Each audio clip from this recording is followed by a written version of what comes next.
region. And yes, we want to find out exactly why they chose Tamale as their campaign ground and, of course, what it means for the party moving forward. At the moment, the campaign has started officially. Campaign launch, I must say. And just remind you that we're streaming live on Facebook at TV3 Ghana, also on YouTube at TV3 News. And so tune in, share the link, and let everyone also tune in as well. Let's head over to Tamale now as the event officially begins. In northern Ghana today, we have in our midst the minority whip of the Republic of Ghana, Honorable Kwame Governs Agboja.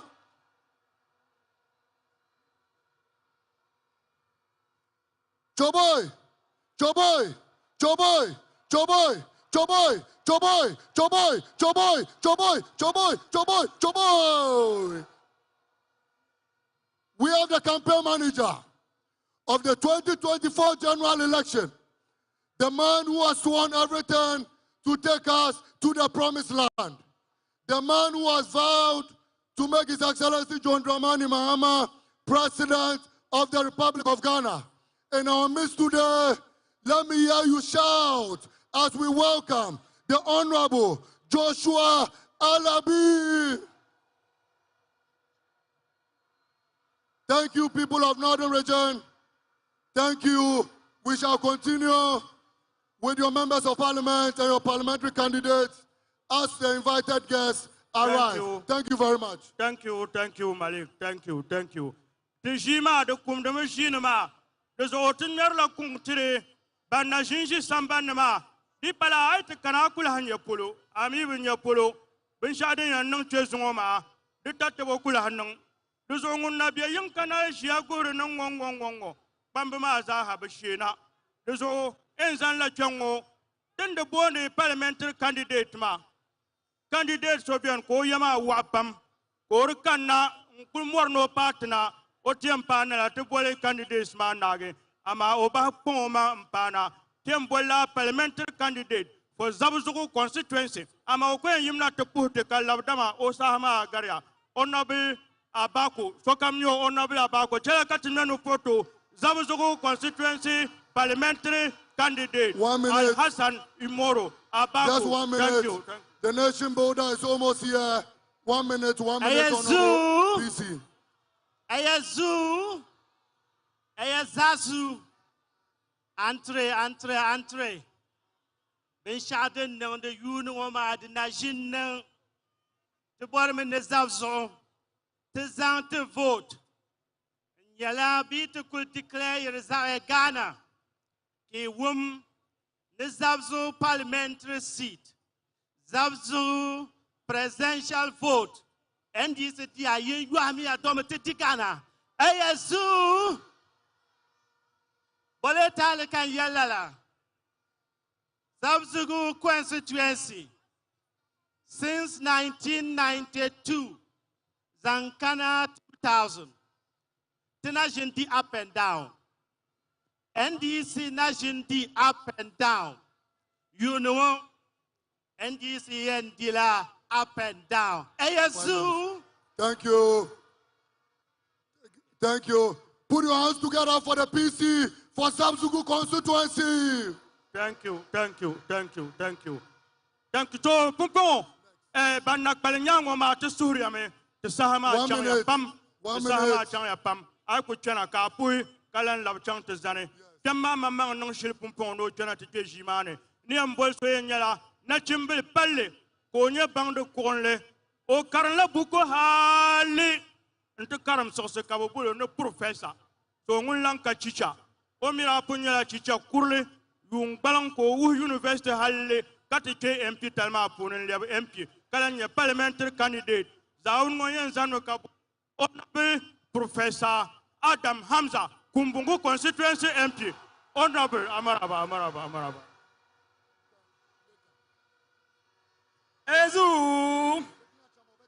Eza, with the indulgence of the high table. 1 minute. I want to thank all of you for coming. Continue to enjoy the hospitality of Tamale. If you have not tasted TZ, please try and do so. before you leave Tamale. Ladies and gentlemen, MPP has failed across all sectors. It is very, very clear in the area of agriculture. In 2017, when they came to power, they said they were going to rescue Ghana's agricultural sector by introducing what we call Planting for Food and Job Phase 1. Now today, they have run away from the Phase 1 and they are trying to seek refuge from Planting for Food and Job Phase 2. The Planting for Food and Job Phase 1 became an avenue for looting by the MPP. Thank you, Honorable. Ladies and gentlemen, there's no time, but what I want to say is that, inshallah, we shall rescue Kumbungu for the good people of Ghana. Kumbungu na ibeje. Naonga fara. Thank you. Naonga fara. The fire. Tin yinatil tui. Kativos ma karutu. Naonga fara. Tibor the gabma. Karichang ti yai 2 piso. Come December 2027. Tepuya pam. Thank you for coming. We pray to the Almighty Allah to send you back to your destination safely. Thank you very much. Thank you. Mpuya ye chicha kurle nguyenye yetu obiyar karwumdo. Tienza la chongo kabole. The northern region, MP Shoughton Trijilma Vien Yalanga. Koguo Nirbi Vien Yalanga, Kabia Parliament, Tumdo, Tuma Vien Yalanga, Bupuni, Yinokanyam Buenango. Munye Saboba constituency parliamentary candidate, a member of parliament for Saboba constituency, Honorable Bukari Nikbe. Honorable, you are welcome. Choboy, if you are from the eastern corridor of the region, I want to see your flags flying. Choboy. Then now we young winyan like a tita maybe yebukwa panka begana dona. The man John Dramani Mahama and the NDC party. This is now we get the pin to my campaign. Let the bucket IIO school book. Liadaya Sakafi people on the campaign. I do school Kiaka Palutulunke. A people on the campaign. IIO Kiaka fertilizer care. A people on the campaign. I do school Kak Palutulunke. Alenike our monoconabina Atulchoye. Namuna. Choboy. No more Yanamba Mom Liada. Bruno Ang Malawi Lolida. Kanali Nanti Excellency John Dramani Mahama.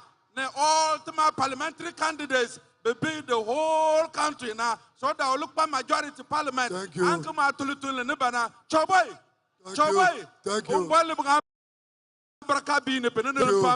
Thank you. We have in our midst the white man of the Savannah region, the former member of parliament for the Damango constituency, and the current parliamentary candidate for the Damango constituency. He is the man to collect the Damango seat from the hands of the New Patriotic Party. He is in person of the Honorable Mutawakilu Galus. Chaboy, Ayaza, thank you very much. We have a huge battle ahead of us, and each of you should be an agent for change to reset Ghana. As we go out, anywhere you are, you must try to convince a lot of people to support the agenda to reset Ghana. This 2024 Damango is the battleground. We are taking back the seat to NDC and want to assure you it's already 60% done. I want you people to know the Damango people are fully represented here. Thank you.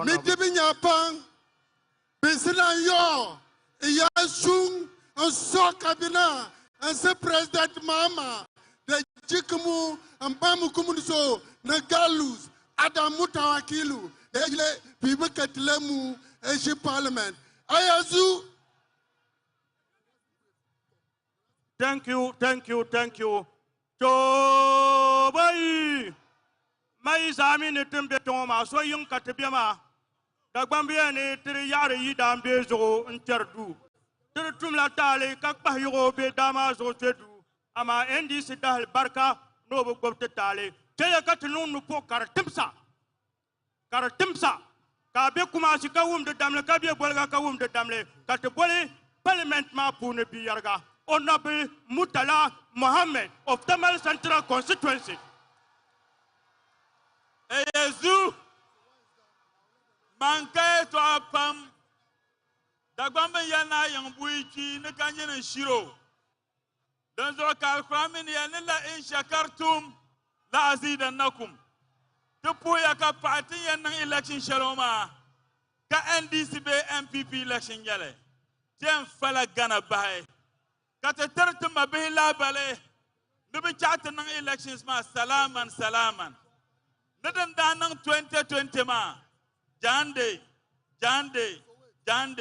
soro bosele tamala nirbaay ne tepi kabaza yung wana yino nyala shirlana yino pa shirlana yino nyala ngun tumda yino butum de tuma yino nyala ngun pu dem biarong wana za ka yino pu biarong wana za do don ya so yame yin kana chismam shama de nang tinyasem nawun gafara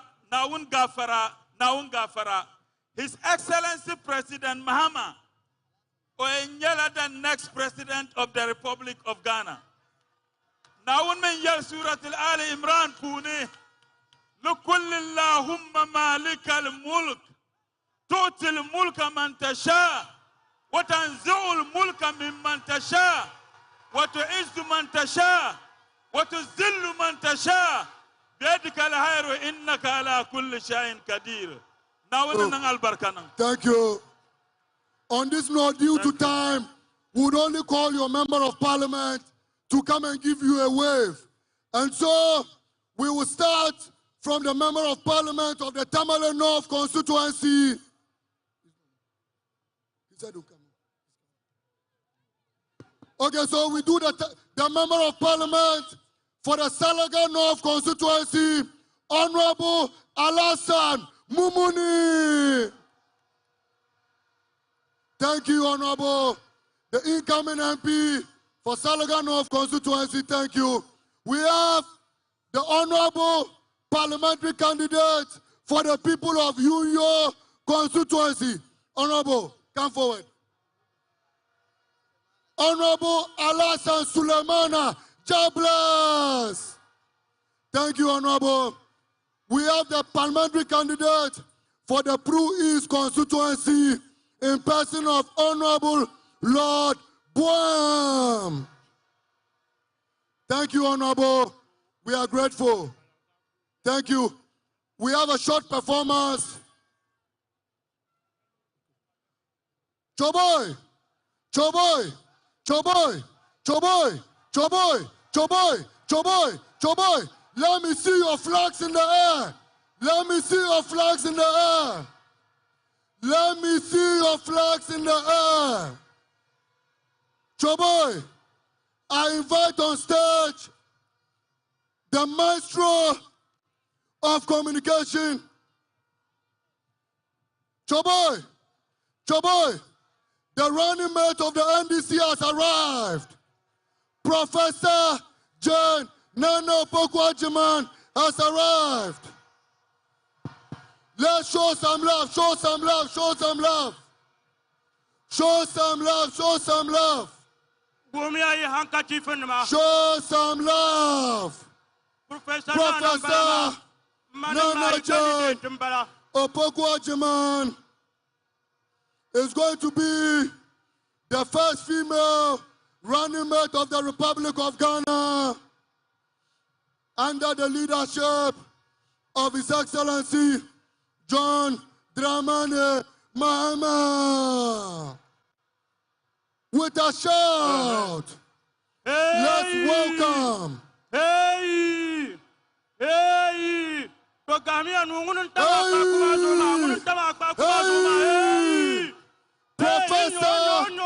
Nana John Opoku Ajiman. Thank you, Mommy. Thank you, Prof. Thank you, Professor Nana John Opoku Ajiman. We are grateful. The people of Ghana are grateful. The women of Ghana are grateful. The people are anxious to have you as the next running mate and the next Vice President of the Republic of Ghana. Thank you, Professor Nana Jane Opoku Ajiman.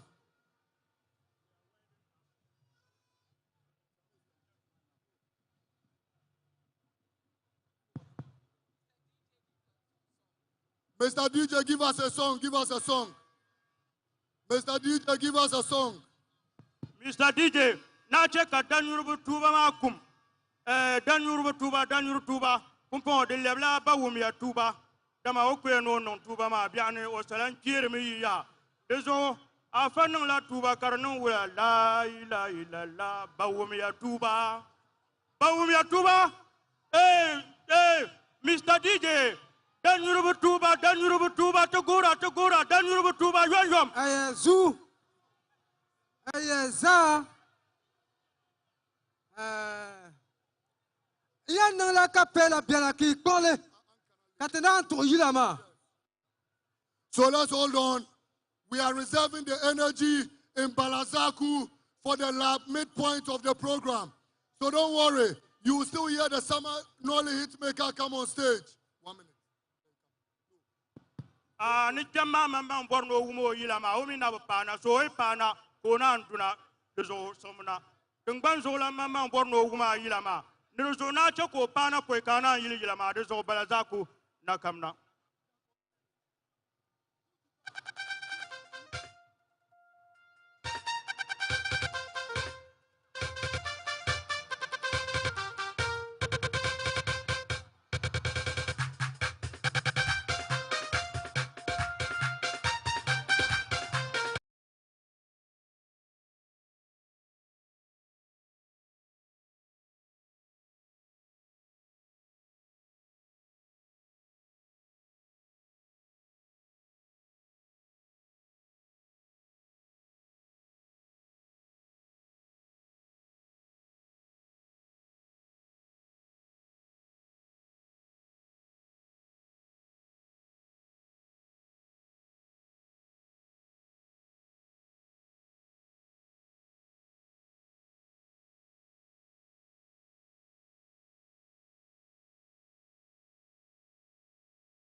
And just on your screen, Haruna Idris, the former minority head for the NDC, but he's also the MP for Tamale South, and so this is very important for him as an MP for the area. But this is your Election Command Center, and it's officially the NDC campaign launch. I'm here with Akablé, and Martin Asiri Date has also joined us as well. Gentlemen. I mean, it's a big day for the NDC, Martin, and I mean, it will be surprising if you belong to the NDC and you are not in Tamale at this moment. I mean, I'm sure it means that you missed your flight, perhaps, and you are heading there now. All those who matter in the party, they will have to show up and make sure, because like I was saying earlier when we started the conversation, this is one of the few last events that will be centralized in this manner. From there, they all have to do their bits in their own small corner to ensure that they win it. And sometimes too, it turns into a jam. I mean, you can see the people there, lots of music, lots of dancing. I mean, we know the NPP, they are using a Medistian Guru song. Someone was telling me something the other time. He saying that, you know, there was a performance. Guru was actually saying that, and the person was asking that, now Guru, why not do my But I don't know, I've not really observed what song the NDC is using particularly. I'm sure eventually when Marina and Kamala Kluche and Christopher connect, they can tell us a bit more on that. But very big day, beautiful pictures coming from Tamale. Certainly, what I have observed will be the fact that, you know, sometimes you can look at the body language of the crowd to tell whether it is exciting as we assume or hope it would be. The day they launched or they unveiled Dr. Matthew Poku Prempeh, for instance, you could tell that there was some sort of a disconnect between the echelons who were on the podium and then the masses who had gathered, you know, at the Jubilee grounds in Kumasi. In Tamale, what we are seeing now is that a relatively vibrant, comparatively, they look a bit more enthusiastic and are awaiting the big moments where key figures within the leadership of the NDC will start giving speeches and then charging the crowd. We can see Malik Basintali doing his best to, you know, verve them up as they wait for the senior officials to start giving various speeches. Some have already started, and we are yet to hear more. But body language, as I indicated, can also tell you whether it is going to go down well. So 2 things I observed. One, you charge the crowd and then you empower them to go around and do the campaigning. And that is what every political party is hoping for, that immediately after campaign is launched like this, right the moment it ends, people start knocking on doors, going to various media houses, billboards. Those who are financing the campaign would also get into action. So that is what is expected from this campaign. But from the morning up until now, and from the information our officials who've deployed, the Marina Igbeta and the Komla Kluche, they've given us a sense of how the party intends to charge the northern region specifically. Before it was split, it was a comfortable win for the NDC anytime. But since the split, it looks as though a bit more juggling comes in. To win becomes very difficult. And the rate at which the NDC lost some of the seats in the last election, 2016 and 2020, has probably informed why the party chose to go there to launch this campaign. So we'll be keeping a very keen eye on how developments play out in the next year. But let's go back, because the Director of Communications for the NDC is speaking at the moment, Sami Jemfi. Let's listen to what he has to say. The insensitive, the wicked, the corrupt, the nepotistic, nation-wrecking Akufo-Addo Bawumia MPP government. Today is a special day. And if you are here, it means you are special. Kawula Tamale. Oh, I can hear you. Kawula Tamale. This is the time for change. I said this is the time for what? Are you ready for change? I can hear you. Are you ready for change? Then lift your hand and wave at me. Joe boy. NDC, oh say, yeah. NDC, oh say, yeah. NDC, oh, yeah. And, yeah. Joe boy. Tamale, oh say, yeah. Yeah. Tamale, oh say, yeah. Yeah. Yeah. Tamale, oh. Yeah. Tamale, oh. Yeah. Ghana, oh say, yeah. Yeah. Ghana, Yeah. Ghana, Yeah. Joe boy. Yeah. It is now time for the official start of today's historic event. As you know already, the running mate, Yay. Yay. and inshallah, the incoming first female vice president of the Republic of Ghana, Professor Nana Jeno Kwajemani is in the house. Yay. So, boy. Yay. And very soon,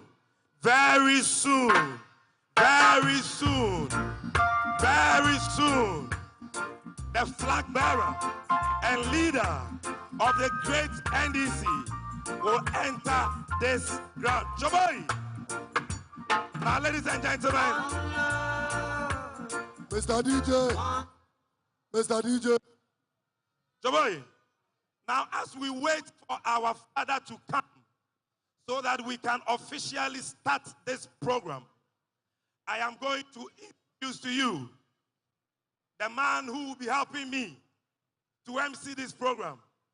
Because as you know, my Dagbani is not good. Joboy, are you ready for Honorable Assisi Power? Yay! Are you ready for the Member of Parliament, for the people of Tamale now? The Honorable, the Honorable, the Honorable, the Honorable, the Honorable, the Honorable, Alhassan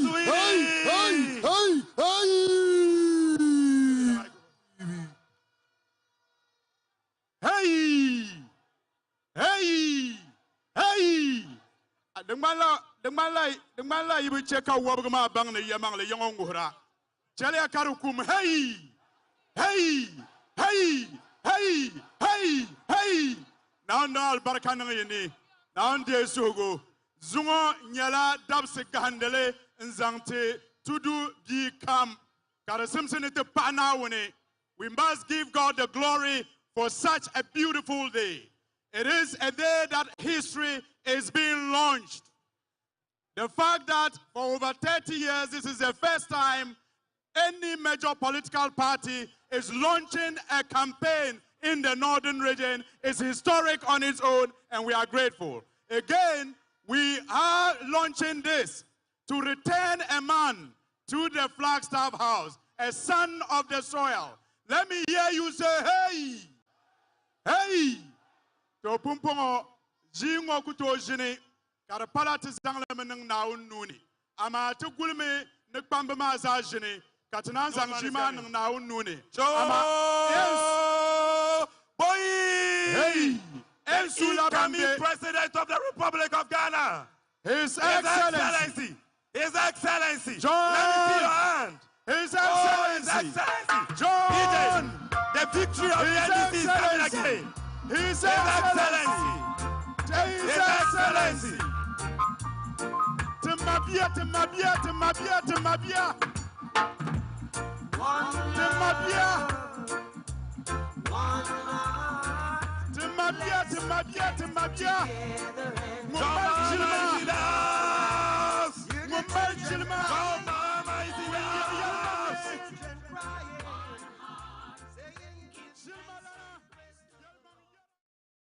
Well, so that is the former president, John Dramani Mahama, also the flag bearer of the NDC, walking in alongside his wife and, well, waving the crowd, showing them that, of course, he is the man for them. So very interesting pictures there and very interesting song. Absolutely, yeah, as well. Clearly, there should have some communication as to why they are using Bob Marley's One Love to welcome the flag bearer. And this is like one of the high points of today's event, the arrival of the flag bearer, and then also when he gets to address them. But the choice of song to welcome him is pretty interesting. Something must have informed him. Maybe we do not know, but we can speculate that maybe it is to send a message that truly and really our differences should be put aside. This is the moment we've all been waiting for, that beyond today, we canon together as a mega ball and roll across the country, you know, break down every sort of opposition and get the message out to people's homes and ears so they can vote for us. So yeah, John Mahama is on the podium now. We'll be joining the other dignitaries, exchange pleasantries, and then also settle. And like Sami Jemfi, communications officer of the party, indicated, the event is now officially beginning. So, I mean, our analysis would also include what exactly John Mahama will be saying. Yeah. How does he intend to drive a passionate message to these people to get them to agree with him that, look, let's do this again? Because this will be his third time of trying to get these people to, you know, convince, especially the non-aligned, those who are not, who are still undecided, to toe their line, do their bidding, and vote for the NDC. And even the grassroots, because you remember when he lost the 2020 election, the 2016 elections, a lot of them were saying that it's because he was disconnected from the grassroots when he was president. And so for them, they were pained. You know, they really just weren't happy that they could not connect with him on that level, which is why they voted against him or didn't come out in their numbers to vote. So I'm sure today's message as well, he's looking to also connect with the grassroots and see if they would definitely give him the votes as much as possible. But as you can clearly see, he is exchanging pleasantries with the leadership of the party alongside Madame Lordina Mahama. And so in the background, we have Hannah Bisu, who is the Women's Commissioner for the party. We also have the National Youth Organizer, Lawyer Ado, in there, and the former minority leader in the background as well. So definitely that is ongoing now. Mr. Fifi Kwete, the General Secretary, also pictured in the background as well. And so that is what's happening at the moment as the event officially begins. And if you listen to Mustafa Bande, he says that the theme for this launch is changing to reset. They want to reset Ghana back to what it was before. And so messaging today definitely will be key. We're looking forward to hearing what they all have to say to get the grassroots and the entire party whipped up to vote for them and bring them back into power. Two quick points I want to add to what you've just said, the bit about Mahama's disconnection from the grassroots. So right when they lost, he quickly did a nationwide tour and went down to almost every constituency to try and speak to them. So even as part of that, he took information that was going to inform the party's manifesto. So the NDC called their manifesto the People's Manifesto, which meant that it is what the people actually want that we intend to do when we get the nod. And then secondly, about the theme for reset. It was when he met the media, I think 3 weeks ago, when you could tell, and it's interesting how political messaging is crafted. So about 4 or 5 times the word reset was used. So if you listened attentively, quickly crossed your mind that there's something they were driving towards. Let's hold on and go back to the grounds. Alhaji Suini is speaking. He's the MP for Tamale North constituency.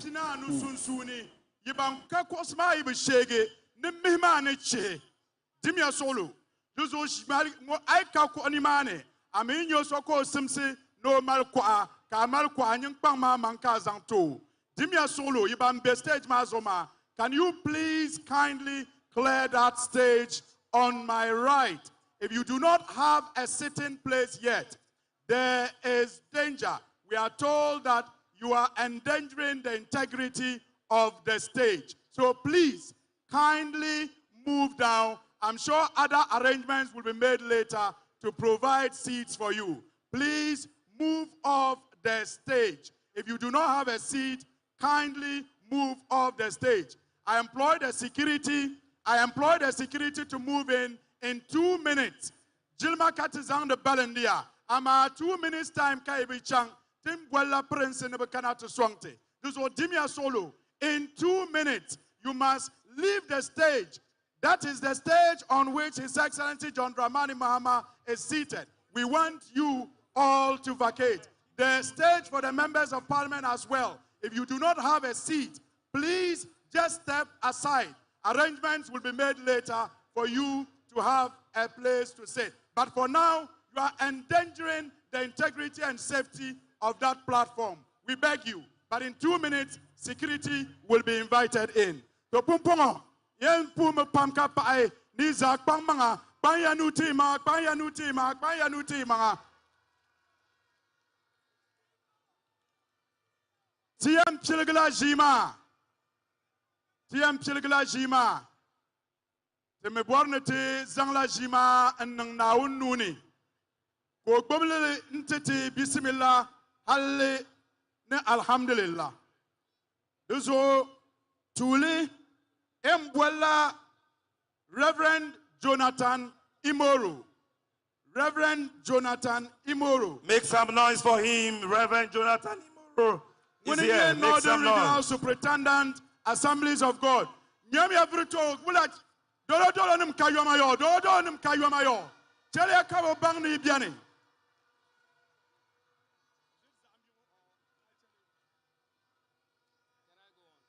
Can Lions and Tekabwal Alaji Machele, Alaji Machele, Alaji Machele, Muninye NDC Regional Imam, NDC National Imam, Mungbaza Dolo, Inye Abdul Samiu, Muninye NDC Regional Imam, Abdul Samiu of Ambaria fame, Muninye NDC Regional Imam, Benirba Yingoma, Iyan Gartoni, Katiza Saami, Kajiwane Pilge, Bismillah, Karanage, Alhamdulillah. Allah, now and so.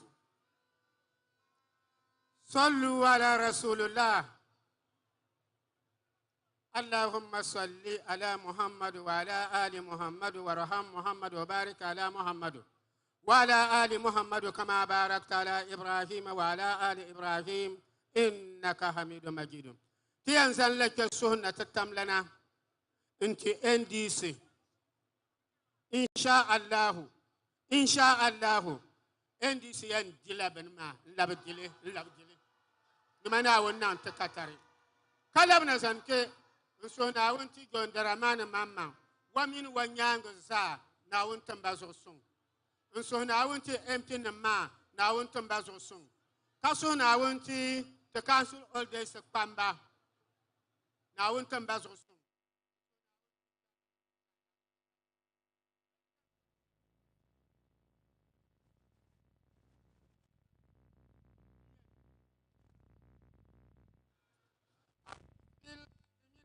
الرجيم بسم الله الرحمن الرحيم قل اللهم مالك الملك تؤتي الملك من تشاء وتنزع الملك ممن تشاء وتعز من تشاء وتذل من تشاء بيدك الخير إنك على كل شيء قدير تولج الليل في النهار وتولج النهار في الليل وتولج الحي.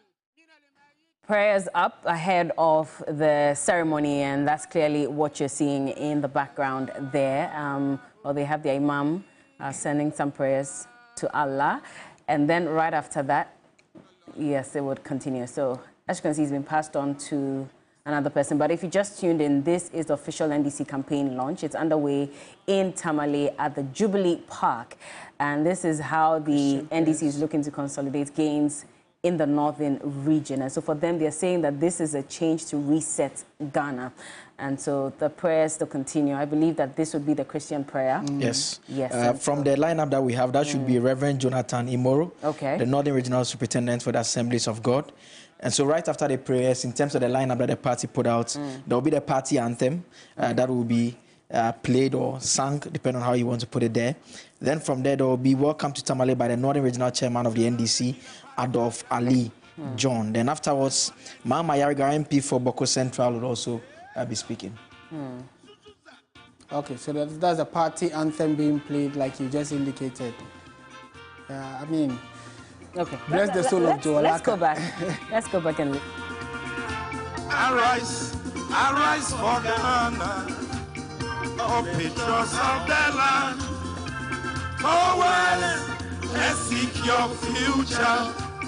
Development our goal. From victory unto victory. The NDC shall lead. Stable democracy. Ghana, our strength in unity. From victory unto victory. The NDC shall lead. Stable democracy. Ghana, our strength in unity. Great job. Hey. Unity, stability, and development.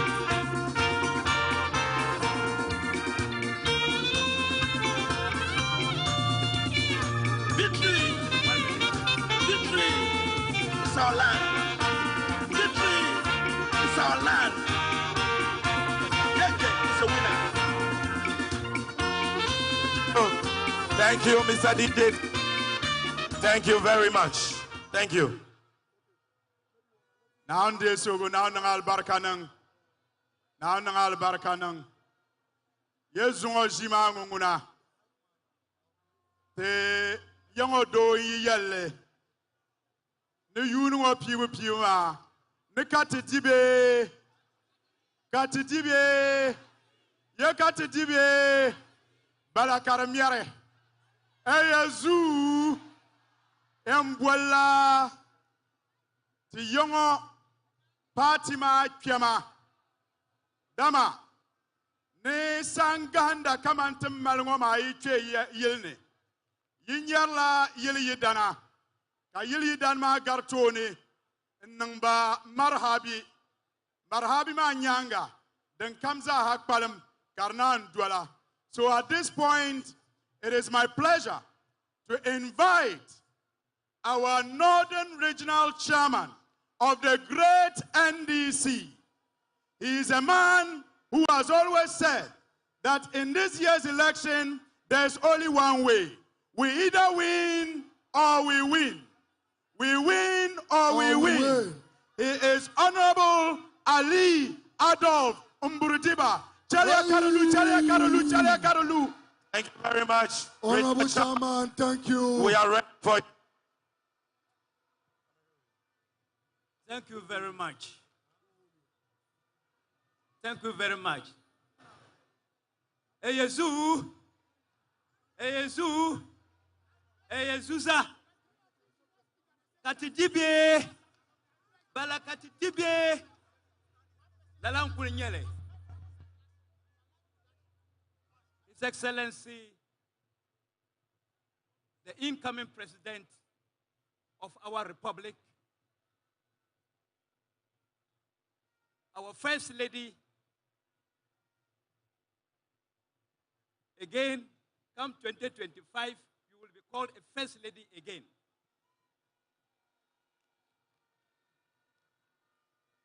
Our running mates,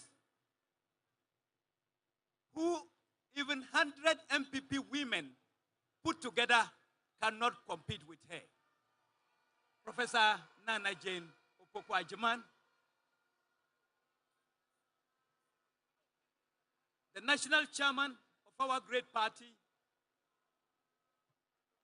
Johnson Asedun Ketia, General Mosquito, even if he enters your room without biting you, you will get malaria.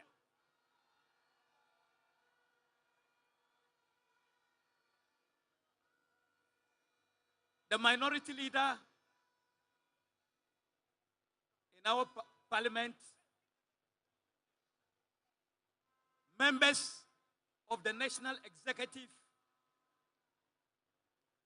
former ministers of state, my colleague regional chairman present here, and other regional executives from various regions present here, the media, Balakati Dibie, Katikul Dibie, Abinyabin Zampama, Nutikul and Jimmy. Our friends from the media, the security agencies present here, fellow Akatamansonians, distinguished ladies and gentlemen.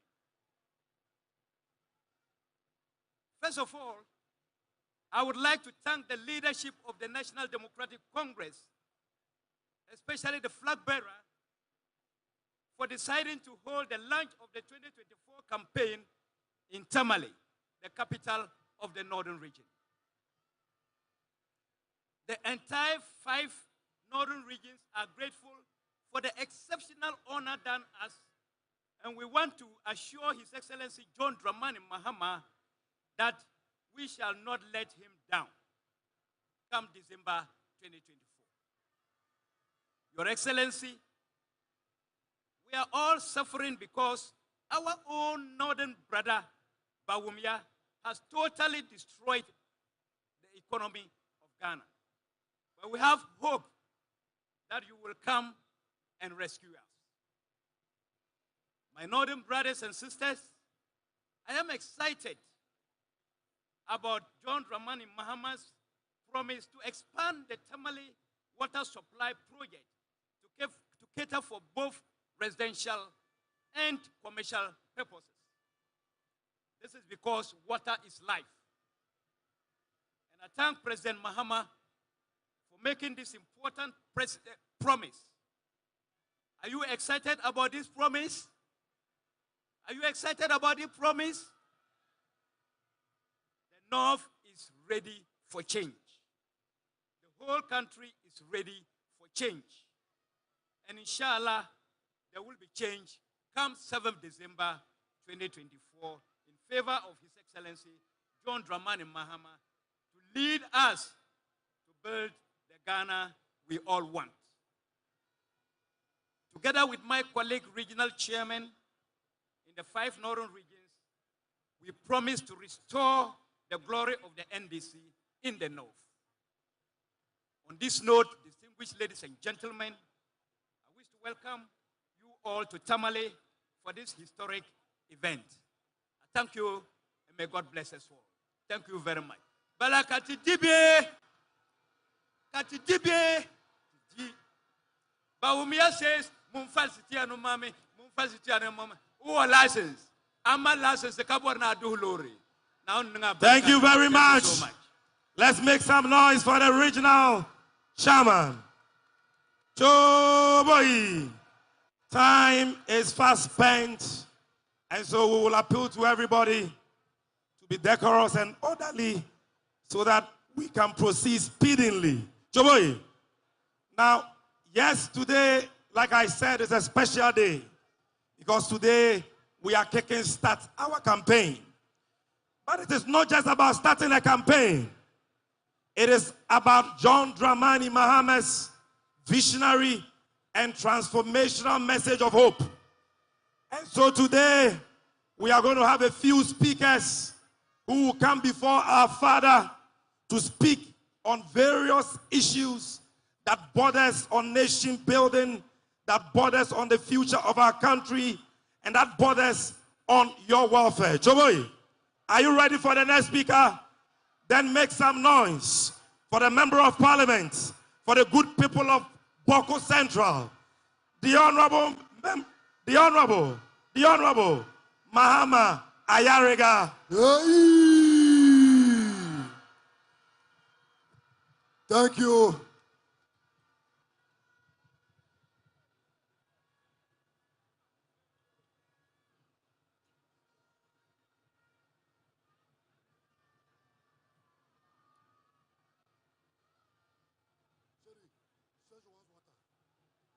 Make some noise.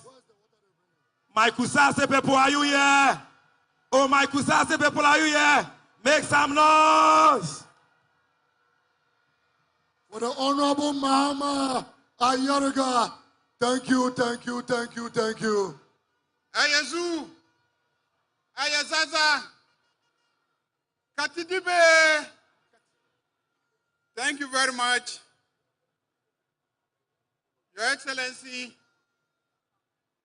the incoming President of the Republic of Ghana, let me continue on existing protocol. The election that we are faced with is a very crucial election. It will determine the future direction of our country. Whether we will continue on the path of corruption, economic and financial mismanagement that has inflicted so much hardship, or that we will get back on the track of good governance, prosperity, and fairness to all. Your Excellency, for us in the North, it is an even more challenging election because for the first time in the history of the Fourth Republic, we have two candidates who are all from the North. These two candidates have a track record of having served as vice president before. One served as the vice president of President Evans Atta Mills. And during that period, he served as the chairman of the economic management team of this country. As chairman of the economic management team, in 2010, he produced the best economic growth, not only in the history of Ghana, but in the whole world, 14% GDP growth in 2010. That was the economic growth that the then chairman of the economic management team of Ghana, President John Dramani Mahama, delivered to Ghana. The second northern candidate, Dr. Mahmoud Bawumia, who is the economic management team chairman of the NPP government, even though he has been running away from that fact, I served as presidential spokesperson, and I know that the vice president is the chairman of the economic management team of the NPP government.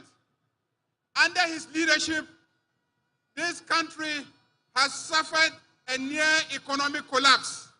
Our banking sector has collapsed, our finances has collapsed, we have become one of the most indebted countries, and poverty has become very rife. So the challenge that confronts us, the people of the North, is to make a choice between these two people. One that has a track record of collapsing our economy and finances, and one that has a track record of delivering the best economic record that this country has ever experienced. Ayazu! Ayazu! Ayazu! Who will we vote for? John Dramani Mahama. Your Excellency, let me again say that the NPP and Bawumia are campaigning on the message that we should give NPP an opportunity because they have given Bawumia an opportunity to run as president. Let me remind you that the NDC as a party started giving the North an opportunity since 2012. In 2012, NDC gave the North an opportunity. In 2016, NDC gave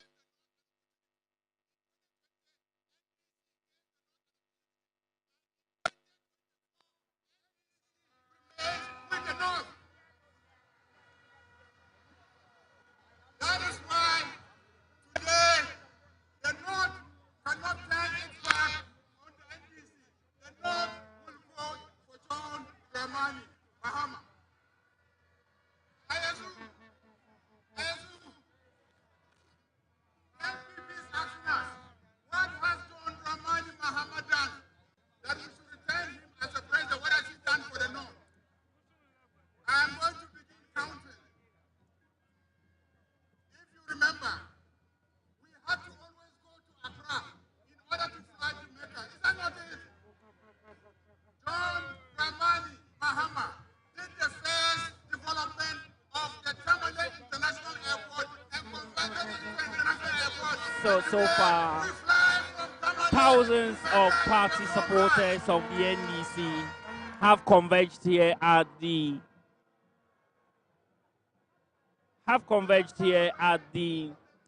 Jubilee Park in Tamale to be part of this historic campaign launch of the NDC. Majority of them have come from other constituencies across the country. The entire Tamale metropolis is seeing massive people coming into the metropolis today to be part of this all-historic event. The NDC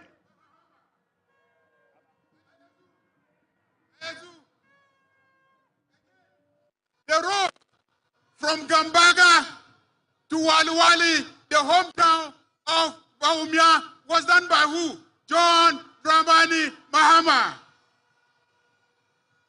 That beautiful 147-kilometer road from Sola to Damangu to Fufulsu was done by who? John Dramani Mahama. The Gambaga College of Nursing, the Gambaga College of Nursing was done by who? John Dramani Mahama. The renovation, expansion, and redevelopment of the Upper East Regional Hospital was done by who? John Dramani Mahama. Choboy! Ayazu, the Tamde Dam in the Upper East region, in Boku, Timpani, and Garu. Phase 1 was done by who? John Dramani Mahama. Ayazu, Ayaza, the Nandom and Tumu midwifery colleges were done by who? John Dramani Mahama. Boku, my own town, the Boku Town Water Project was done by who? John Dramani Mahama. The Laura and Wa Nurses Training College was built by who? John Dramani Mahama. The Upper West Regional Hospital was done by who? John Dramani Mahama. Ladies and gentlemen, I can continue counting until tomorrow.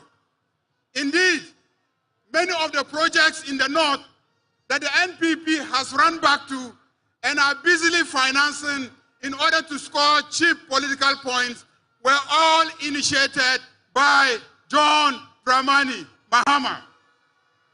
So let no one deceive you that John Dramani Mahama has not done anything for the north. Many schools, secondary schools, were constructed, initiated by John Dramani Mahama.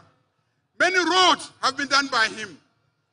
Rural electrification across the 3 northern regions were advanced seriously during the tenure of John Dramani Mahama. Thank you. So please do not be deceived that John hasn't done anything, for which reason we should not send him back to the Flagstaff House. Ayazu, Ayazuzu. So the choice before us is a very, very important one. And the message is simple, that come December 7th, all of us in the north should root for John Dramani Mahama and vote him to come back and continue the development of the north. Ayazu, let me speak in Kusaz. Mimpus Kusaz Vanikikwela Usa. Mimpus Garudim, Kapus Pusugdim, Kapus Timpandim, Kapus Sabildim, Kapus Bogdim. Ayazu. Thank you. NPP Kina, Halnisina, Titingla Pudigan Badam. NDC party Kanukina, Kakaka Boktimbang, Nukusating, Ndigit Balam, Katlem more peace. So Malmi Sugru, Kavota Apana, Katusayina Malorine, in supporter John Dramani Mahama. Thank you very much. Thank you very much. Ayazu. Make some noise for the Member of Parliament, for the good people of Boko Central. That was a short 5 minutes powerful speech. Choboy. My brothers and sisters, the 2024 upcoming election is a very important election. It is an election between light and darkness, truth and lies. And if we are looking for a man who can elucidate and educate us on this matter, then it is none other than the NDC parliamentary candidates for the Wale Wale constituency, Honorable Abdallah Abubakar. A round of applause for him. Honorable Abubakar from Wale Wale. Ne poam vire no lo agbene. Ezu. Eza. Ezu. Your Excellency, the former President of Ghana, and inshallah, come 7th December, the incoming President of this disgraced country. Let me also stand on the established protocols to make my submissions to Ghanaians and the people of Northeast region who are listening to us this afternoon. Ladies and gentlemen, Ghana, the reality in Ghana today is that we are experiencing the ugliest government ever. The reality in Ghana today is that we are experiencing the maladministration of the most deceptive people in Ghana. And for that reason, this coming election is a very important election. And I want to inform Ghanaians that the critical considerations for casting our vote on the 7th of December must not be about lofty promises. Our critical and foundations for the voting and decisions that we have to make at the polling stations must not be considerations for religion. Neither should it be about ethnicity. It is about trustworthiness of a leader that can rescue this nation from the ditch the colonial government has put us into. Yay!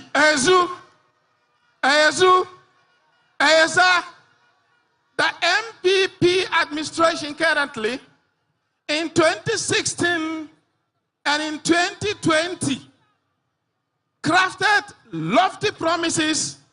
Unfortunately for the people of the Northeast region,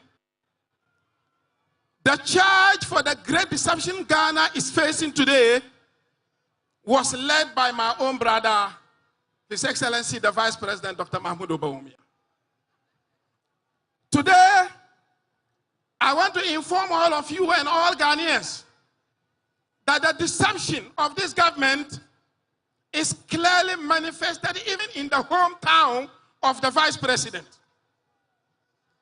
The Palugu multi-purpose dam, the sod was cut in 2019, and today, $12 million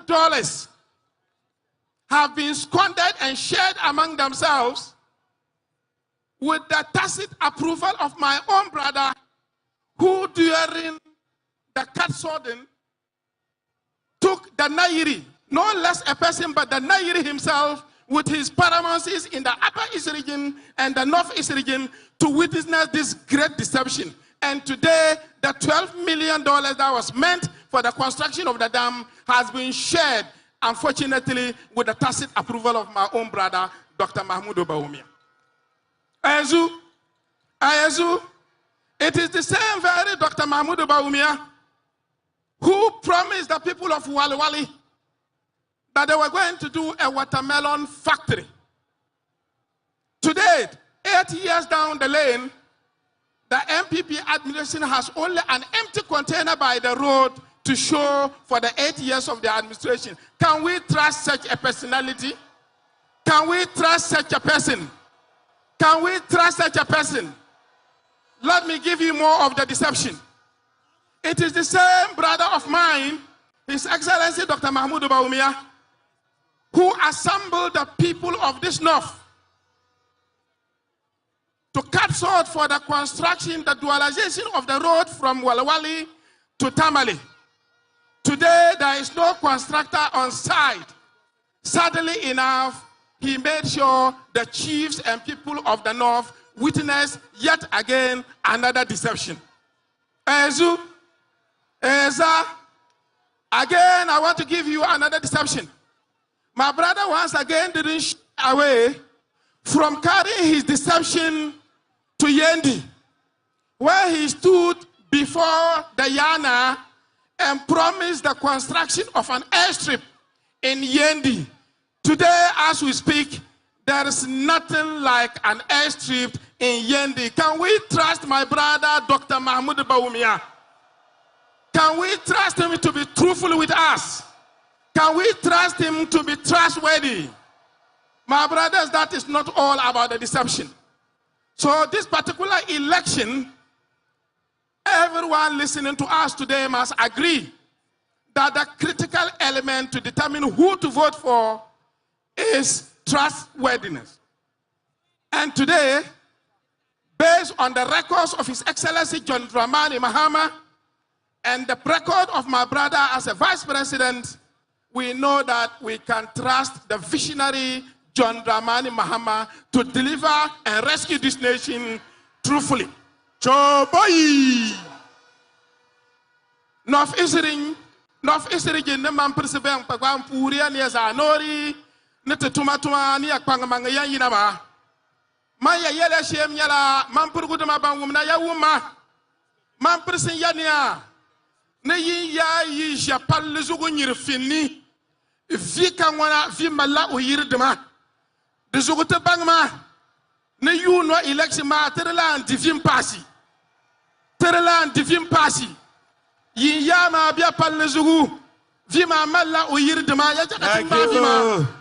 you very much. Make some noise for the incoming member of parliament for Wale Wale. Comrades,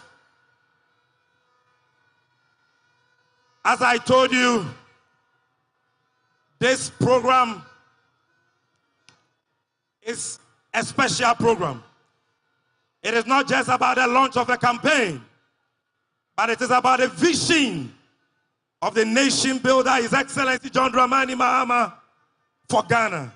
Choboy, now I know you will agree with me that the bane of this country, the reason why we are suffering, is because of corruption. I said it's because of what? Shame. Now, who else can talk to us about this than a woman who is the daughter of the founder of the great NDC, the man who signed the 1992 Constitution, the man on whose vision and ideals the National Democratic Congress was established. Make some noise for our late founder. Choboy. And so we have in the house, Honorable Dr. Zaneto Ajemarale. Make some noise. MP for Kole Klote. Thank you, thank you, thank you, thank you. Thank you. Honorable Zaneto. Your Excellency, President John Dramani Mahama, once a president, always a president, and the flag bearer of the NDC, permit me to stand on existing protocols for brevity's sake. Choboy! Choboy! NDC! MFA! Mia. Very good, very good. Do you know that the biggest threat to our democracy is corruption? It is not what we are seeing happening around us in the other countries. It is corruption. And this is corruption that has been presided over by this government, this NPP government. But today, what we have to do is to promise one another and to promise John Mahama that we will set the bar high when it comes to zero tolerance with respect to corruption. Fellow comrades, the reality we are faced with today is that our politics has become so monetized that these people believe that everybody can be bought at a price. And we have to prove them wrong. We have to tell them enough is enough. The money that they received from the World Bank for the re-engineering of the Garrett project that they squandered, and people are now sharing. That money is not going to make a change to the lives of Ghanaians. That money is not going to improve the economy. The pillars of good governance include transparency, accountability, probity, integrity. But all of these start with us. When we come to power, we must uphold those principles and guard them dearly if we are to protect this fourth republic of ours. Choboy, are we going to make sure that we put an end to the blatant corruption that we are seeing in Ghana? Then we must vote for the NDC. Remember that the people of Ghana hold the NDC to a higher standard. And so what it is that people tolerate from these people, they will not tolerate from us. We are at a precipice with the highest level of youth unemployment, with the most polarized society that we have ever seen, with recruitment that has been happening on the blind side of Ghanaians. All of this is a form of corruption. And so if we are gathered here today to launch this campaign, it must stand on principles that cannot be bought with money. We do need money, but we will not be bought. We must make sure that come December 7th, no one can come to any of our agents and offer them money to betray the people of Ghana. Choboy! Are we going to protect the ballot box for the people of Ghana? Are we going to wait till the announcement of the election results before we go to bed? Each of us has a duty to protect the ballot box. Each of us has a duty to preach the good word of the NDC. On his tour of Ghana, President Mahama has promised to deal with corruption, but he cannot do it alone. We must do it together. The fight against corruption is not a fight for one person. It is a fight that we must all take, which means that whether you are at the branch level, at the regional level, constituency level, national level, wherever you find yourself, whichever part of Ghana you find yourself, we must put an end to this waste of our resources, the squandering of our resources, the theft of our state lands, the nepotism that we are seeing. These are making very, very shaky the foundations that are holding this democracy together. Are we going to protect this fourth republic? Are we going to protect this fourth republic? Then we must do so by protecting the ballot box come December 7th. Thank you. Choboy! This is a big fight. We must all be above monetization. Do not allow yourself to be misled by the money that people will bring your way. If they could not do it in 7.5 years, the extra 4 months that we have is not going to change the way they do things. Vote for John Mahama, vote for the NDC, vote for your NDC parliamentary candidate, and let us turn this country around and put this country back on the right track. God bless you all. Thank you. Hey! Hey! Indeed, the NDC is blessed. We have the man and we have the woman. And so without wasting much time, I am going to bring on stage another woman. Are you ready for a woman of substance? This particular woman is a broadcaster, the former host of the famous Good Morning Ghana show on Metro TV. She is a gender activist, and she says she needs change. Ladies and gentlemen, make some noise for Shamima. Shamima. Shamima, Shamima, Shamima, Shamima, Shamima, Muslim. Thank you, thank you, thank you, thank you, thank you. Tamali Kawula. Tamali, assalamu alaikum. Assalamu alaikum. Assalamu alaikum. Tamali antere. Eyezu. Eyezu. Eyezuza. Eyezazu. Reporting live here from the Jubilee Park. This is your daughter, your sister, your mother, Kumaya Shamima Muslim Matang Al Hassan Bango, together with the greater family. I am so honored at the welcome that you have given to me, the people of Tamale, and the entire northern regions. I am your proud daughter. Thank you. Until recently, many of you knew me as the host of Eyewitness News and Metro Television. And so I know that when you saw me on TV speaking for the great NDC, some of you were surprised. But I was surprised at your surprise, because knowing me, you know that I have a passion for accountability and justice.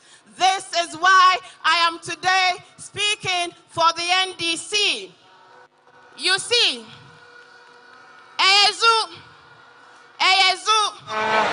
character is everything in leadership. Today, our nation is in crisis. Our nation is at the crossroads because of the deep mismanagement and recklessness of the new patriotic party under the leadership of Nana Akufo-Addo, Bawumia, and Napo. Today, they tell us that we should let them break the 8. Will we let them break the 8? I was heartbroken as a breastfeeding mother when I took my little girl to the clinic and I was told then that there was shortage of vaccines. This was the same time that our president, the vanguard of democracy, was busily flying luxurious private jets across the length and breadth of this world, spraying us with bath water and telling us to tighten our belts. Is this a leader we should trust? Is this a government that cares for the people? Don't think so. I felt sad and I even cried when I learned later on that 17 helpless Ghanaians lost their lives. They died because the renal unit at the Kolebu Teaching Hospital had been closed down because of government's indebtedness to it. At the same time, over $2 million had been allocated to the office of the presidency. Exactly what are they doing in that office? Eyezu.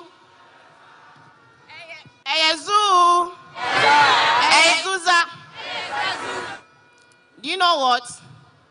Should we remind them? Should we remind them? Should we remind them that today more than ever Ghanaians are suffering in unprecedented levels?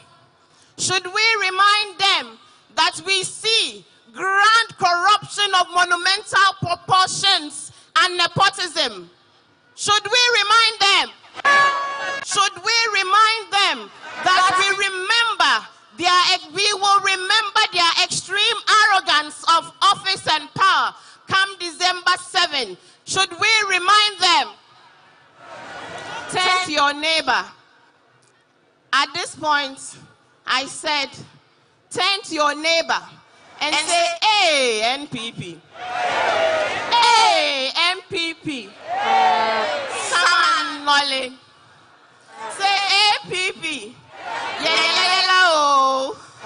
Say NPP. Obey Subain.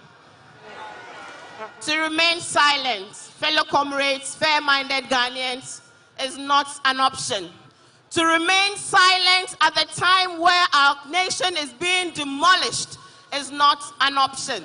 To be neutral today is not an option. It's not what? It is time for the CSOs, the faith-based organizations, the media, especially my media colleagues. We have experienced the NPP in opposition. We have experienced the NPP in power.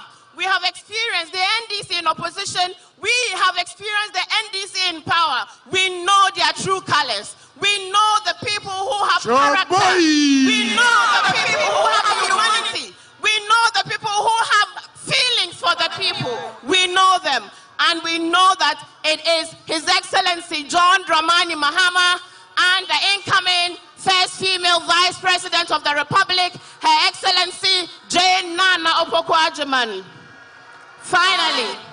Finally, the NPP having broken this country and brought this country to its knees, today tells us that they want to break the 8. No, NPP. The NDC will break the 8 years of your mismanagement and the 8 years of your state's capture. It is a promise. This is why, my colleagues in the media, CSO, I stand here today to campaign for His Excellency John Dramani Mahama, the just Democrat man of the people, because he has led this country before. No, I am not saying that all was rosy in the time of His Excellency JM. I am not saying that there weren't challenges, but I am saying, as you know, that things certainly weren't as bad as they are today by a long shot, not even close. Under His Excellency John Dramani Mahama, we saw the real transformation of our country. Hey! Under His Excellency JDM, we saw tolerance to press freedom. Today, Ghana can boast of the best airports in West Africa, Terminal 3, because of John Mahama. Today, Ghana can boast arguably of the best hospital, the Legon Medical Center, because of who? John Mahama. Today, Ghana can boast of the second largest port, the Tema Port, in Ghana, the whole of West Africa, because of who? John Dramani Mahama. Today, Ghana can boast of the Atuabo gas processing plant, which is saving this nation over $3 million annually, because of who? Today, even in opposition, His Excellency and Ghana can boast of the incoming first female Vice President, inshallah, because of who?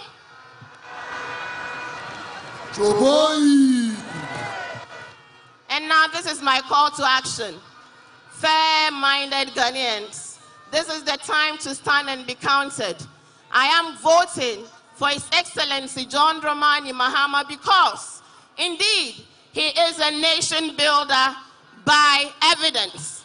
Indeed, he is a trusted human being and a leader by evidence. Indeed, he is an honest leader who concedes where there are challenges and not blame Russia or Ukraine for every problem bedecking this government. Thank you. He is an experienced pair of hands. Together with Professor Jane Nana Opoku-Agyeman, they will rescue this nation. They will reset this Ghana. They will bring Ghana back on the winning ways. And with your support, with your prayers, with your vote, on December 7, 2024, Ghana will be rescued again. It will happen. Thank you very much for your attention. I thank you very much for your kind attention.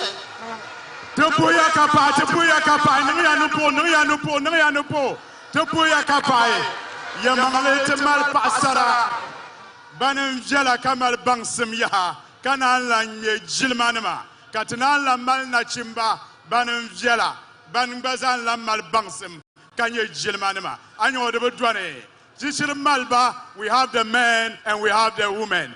Tamale kaula yokuya pam kapai yamangle zungo de nyala tamal katenungdele to amagana zaha into the damfane tinjia sa shalongo the Biala TV kamza hazo Ghana dozo kateche ka biyare Barishanga Mpare te Dagban Longamazo. Dama, the Simpson to do za, to Zosung in Yale, Amara Simpson Ghana Zaha, Bubaza Nubie, Lala Zosung Mapuni, Nangia Nupote, Nangia Numpote. Hey! Hale Tingia Sashalmo, Bonle, and Yabe, and Diana, Onu Palatiji Ozo, Oyelme. Nothing and Jinji Shalwama, the Yalabaza or song. Those Okaye Tumba, Ntim. Nibukana te pating banzola John Dramani, Mahamazo, and ye niela zo sociale, the yam chilege, and the whole liabge, and the whole lapse, Tengbanzola and Talkumazo. Those Otinsia Sashalmo, and Yabe, and then Yanandan, Bambia Kango, and Zozani, Banya Yabnantona, and Tepai, and Yabzangbal and Lana, and Pai Nyang Palana, and Pai Lamashena, and Tepa Vona. Yab Kasulan Baza Piane, and Tepai Chana, and Tepa Urshena, and Tepai Ya Bobre Na, Bazaha, Yandanya Na Tumbambala, Kotemba, Nebukanatazang Benupa, Jingwamazo, Ka Albarka Pa Jingwama, Katinye Amfan Sheltem Burma, Pumpo, Tien Labla, and Yab Gong Compatia, Yatichanla. His Excellency Mahambwaleya Bekalala. Tien Chamatuum Zaba Aselebiela. Tien Chamatuum Zaba Aselebiela. Denin Yangwini, Honorable Suleimana Yusuf, the Member of Parliament for the Bole Bamboy constituency.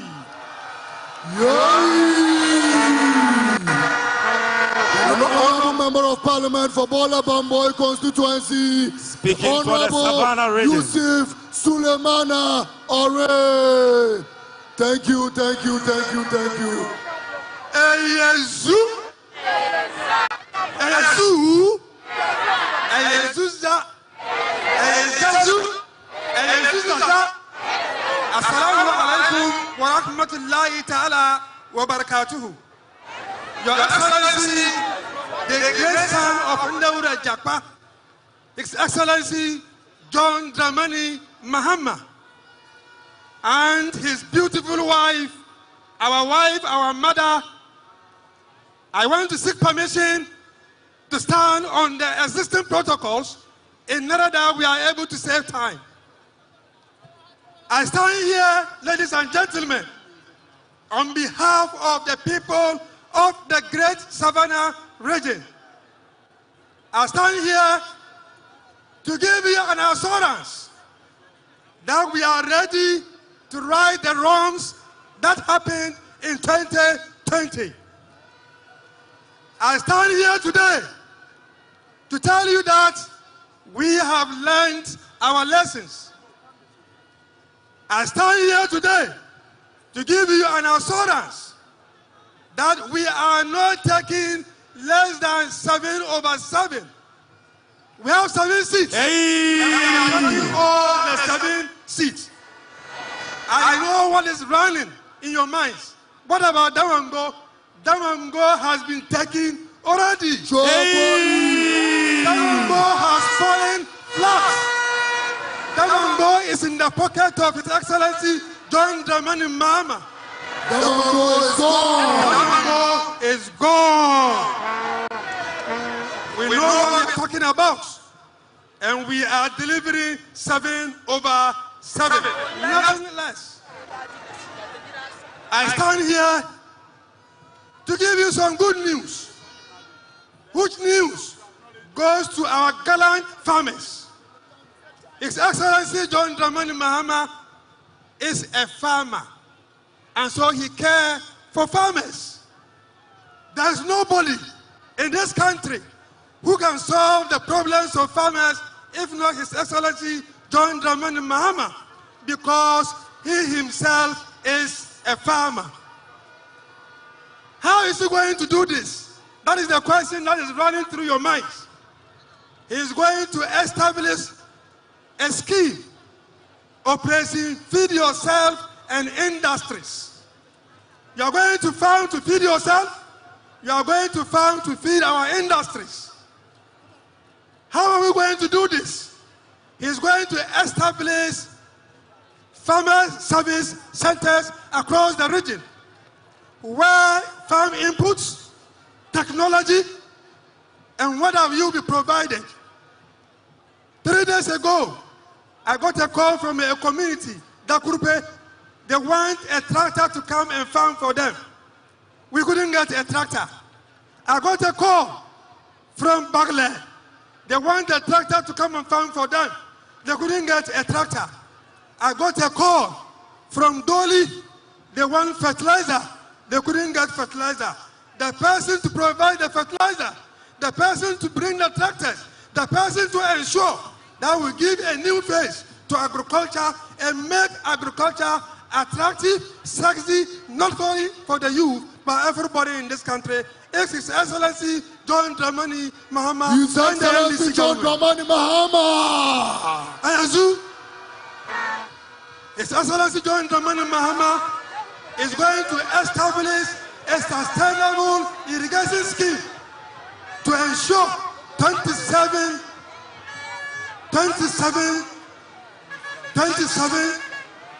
all year round agriculture.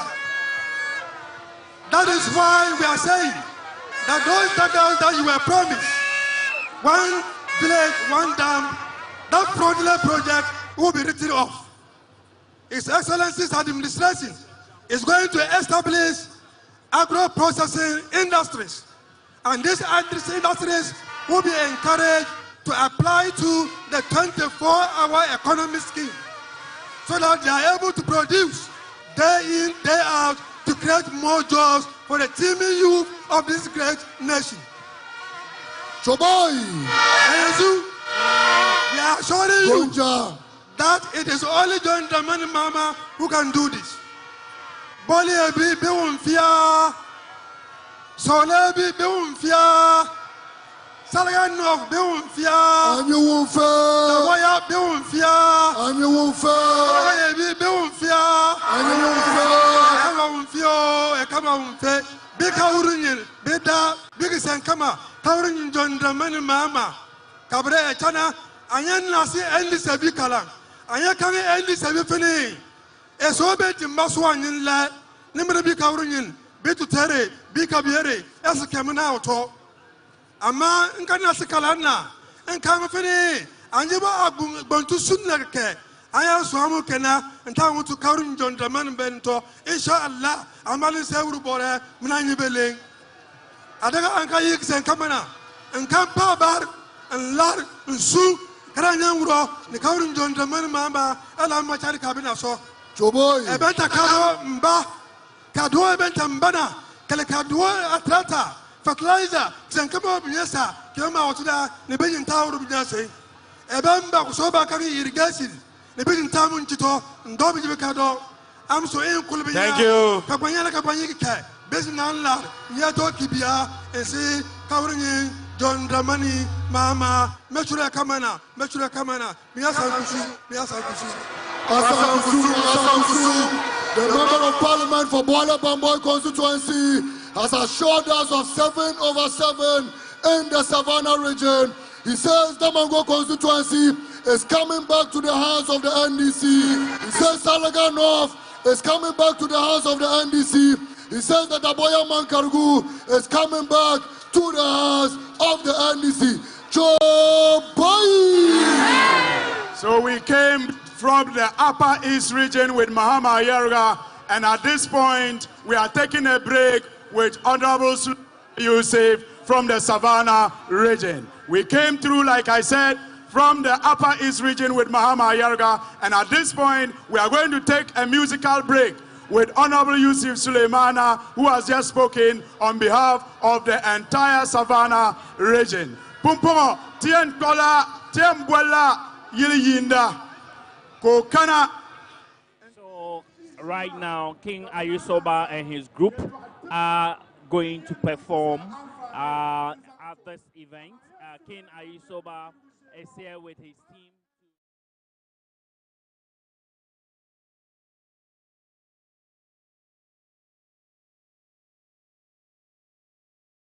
And the campaign is ongoing, as you can hear. Some MPs and hopeful MPs have been speaking, on what they think could be the reasons why they deserve your vote. Basically, to come back into power.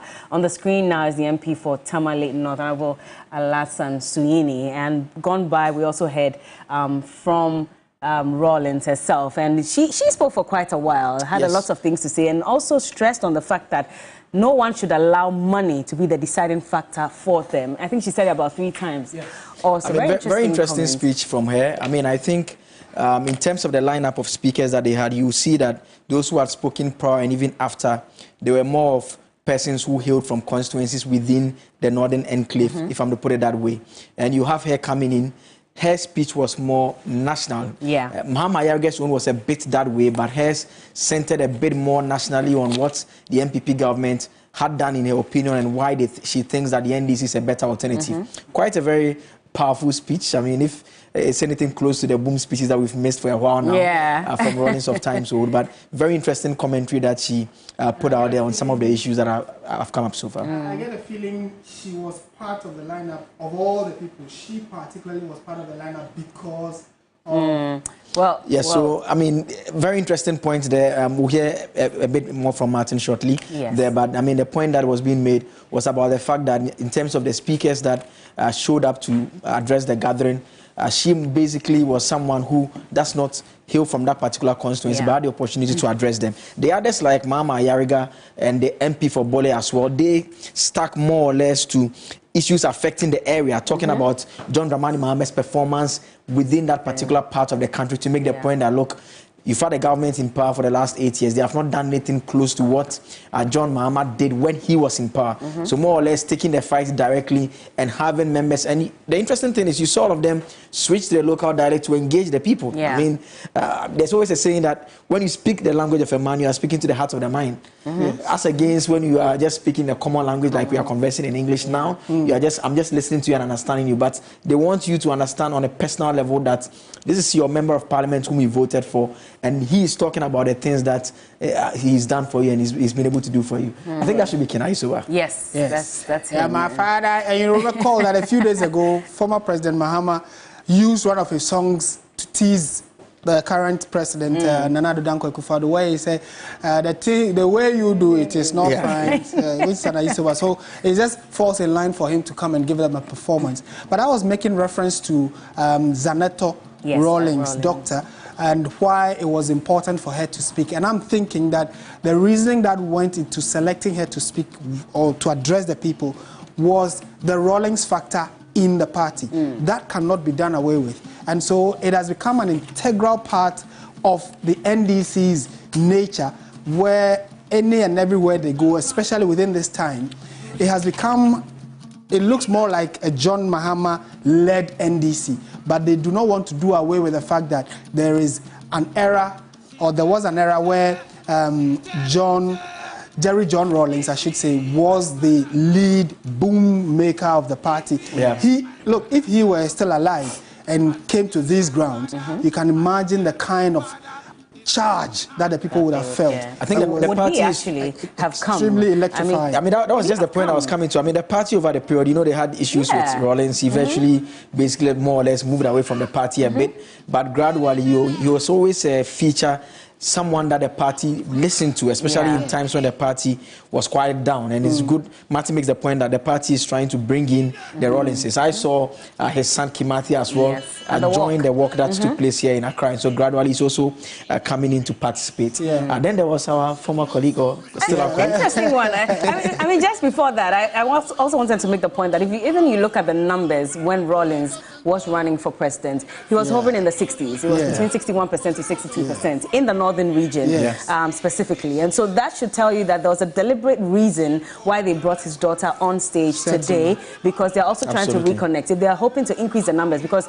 since then they've been hovering just about 50%. So if they want to really consolidate their gains and make sure that they get more numbers, then there's a reason they're bringing her on, just to send that message to the rest of them that this is the same person that you used to vote for massively in the past. And so if she's back on this stage asking you to vote for Mahama, then, I mean, she's cut from the same cloth. You might as well give her your overwhelming support. So it's not surprising. I thought that for some reason Kimathi would have come on stage with her. It's too early. I thought, well, he was at the walk. He joined her on stage when she spoke. You see, and again, a lot of this is based on our information you pick on the ground, our coverage of political activities in the country. So you're able to deduce certain understandings from how the party is behaving or how some individuals are behaving.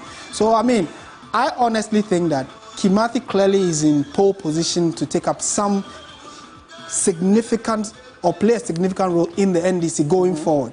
Now, all you need to do is appear at events. Let us see that you are actually part of the bigger family. Yeah. But to start giving speeches, it might be a bit too early.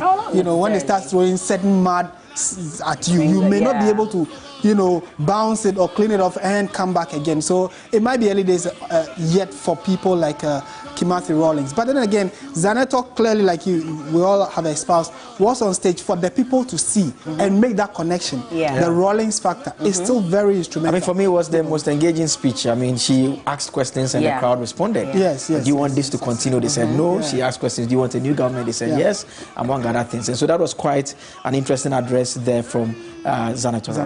And we like also the mix of both male and female persons who came to address the gathering. And it also goes to more or less reiterate the party's position that we want to have a first female vice president for the country. So we will not make it just a male-dominated, you know, event. Let the women also play a role in charging the crowd, speaking to them, getting them to understand the general agenda of the party. And so you were going to the point of Shamima Muslim. I mean, and you saw the flyer they put up for her, introducing her as a gender activist and a journalist as well. So clearly, she is in full support of the selection of Professor Nana Jane Opoku-Agyeman as the running mate. And she concluded her speech actually by talking about who she was going to vote for. Well, she said she's going to vote for John Dramani Mahama as well. But for the fact that she's a gender activist, I believe that the reason she probably came out strongly at this point is just to also put her thumb on that ballot and say that I am in support of a woman possibly becoming the first ever in fact, vice president. I've seen a lot of why not come out and speak on her social media gender activists who, right from when Nana Jane was announced the first time and even the second time, they've made a point quite publicly that they just believe that a woman should have a seat at a big table. And that is why they are supporting John Mahama this time around. And so it's not really because like they belong to the party. So let's say, for example, that the NPP had selected a female, I guess they would have still rallied behind the party. It depends on how the ticket of the NDC would look like. But the fact is that we know how some gender activists do their things generally. I mean, there are people who just believe that sometimes the table, we just have to get there. When we get there, then we can ask for other things later on. You just have one foot in the door. At least you can now make demands. Your voice can be heard as well. And it's also, and I go back to the speech that Professor Nana Jane gave when she was selected this time around. She makes the point that she just doesn't want to make history. Because she knows that she will make history once she's selected. Because she's going to inspire generations to come. Certainly. I mean, in the near future, it will not be out of place for someone to decide that I want to lead the NDC. We know Rawlings' wife, I mean, Nana Koredo Rawlings had tried.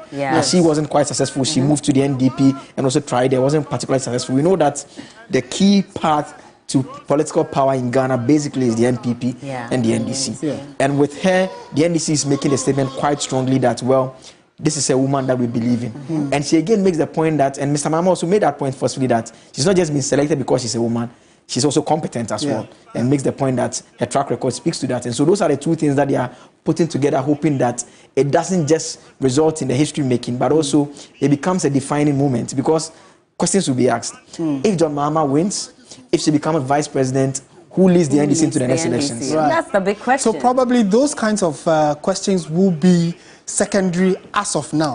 Now they just want to scale the hurdle and get into our own form of the White House, which is the Flagstaff House.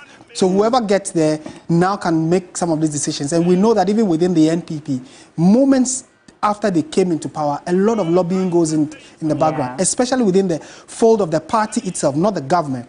Within the party, lots of people lobby for future positions. So it's very likely that if the NDC does win, the women caucus within the party would get some more voice, because they are going to be getting someone at the very top to speak for them and give them a lot of attention. But the question is for how long? Again, for a lot of people who say that the selection of a flag bearer for the NPP in the next 4 years, we are jumping the gun, aren't we? Maybe. Well, but I'm just bringing that in because these are questions that people are asking. That Mahama has only 4 years. After that, the NDC needs to select someone.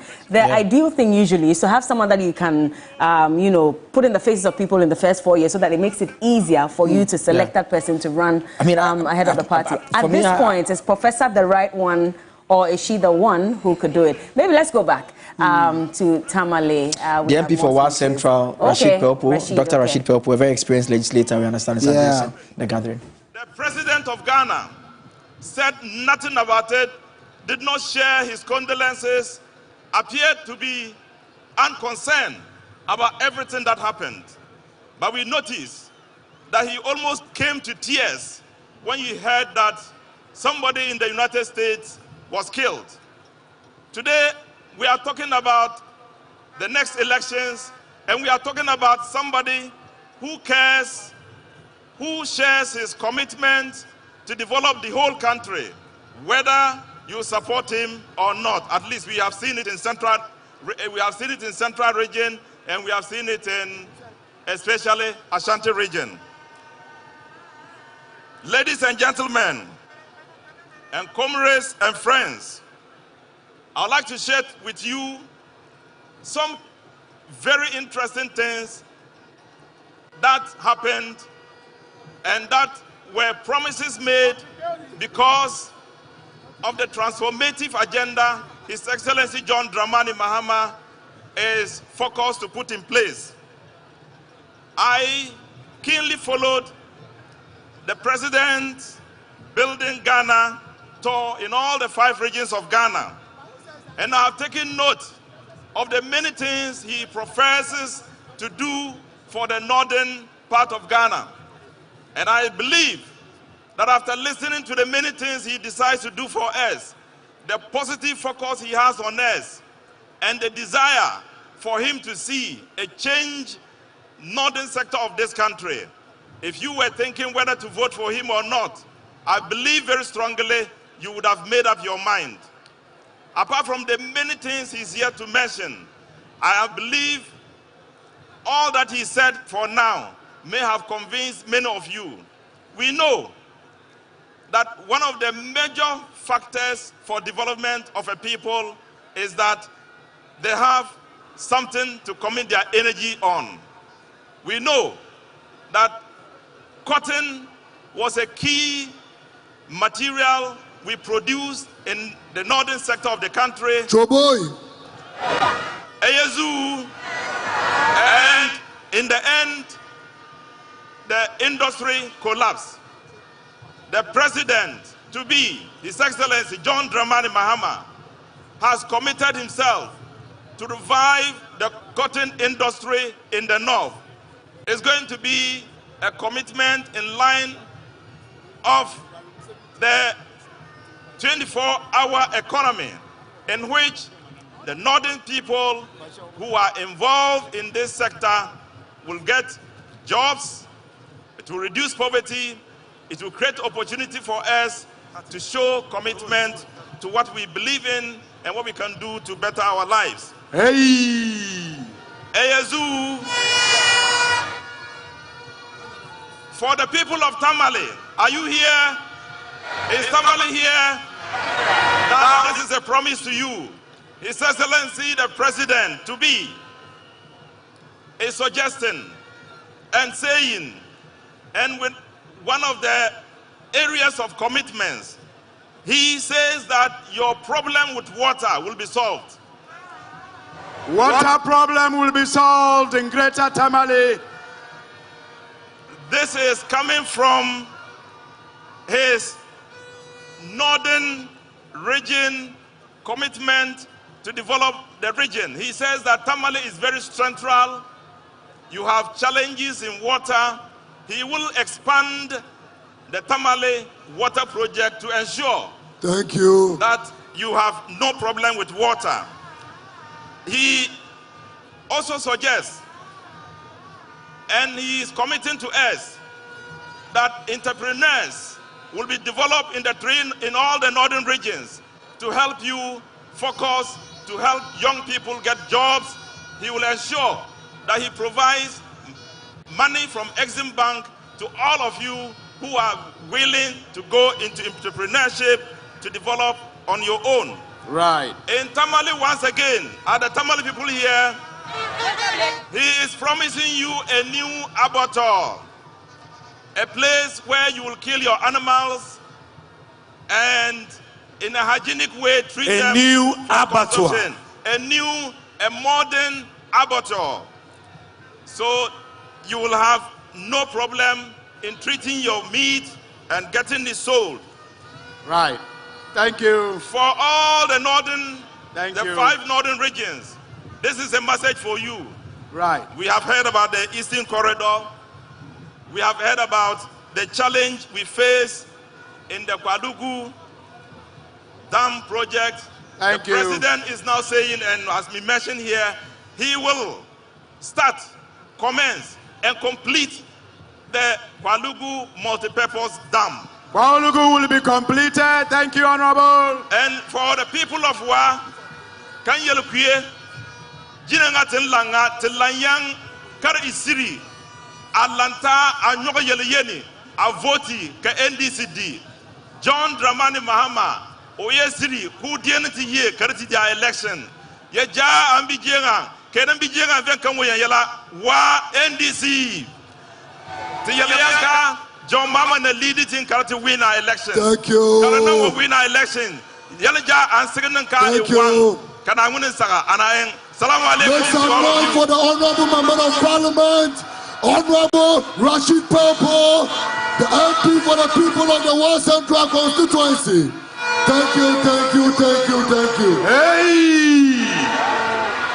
How many of you want to listen to Honorable Fifi Koite? How many of you want to listen to General Mosquito? How many of you want to listen to Gangdu, Gangdu, Gangdu, Gangdu? They are on their way. Actabel. Actabel. Chaboy. Chaboy. I'm sure you will agree with me that the biggest problem facing us today is that we are suffering. You know, so we are hungry. The economy is not working. You know, so but who better to talk to us about the economy than the man who has been keeping the Lion One in check, the darling boy of the good people of Bolgatanga Central. Today he has promised me to speak some Frafra. Choboy, Frafra people here. Let me see your hand, let me see your hand. Choboy, make some noise for Honorable Isaac Adogo. Eyesu. Let me stand on the existing protocol and assure you that today the NDC is on the verge of bringing the man who brings credibility, who brings delivery and performance to the office of the president. His Excellency John Dramani Mahama is the man. What you see is what you get. I can assure you that with His Excellency John Dramani Mahama at the helm, you are not going to see the president at the two-toll lane selling mobile phones for 1 cedi, 2 cedi. We will find a solution to fix the unemployment of our problem of our country and create opportunity for our youth.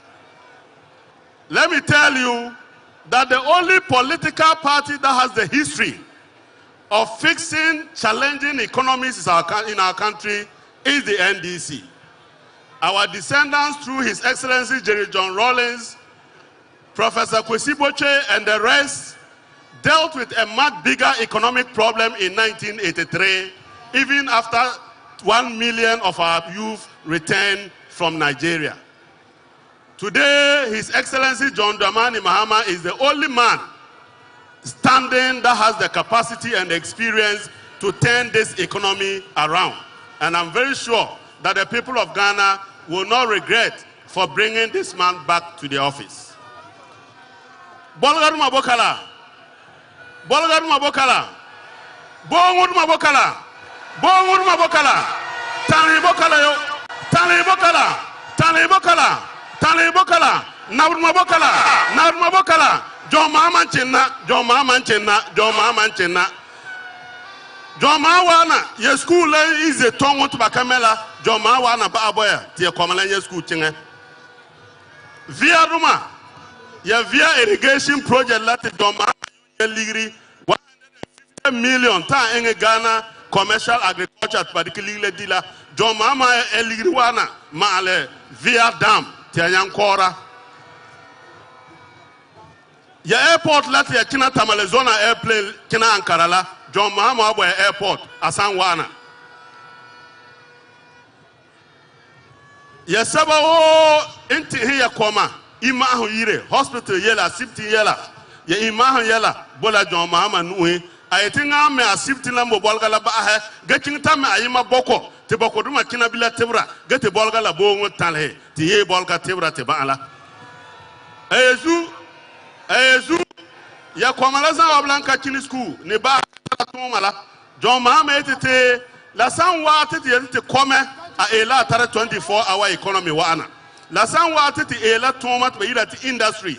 He will bring 24-hour economy as a cutting policy, whether in industry, in infrastructure, or anything that is economic endeavor. We would introduce and make sure that we can do it across around the clock.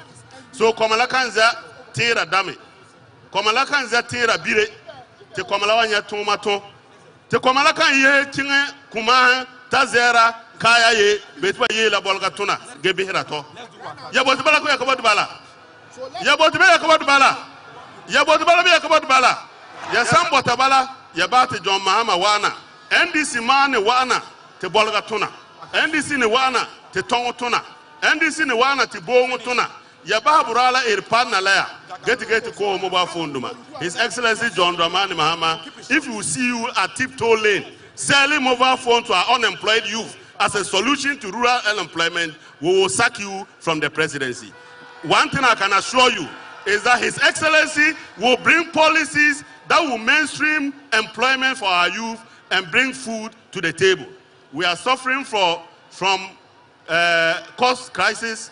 Cost of living is very high, and then you ask your flag bearer, how are you going to solve the problem of unemployment? How are you going to solve the problem of the city? How are you going to make sure that there's food on the table? He says that he'll give the youth one mobile phone so that they pay 1 cedi, 2 cedi. We are better visionary leaders in John Dramani Mahama and Her Excellency Jane Nana Opoku Ajema. Come January 7th, 2025, there will be a new paradigm shift and Ghana will work again. Choboy! Choboy! Hey!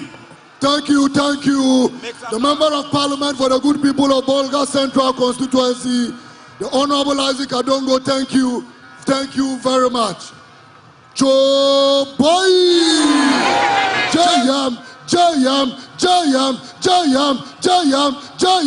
Ose, yeah! John Mahama 2024, Inshallah, Ose, yeah! John Mahama, do we have some 69 fans here? Are you ready for the 69 game changer? Are you ready for Macasio? Let me see you shout. See, make some noise. Let me see your flags. Let me see your flags. Let me see your flags. Hey. Yeah. This is the party of the next government of the Republic of Ghana. With a shout, let's welcome the 69 game changer, Makama Yabala, Macasio.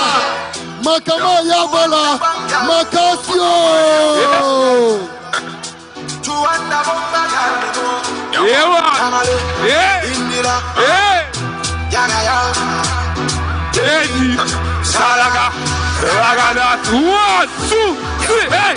Passale below Abielpa, Casal B. Abielpa. Anything you want, Megala, Papa, when you get some. Yagaya, Passale below Abielpa, Casal B. Abielpa. Anything you want me, girl, if I buy, why you get one free? Hello, pretty, you so cute. Village girl, I go take you to the city. The number call about possibility. Never number call a maturity. I go buy you anything. Today I pay you. Mukuti chop, if I couldn't get a bushiti. Ratata, then the Pagadayan Aji.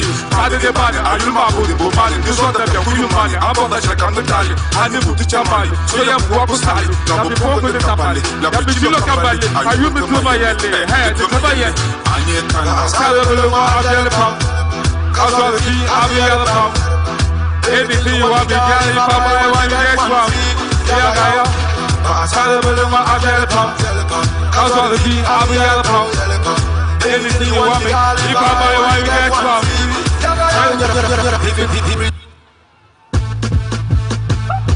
Hey. Makamaya Bala. Hey. See.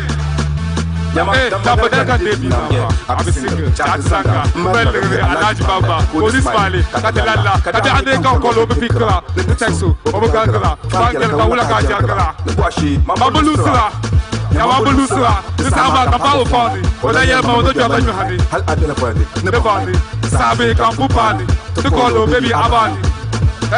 This is about the Basoya.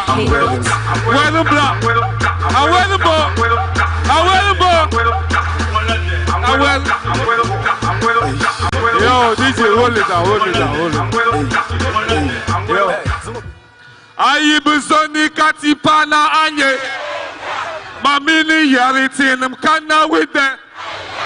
Bumalandweli katipana kabu. Tu shoot la kati. Zomni. High fast production. Man fans. Rap can do the cabo the dance. Blue beats. Sola music. Anyika lava. See. Aliya Kilugumaya. Burati titi. Tiba. Cabo titi.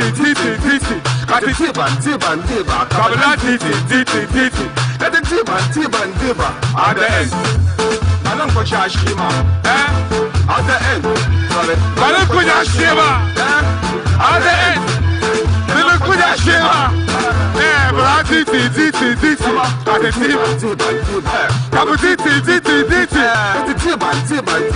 At the end. I don't put your shima. At the end. I don't put your shima. At the end. Kuja shima nyama adu yago ya kaso kamiye yura hala nan kala jela shabele yantura it is go hate bamba mate to ne fa mun danyama izati bamba ma God is great so tamba you makasande na um papa ma in jama God is great sida na pilgara bara yiti salda kanilo go yuliti halka tamsiya ya ka kapiti basel ka timba ka pasu go yut shabda ku sala assistant ka stay assistant 9 don't select cash one I want my wizard the word stay assistant 9 thank you. Nice one. Thank you very much. Sister 9.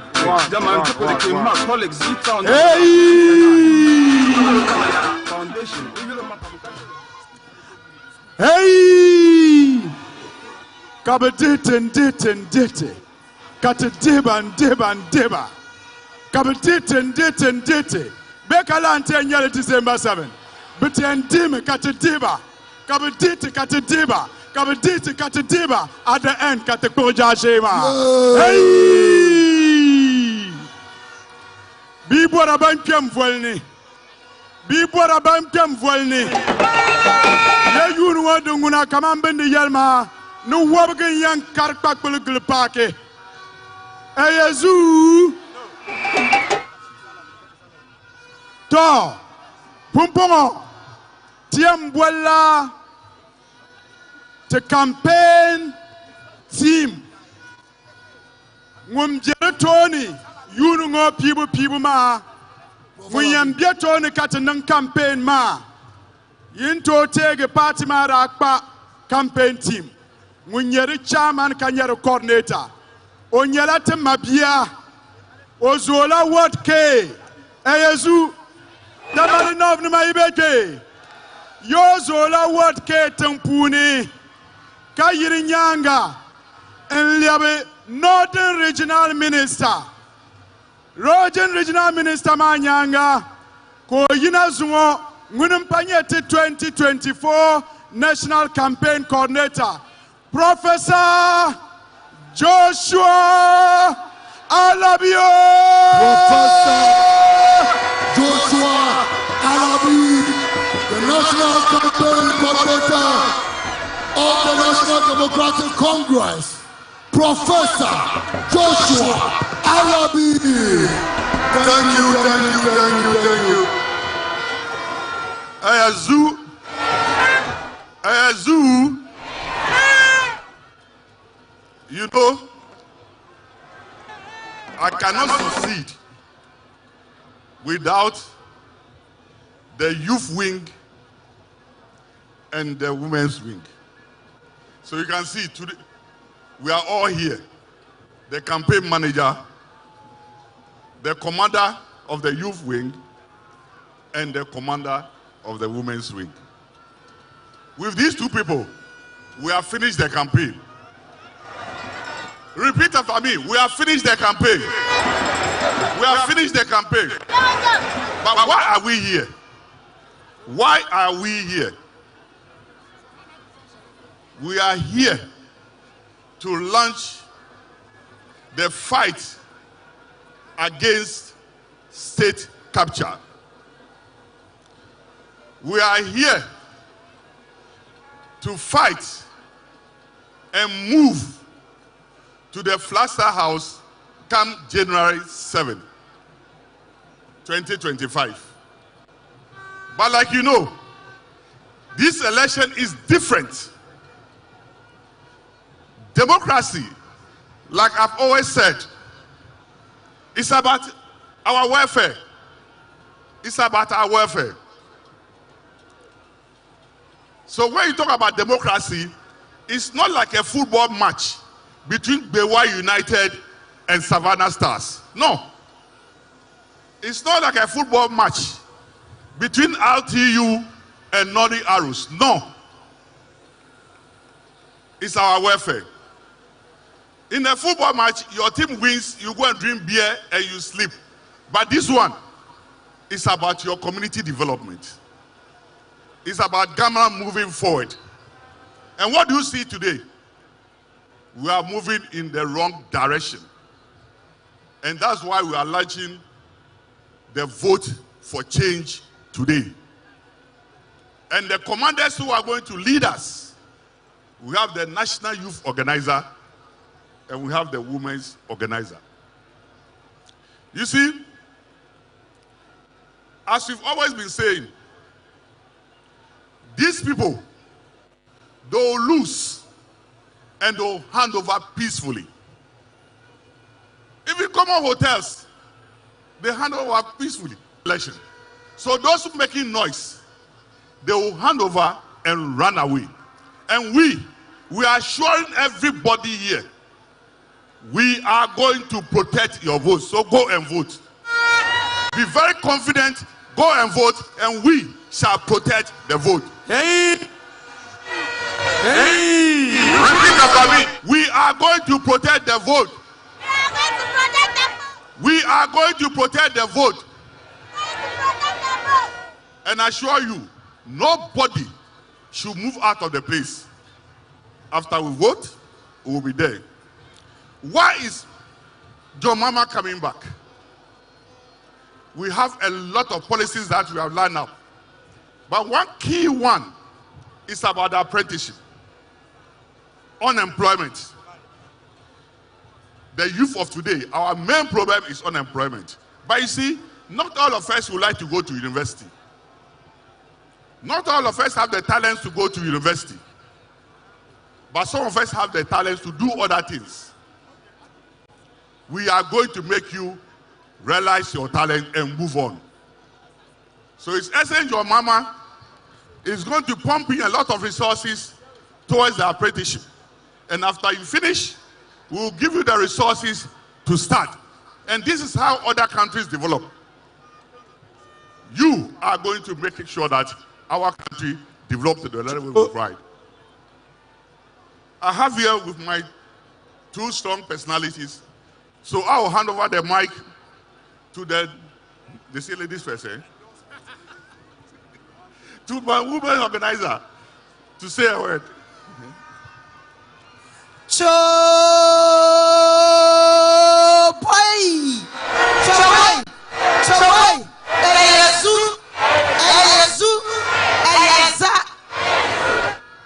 Your Excellency President John Dramani Mahama and the First Lady, Her Excellency Lordina Dramani Mahama, and our Vice President, Professor Nana Jane Opoku-Agyeman, and I beg to stand on all existing protocols. Eyezu, I'll be brief. I'm addressing the women of this nation. Women, we are more than the men. So when we say we are suffering, because we are suffering. Anytime women are empowered, there is peace in our homes. 2024 election is not a normal election. It's an election for the freedom of the Ghanaian woman. His Excellency John Dramani Mahama has given us a woman as a vice president. So this is an election where the women, we have to move forward. We have to fight. We have to work. We have to vote. It's an election where they are going to establish, when we win elections, the Women's Bank is going to be established for every woman, for the hawker, for the market woman, for the one by the roadside, for the woman farmer, for the woman into agribusiness, for the economic empowerment of the Ghanaian woman. This is the election that is bringing peace to our homes. This is the election that is bringing dignity back to the Ghanaian woman. This is an election that is going to make Ghana again, so that we, the women, the old women, our children, our husbands, we can sleep in peace. My dear women, go out there and vote. Work hard. Go and talk about the good news and make sure that President John Dramani Mahama is elected. And as they said, we are telling them that we prefer 2 years John Dramani Mahama government over 8 years of NPP government. So those who say that he's coming forward, we are okay with John Dramani Mahama's 2 years government, because then women will be economically empowered. Thank you very much. Thank you. Thank you. Ayezu. Ayezu. When I say change, when I say Ghana, you shall change is coming. Ghana. Ghana. Ghana. Ghana. Tamale. Tamale. Colleagues, if our country is going to make progress, if Ghana is going to be the Ghana you and I want, then to the young people of this country, this is a clarion call to all of us, that we step out boldly, support the NDC and the vision of His Excellency John Dramani Mahama, so that he rescues this country from the hands of the inept, corrupt NPP administration. Ayezu, I have 3 messages for some people in government. The first is to the president we elected. We elect governments to solve problems. We've elected a government that has become a problem. We are urging Nana Dankwa and his NPP government that come 7th December, they should hand over a peaceful country to His Excellency John Dramani Mahama.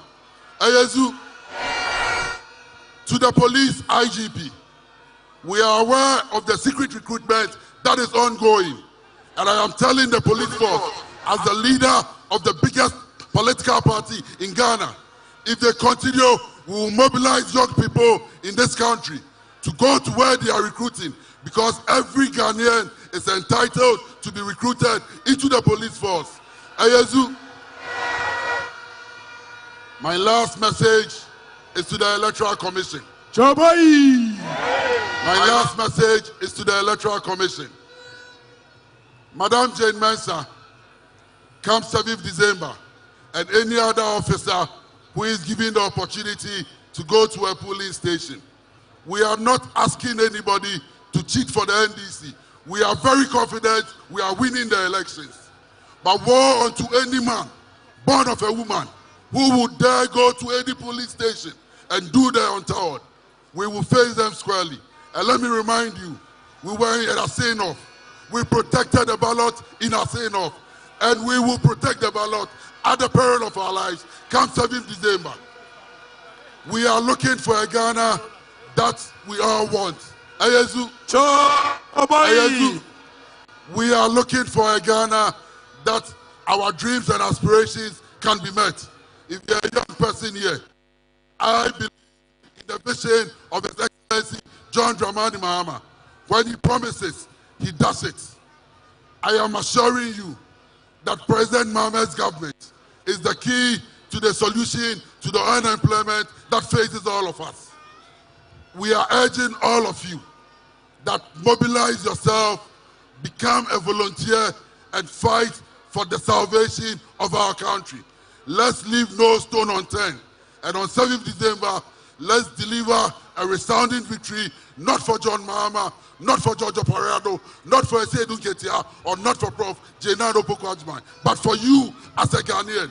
Because the future is bright and the future Thank you. Thank you very much. And may God be with you all.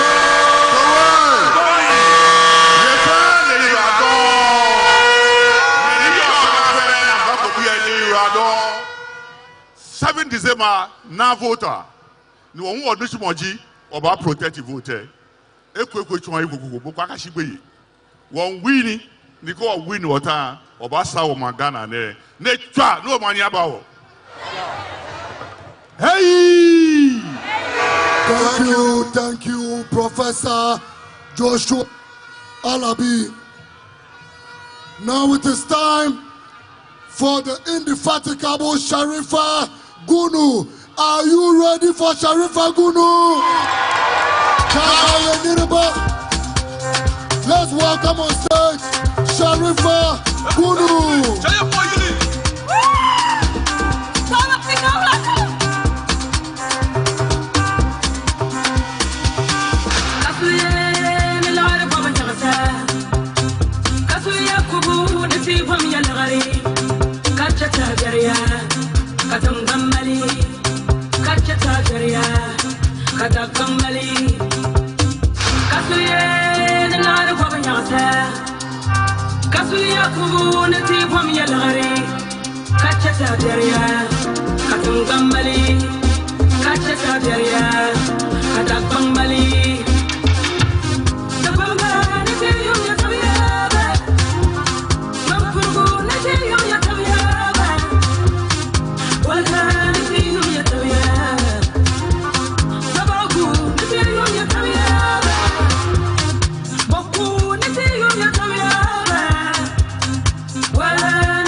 Well, and Sharifa Gunu doing her thing as usual. But guess who's joined us? Hello, Kim. Hi, how are you doing? Good. How about you? I think we've been on a good coverage so far. I think so. I'm proud of everybody. Thank you. We're proud that you've joined us as well, finally. Finally, that's right. But I think that the NDC's really set the tone for the campaign. You guys have been discussing already the importance of the people who are speaking. And for me, one that has caught my attention so far is what Martin said earlier, the Zaneto and the Rollins factor that had come in. And, you know, you mentioned correctly that, you know, they had to put a Rollins in there. And the reason is simple. That historic loyalty that the NDC has in the up north, all 5 or 6 regions now, they cannot lose that. They cannot afford to do that because now the NPP also has somebody on the ticket whose father has some kind of historic loyalty there. And you know, I'm talking about Dr. Mamadou Bawumia. The NDC's loyalty in the region stems from, you know, Jerry John Rawlings. He was an epitome of the people, dismantling the elite picture, bringing in the people, opening up the north with the decentralization, you know, reforms that they made in 1993. And so then we see that in the northern region, government was brought to the people. We remember Jerry John Rawlings. He'll go there, go and clean gutters. I remember as a child, when I grew up in Ashaiman, I'd see Rawlings, and that was the president cleaning. That was the same act that he took up north. And for a long time in the Fourth Republic, who did we know? It was just Jerry John Rawlings. So the people of the north have that historic loyalty to this man. You cannot have an event like this and not bring in somebody named Rawlings. But my concern is that I fear that Zaneto did not connect with the people. Rather? Absolutely. We thought she absolutely. Let me explain. Let me explain, right?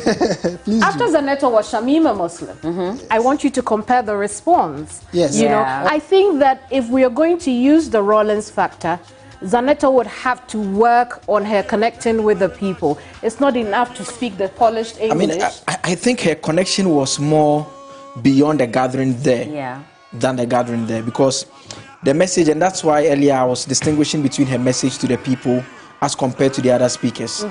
The other speakers were quite specific on the message that resonates with the people in terms of specific matters that they've done in that particular area, whereas she was targeting nationally, picking the issues of corruption, for instance, all the governance concerns that they've raised over the period. We understand there's something we can pick from. One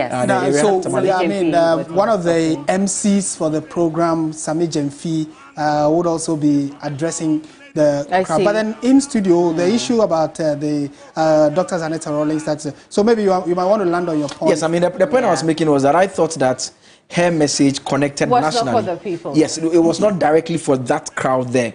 Because if you compare to the other speakers, they were very specific. We were talking about local politics, the things that were being done in the area. In fact, I've seen, and Christopher would eventually confirm this, it appears they have a water situation there. Almost all the speakers, the MPs in the area, they spoke about the water situation, the water system. They will extend the water system. So that appears to be a challenge that they are facing in that area. Whereas what she did was to take on the government directly. Then you see Adongo also follow suit. So she and Adongo, Shamima also follow suit in that regard. Also the difference in there is that, look, she's a communicator naturally. Right. I appreciate the difference in discourse on that particular matter, but perhaps we won't dwell on that. You know, but you know, I get what you meant, because again, if we're talking about the Rawlings factor and connecting and reconnecting with the people, then your message should be directed at them. Just so you can also get more numbers from them, because again, her father had the most numbers from the northern region. You know, during his time. Let's not forget the fact that there will be a language challenge. So whereas the other speakers, because they are... In fact, all the others dwelled on the local dialect during their communication. And then her best bet will be English, or worst case, the Ashanti language, Chi. So that might be a challenge. As to the specifics of the content of her message, I think it resonates with both the people and then the nation. And let's bear this in mind, that whatever is said there, the people gathered there are not the final... they are not the last people to hear it. It's actually a message for the country and for other electorates. Yes, so we are more or less bouncing it off you and then getting the whole nation to appreciate it. I think they are doing a mix of everything, because we've seen Adongo also go national as well. Even the music choice. I mean, Sharif Agun was just performing a short while ago. Earlier, they had Makashi, one of the big artists up north there, also performing there. So that tells you what they want to do. And Kemini was doing a bit of the historical trends there. It's interesting, and earlier I was bouncing that off Musa Danko as well. The NDC's connection to the north, unlike other political parties, where if you pick, for instance, the MPP, we know that how it started with NLM, the Ashanti roots. The NDC, you can say same for Rawlings and the Volta region. The connection to the north, it didn't start off with any leader hailing directly from there. So it's more or less an adopted home for the party of sort. And earlier, Mustafa Bande made that point strongly, that people tend to think that the Volta region is more or less the base, the World Bank of the NDC. But he says, no, the northern region is also our home. But it's a home that is not by birth, if I can put it in that manner. And that is how come the data we shared earlier, it shows the inroads that Bawumia is making, because the NPP also know for a fact that it's a place that does not tie directly to the NDC per se. They simply loved their leader and they went with him. Could that be the reason why, again, for the NPP, they had to find a way to break the regions apart? So northern region, for example, I'm just saying that. I'm just making a point. Fair point Bella is making, the reason, because they realized that the northern region as a whole, if you put the numbers together, then it's always going to the NDC. So how about we find a way to break it apart, beyond the fact that it was too big, you know, probably a regional constituency. So then let's find a way. Because now you see Northeast is going in favor of Dr. Bawumia and the NPP, clearly because he hails from there. And his father we know for a fact there. that the two political parties in their manifestos, 2016 manifesto, they had both promised to create regions. Yes. So, I mean, there's been a demand for regions from those areas all throughout. But yes, I agree with you that because you can't have a constituency straddled within two regions, it's unconstitutional. And so that is how come even the SAL issue, that was the challenge they had.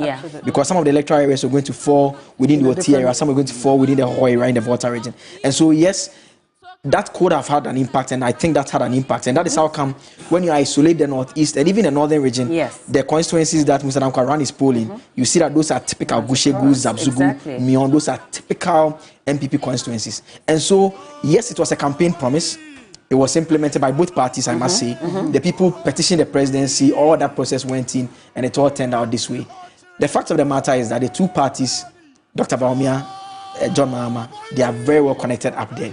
They know that this is a place that, and Musa Dankwa said it correctly, the battleground. I also think the battleground will be up north as well. Absolutely. And I think same. Just a quick take on something that Bella has said and you have responded to. I agree with you. I think that it could be a reason for the demarcations, particularly up north. And I'll give you reasons why. Again, we go back historically.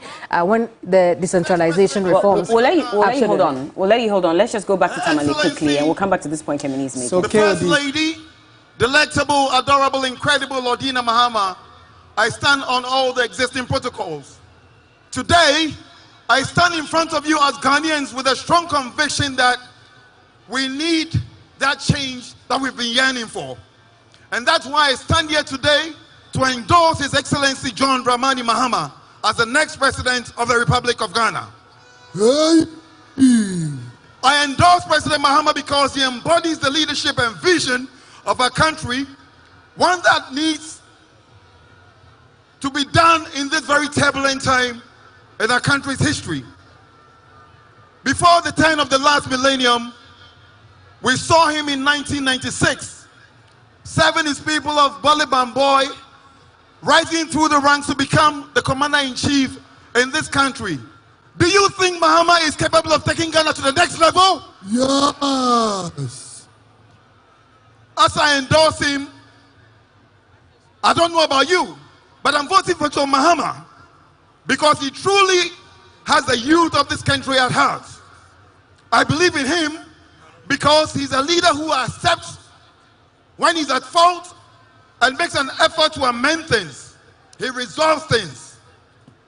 I have no doubt that the John Mahama 24-hour economy will create decent jobs for the youth in all sectors, including the creative arts and, of course, hospitality sectors. Even more exciting is his promise to train 1 million Ghanaian youth in coding and invest $3 billion, into ICT to create 300,000 jobs.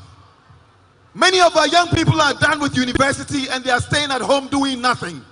We need that change. Ghana, we need that change. Yes. To the youth of this country, we all know that Nkoye, is this how you want to live? To the youth of this country, is this how you want to live? No. Encourage your family members, call your friends, anyone who is above 18 years, go out in your numbers on the 7th of December to vote John Dramani Mahama. Your Excellency, you've done this before. Come the 7th of December, we're going to the polls and we're going to elect you. We know that you will take this country to the next level, and that's why we're all here to support you. God bless John Mahama, God bless the great NDC, and God bless Ghana. Thank you very much.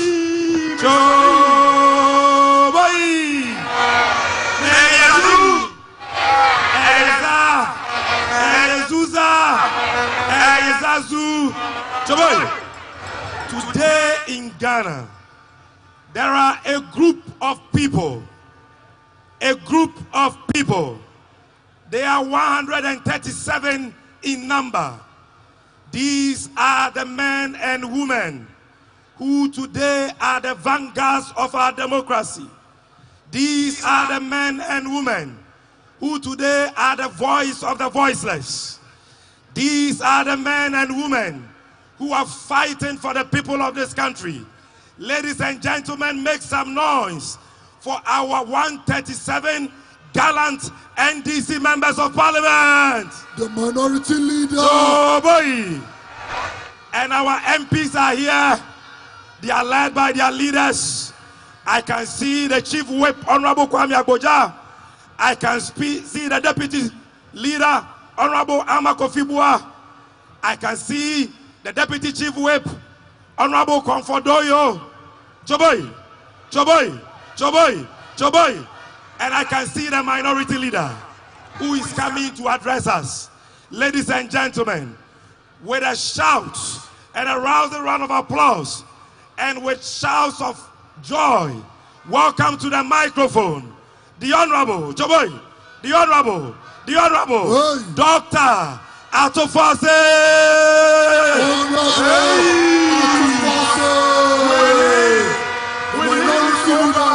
With him is over 70 MPs here today. Let us give the MPs a shout out. All the MPs who are here, we are grateful for your presence.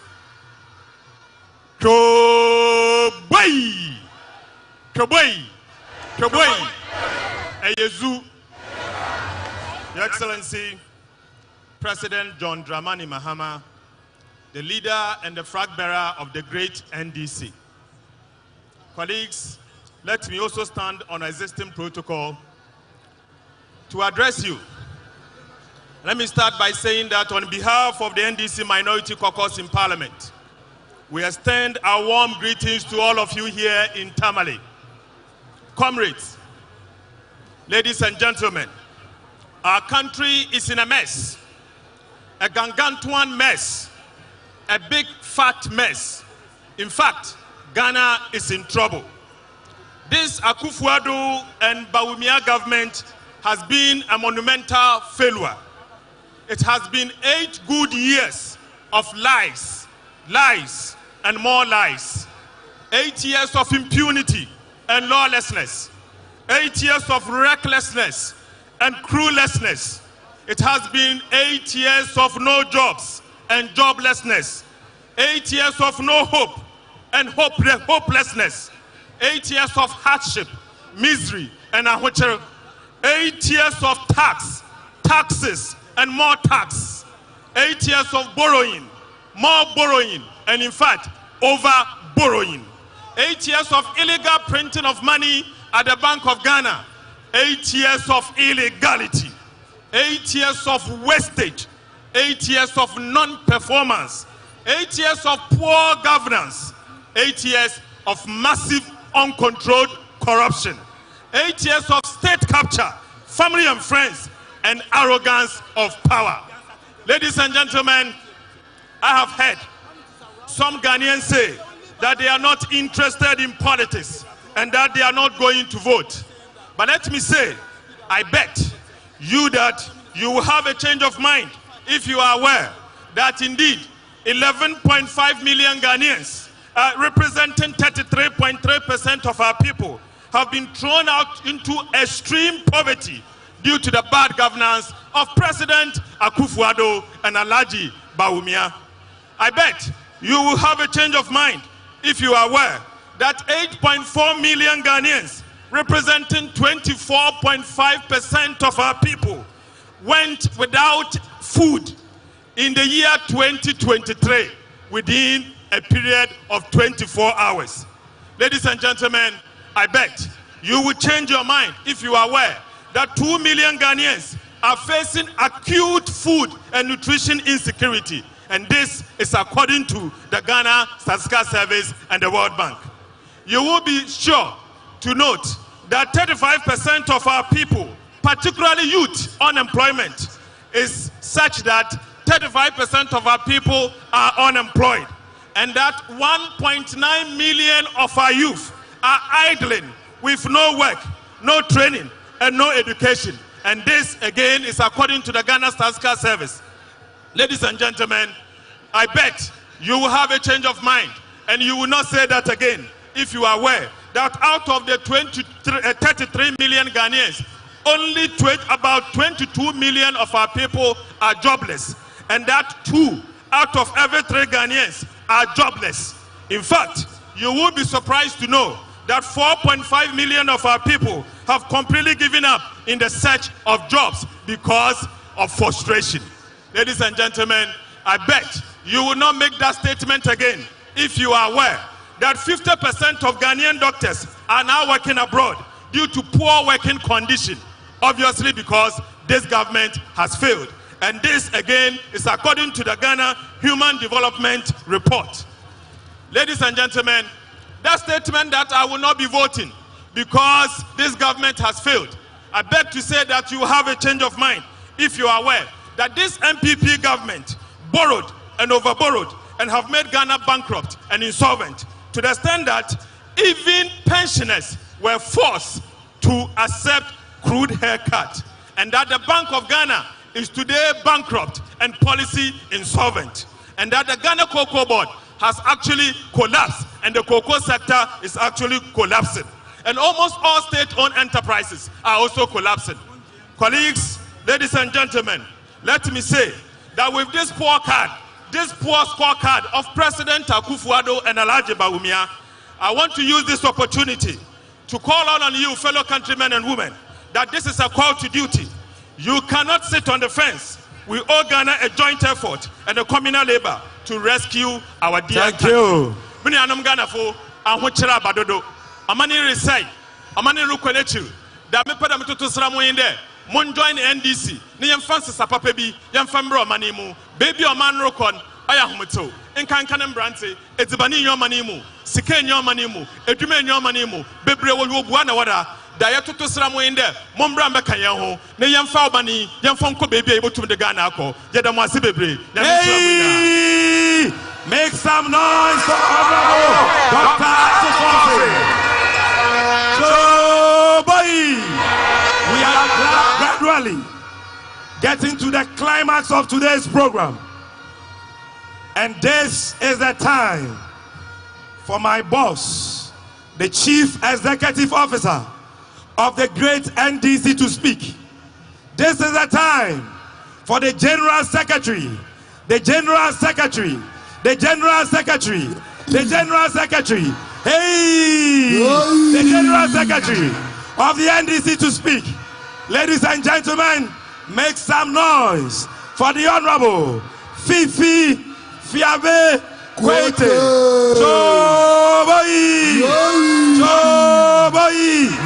Hey, thank you. Thank you, thank you, Honorable Fifi Fiabe Kwete from Northern Region. Fifi Kote. Ezu. Eza. NDC here. Bodo. MFA. MFA.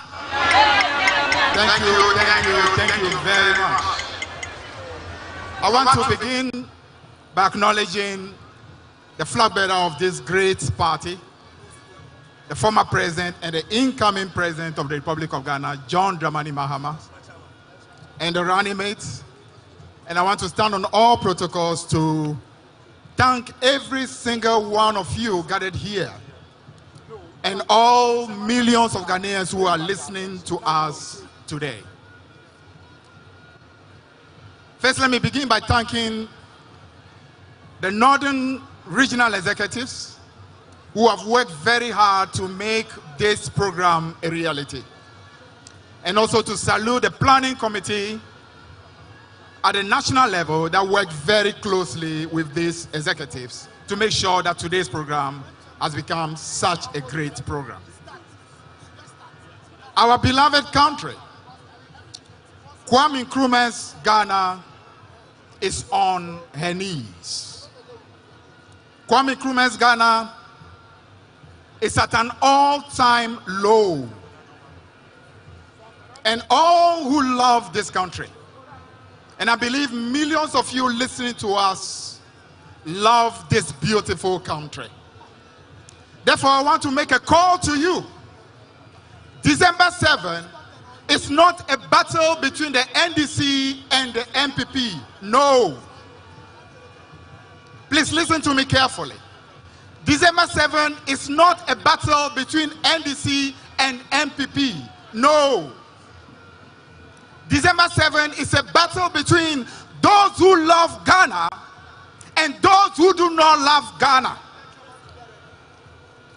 December 7 is a battle that calls all who want the good of Ghana to rally to make sure that MPP is defeated. And that means even members of the NPP. Because I believe that there are still many people in the NPP who know that what has happened over the last 8 years under Nana Akufo-Addo and Bawumia has been nothing short of the total disgrace and destruction of our country. And I'm making this appeal to you, patriotic members of the NPP, and I know and I see some of you. You need to come together with the good people of Ghana to ensure that Nana Akufo-Addo, Bawumia, Napo are disgraced and defeated on December 7. Hey! It is important for your own party because you need to rescue your party. I don't have a lot of great things to say about your party, but at least I do know that in 8 years of President Kufuor, we did not see this level of destruction. We don't see this level of disgrace. We don't see this level of deception, of total decay of our country. So therefore, it means that there are many of you in the MPP who know what is right. And you need to rally together with the good people of Ghana to ensure that this darkness comes to an end, that this decay comes to an end, that this disgrace comes to an end, that this shamelessness comes to an end. Come December 7.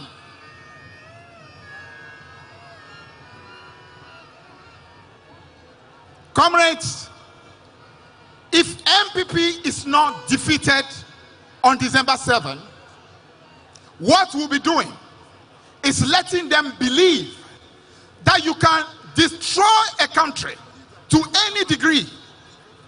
You can corrupt a country to any degree. You can steal and make yourself rich at the expense of the people of Ghana. You can cause suffering to the people of Ghana. Desperation and hopelessness to our young people who today want to leave this country in droves. MPP will believe that you can do any of that and still win an election. And if that happens on December 7, this country is gone. This country is gone. If you allow MPP to still win after 8 years of this suffering, this disgrace, this total destruction of our country. So therefore, on December 7, it is a battle between Ghana versus MPP. It is not NDC versus MPP, it is Ghana versus MPP. Yes. And they must go on December 7. Ezu, we know the level of destruction that has happened. And we know that President John Dramani Mahama, who definitely will win through your help and your support, come December 7, is not going to have an easy job come January 7, 2025. But let me tell you why there is hope. John Dramani Mahama is coming from a great tradition. First and foremost, a president who has been inspired by the founder of our country, Kwame Nkrumah. And it's coming from that tradition of a great founder who established this country and built this country, that this country has become a place of pride. John Dramani Mahama is inspired by Jerry John Rawlings, who in 1982 took this country from a place of collapse, a place where this country was on its knees, and together with young patriots started the process that lifted this country, built the infrastructure, and set us on a path of honor and respect again. Indeed, we have a good history. John Dramani Mahama is inspired by Atta Mills, a great president who in 2009 met very great challenges in the economy of Ghana. Inflation was hitting almost 20%. The CD had depreciated by over 20%. Our gross domestic reserves had totally collapsed. Our banking sector was in crisis. Deficit was at an all-time high. But through dint of hard work, through humility, selflessness, and love for country, John Dramani Mahama assisted Prof. Mills to set this country out of that difficulty and start a process that has led to 8 years of great achievement for our country. Therefore, John Dramani Mahama comes from a tradition that knows how to resolve problems. If Ghana is in crisis today, there is no one you can trust to deliver than the NDC, whose record of taking this country from crisis and setting it on a path of prosperity. Absolutely without doubt. Ezu, but let me tell you, taking out MPP is not going to be easy. Comrades of the NDC and fellow Ghanaians, it's not going to be easy taking them out. The reason is simple. They know that once they are out, this time around, punishment will follow them. They know that they will be prosecuted. They know that their corruption, their greed, their destruction of the country will be punished. Yes. And because of that, they are going to do everything possible to steal the power from you. So therefore, we need to be extra dedicated. We need to make sure in every polling station, every single one of you is ready to work hard. Open your eyes and ensure that nothing goes wrong. And ensure that the collection of our results, and we assure you, we will make sure that happens. Ezu, the job ahead is not an easy job, but we promise you we shall deliver it. All we need of you is to come out to your numbers and ensure that you vote against the darkness that has engulfed our country, the shame that has engulfed our country, the destruction that has happened to our country. And we believe that you will help us to achieve that. And once you do, you trust that we will restore this country again like we have done in the past. We have that history of being nation builders. We have that history of being people who love Ghana, who work hard to make sure we lift our country when things are down. Comrades, there's a lot of hard work ahead of us. I want to use the opportunity to thank our 137 members of parliament who continue to work hard on our behalf. I want to single out my brother, Samuel Okujeto Ablakwa, for the dedicated work he continues to do.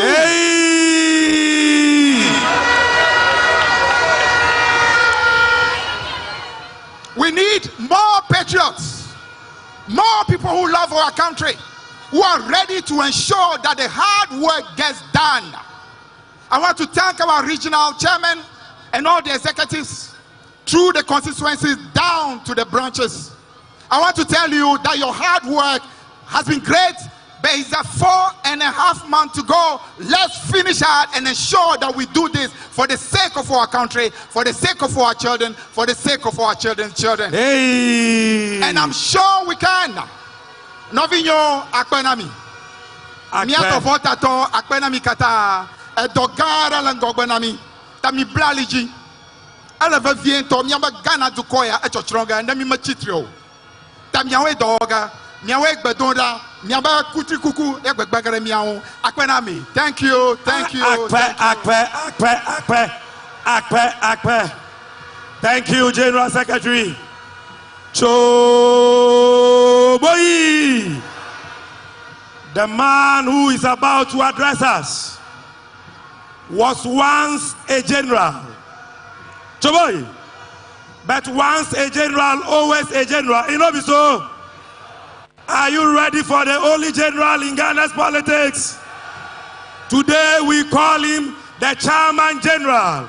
Ladies and gentlemen, make some noise and welcome to the microphone the Honorable Johnson Asiedu Ketia, the National Chairman the national chairman, the national chairman, the national chairman, the national chairman of the great NDC, Joe Boy.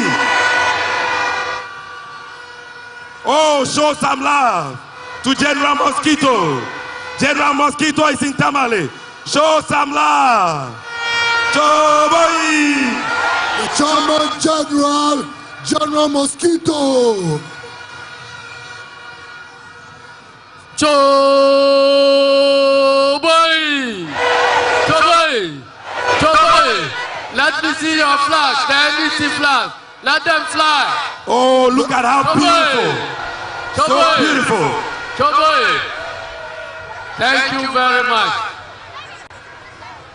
Your Excellency, the incoming President, John Dramani Mahama.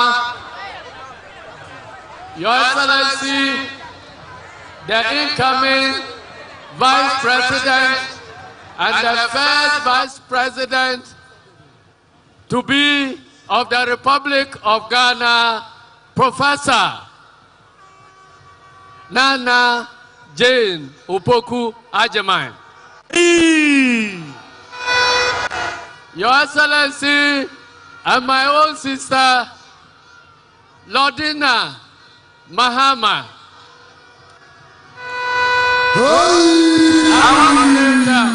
So all of you out there, wave your hand. You are all comrades in the struggle. Show your hands, show your hands, show your hands, show your hands, show your hands. Hey! Eyezu, Eyezuzu. Today is not a day for long speeches. And I don't intend to make any long speech at all. Today is not a day to convince those who have been converted already and been baptized. Today is the day we are launching the NDC campaign to move to the presidency. So I'm not going to address you. My address is going straight to the presidency. And the occupants of the presidency, His Excellency Nana Addo Dankwa Akufo-Addo. Why am I saying this? Today marks the beginning of a struggle to decide who becomes the leader of this country. And you all remember that 8 years ago, this country was handed over to Nana Addo Dankwa Akufo-Addo in one piece by His Excellency John Dramani Mahama. So to those who know the telephone number of Nana Addo Dankwa Akufo-Addo, who have any contact to Nana Addo Dankwa Akufo-Addo, please take this letter for him. Dear Mr. President, you remember that 8 years ago, the NDC and President John Dramani Mahama handed over to you a peaceful country in one piece. We are heading towards a crucial election. You are wearing two caps. You are the leader of a party going into this contest, the New Patriotic Party.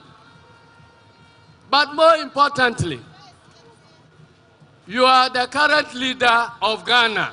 You are the president, the first gentleman of the Republic of Ghana. So even as your heart desires that your party will win elections, you have a bigger responsibility of making sure that there is a transparent, peaceful, elections in Ghana and there is smooth transition to the incoming president without a drop of blood coming out. And so, Mr. President, we have 4 months now to go into elections. As all previous presidents have acted, we have heard you. We have heard your message on the MPP platform. You are delivering as the leader of New Patriotic Party. We are yet to hear a clear message from you, Mr. President, committing yourself to a peaceful, fair, and transparent elections in Ghana, and committing yourself to respect the wishes of Ghanaians, and putting yourself in readiness to hand over power peacefully to whoever is chosen by the good people of the Republic. 4 months is too short. President Rawlings declared his preparedness to hand over power to anybody who will win elections 1 clear year before the elections. President Atta Mills did the same. President Kufuor did the same. President Mahama did the same. We are ready to hear what you will say. What you have said already, that you will not hand over until you hand over to the candidate of your party, we consider it to be platform talk. Come out and speak as a father of the nation. You must set the tone for this election.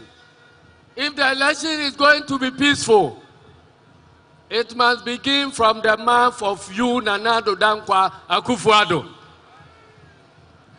If election is not going to be peaceful, and you want to destroy the country, you want to blow the bridge once you have crossed to an island, let it come from your mouth on a presidential platform. We have heard what you have said on your political platform.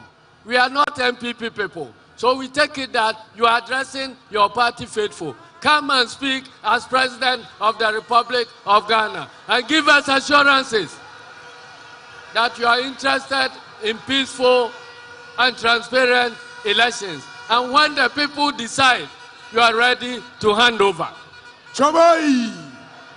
Mr. President, we want to urge you to call your appointees to order, to prevent them from abusing the power we have entrusted in them to pursue their political interests, because they will be resisted. Mr. President, we beg you, you are the Commander-in-Chief of the Ghana Armed Forces. Your word to the security sector that you are interested in peaceful and transparent elections will be obeyed, because you are the Commander-in-Chief. Don't hide under any cover. You are the one giving the wrong instructions. Own up and tell them that the power of the masses is stronger than any army or police in the whole world. Chabai! Dunga! Eyezuzu. My next message goes to the Council of State and the National Peace Council. We are beginning the contest for power today.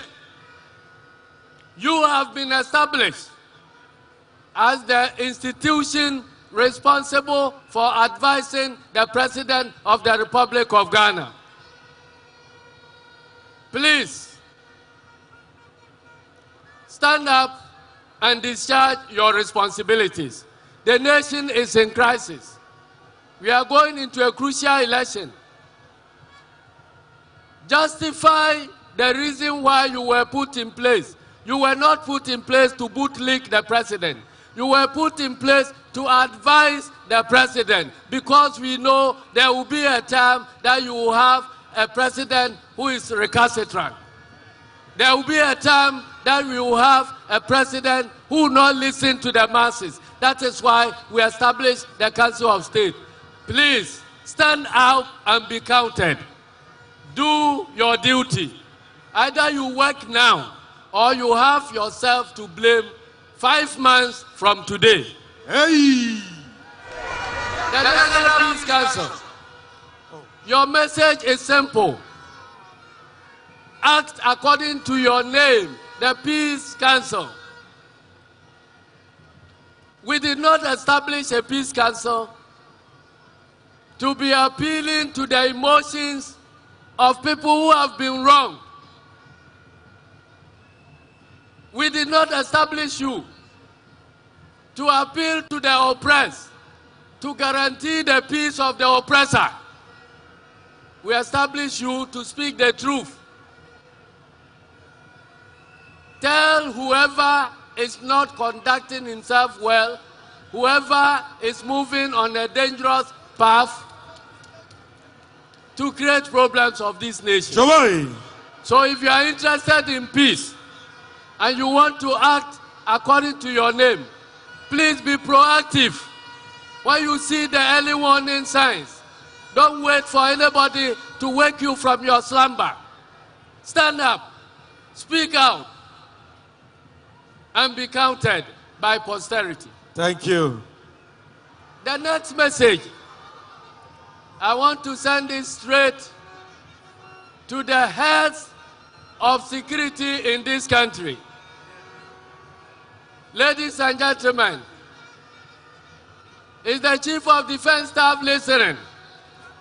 Whoever is close to him should nudge him to listen to Asiedun Katia on Tamale platform. Where is the IGP? If he is listening, my message to you is simple. The day you were commissioned into leadership of our security services, you swore an oath to protect the interests of Ghanaians. You didn't swear to protect the interests of any regime that is in power for the time being. We know you are working under pressure, but please, you can absorb that pressure and do the right thing for the next 4 months. If you fail on the day of accountability, you will not have the president who is pressurizing now to do the wrong thing to come to your defense. You will be left with yourself and your God. So this is the time for positive defiance. You cannot be following wrong instructions under the excuse that power from above, order from above. There is no order from above. No order from above. You swear to this country that you will stand up and defend the country and put your life on the stakes if you fail. So please, we beg you, we trust you. You are the unsung heroes of this, our fourth Republican democracy. Peaceful transitions have happened because you did not look on for wrong things to be done. You defied instructions on the D-Day when you considered the instructions to be wrong and stood up to protect the democracy of this country. Do it once more. Hey! My next message is directed to Nananum of this country. Nananum, the chiefs, we did not insulate your institution from multi-party politics, partisan politics, for no reason. We know why we did that. We knew from our past history, if you allow politicians to meddle up with our holy institutions like the traditional councils and paramountcies, you end up with a situation where the institution will be destroyed. Please, you have a role to play beyond appealing to us for peace.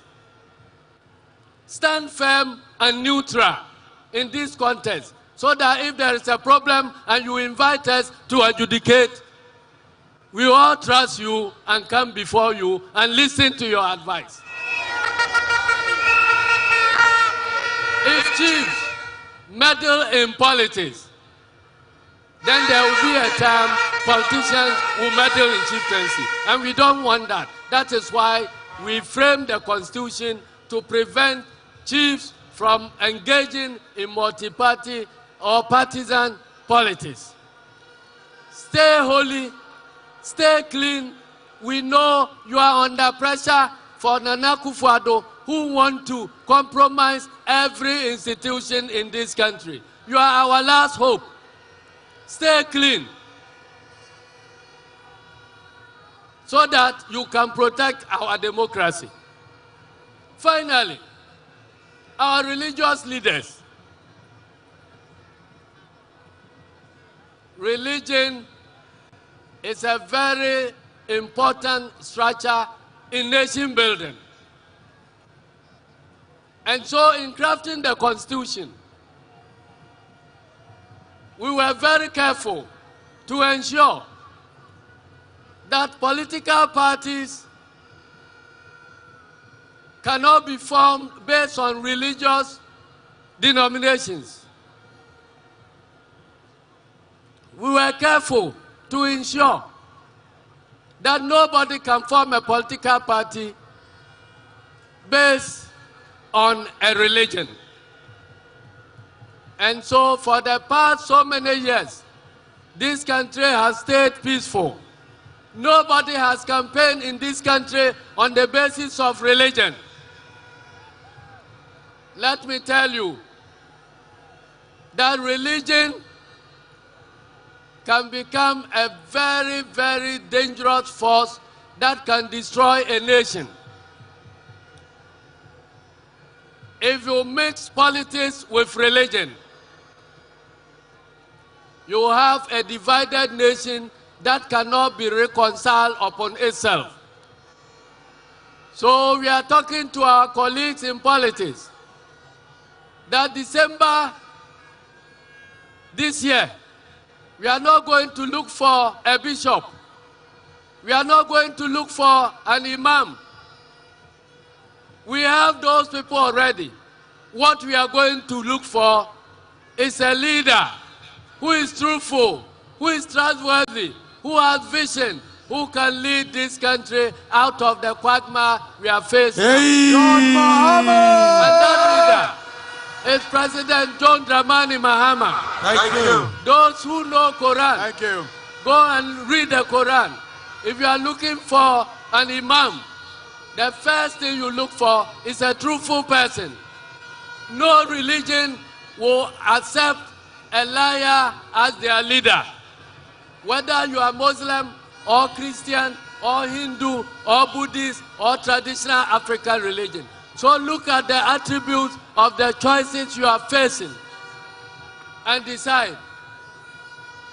We in NDC believe that President John Dramani Mahama satisfies all the criteria for leadership, whether he is found in a religious circle or whether he is found in a political circle, because he is truthful, he is honest, he is courageous, and yet tolerant.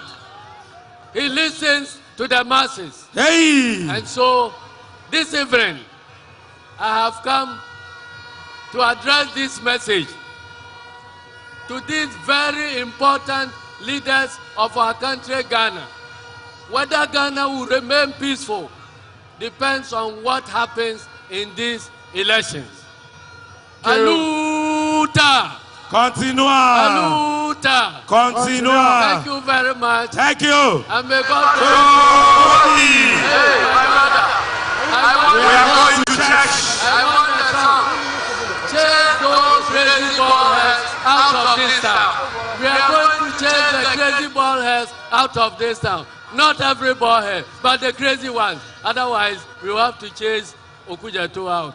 So, thank you very much. And may God bless you. Thank you, General. Thank you, General. So, it is time to praise the Lord and to commit our campaign into the hands of God. Jakalolome is in the house.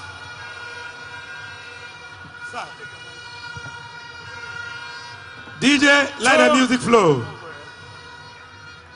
Choboy. No, where are the soldiers? Choboy.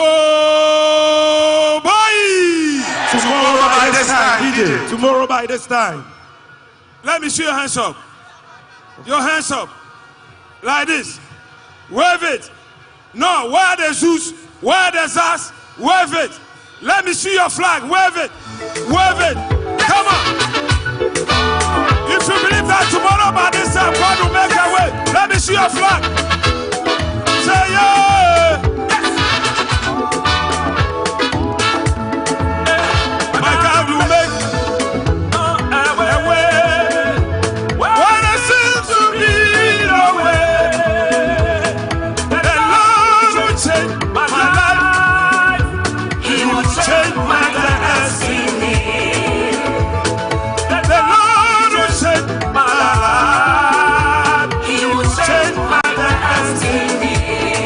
Yes, sir. He will make yes. When it seems to be no way, yes. The Lord will change my life. He will change my destiny. No, let me say so. Come on. The Lord will change my life. He will change my destiny. Take us answer.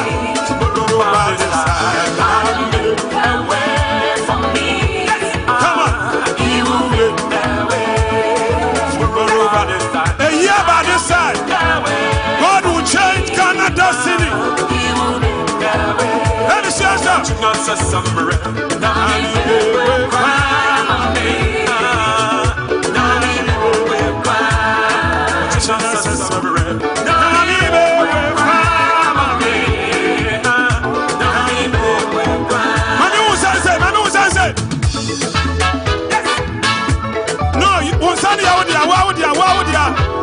Senyamia kumia na ya dasuti asedia wonsane saa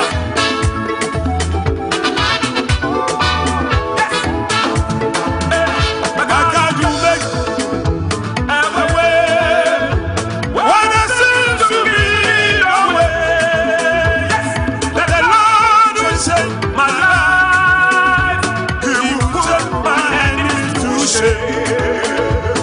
Let the Lord will save my life. He will put my enemies to shame.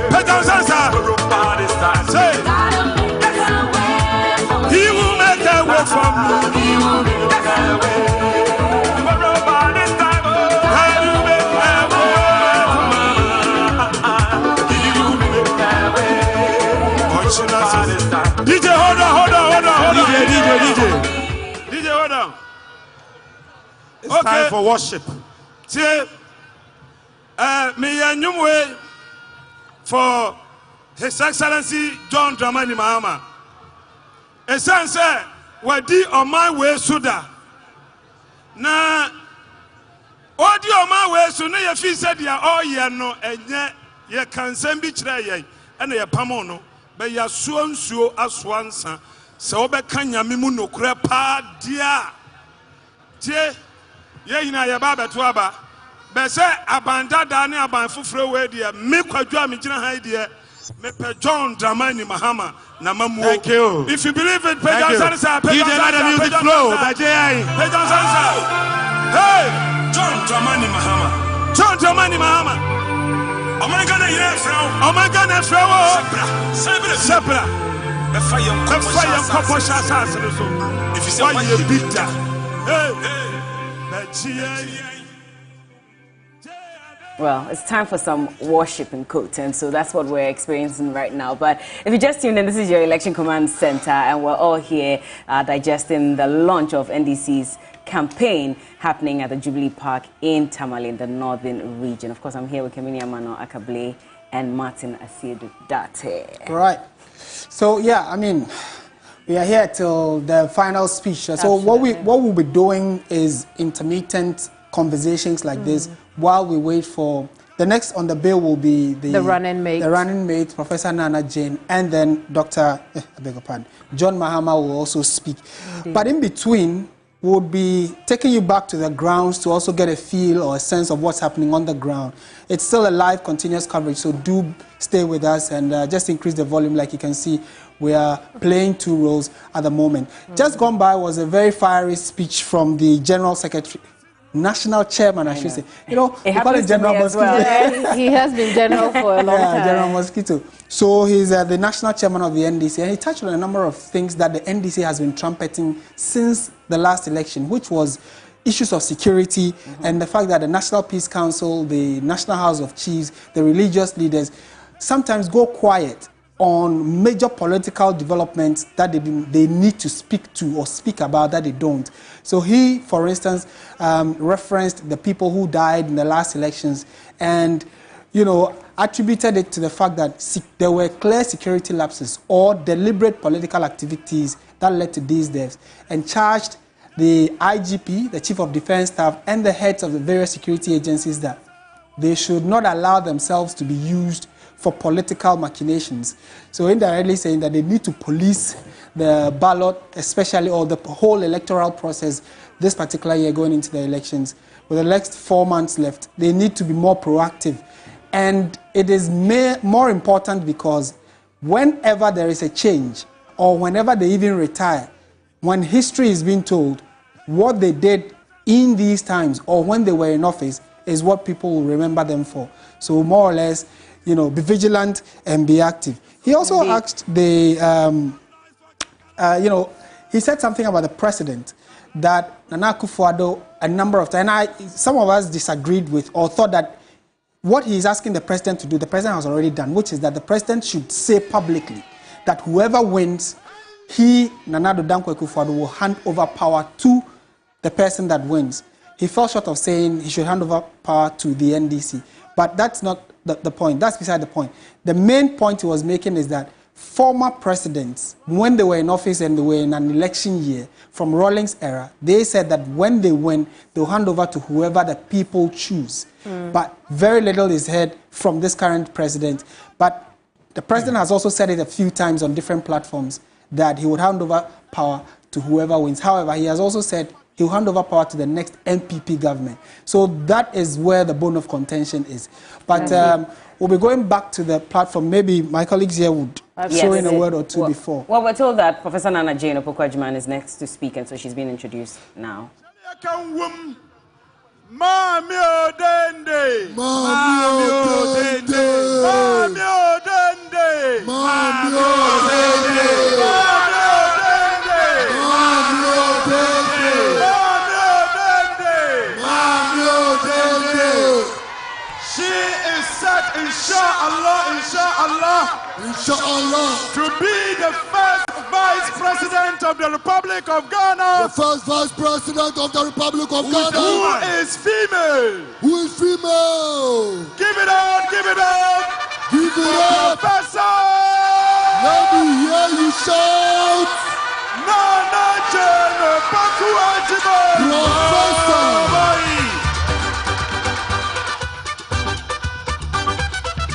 Mami Odende, Mami Odende, Mami Odende, Mami Odende. The victory of Muhammad.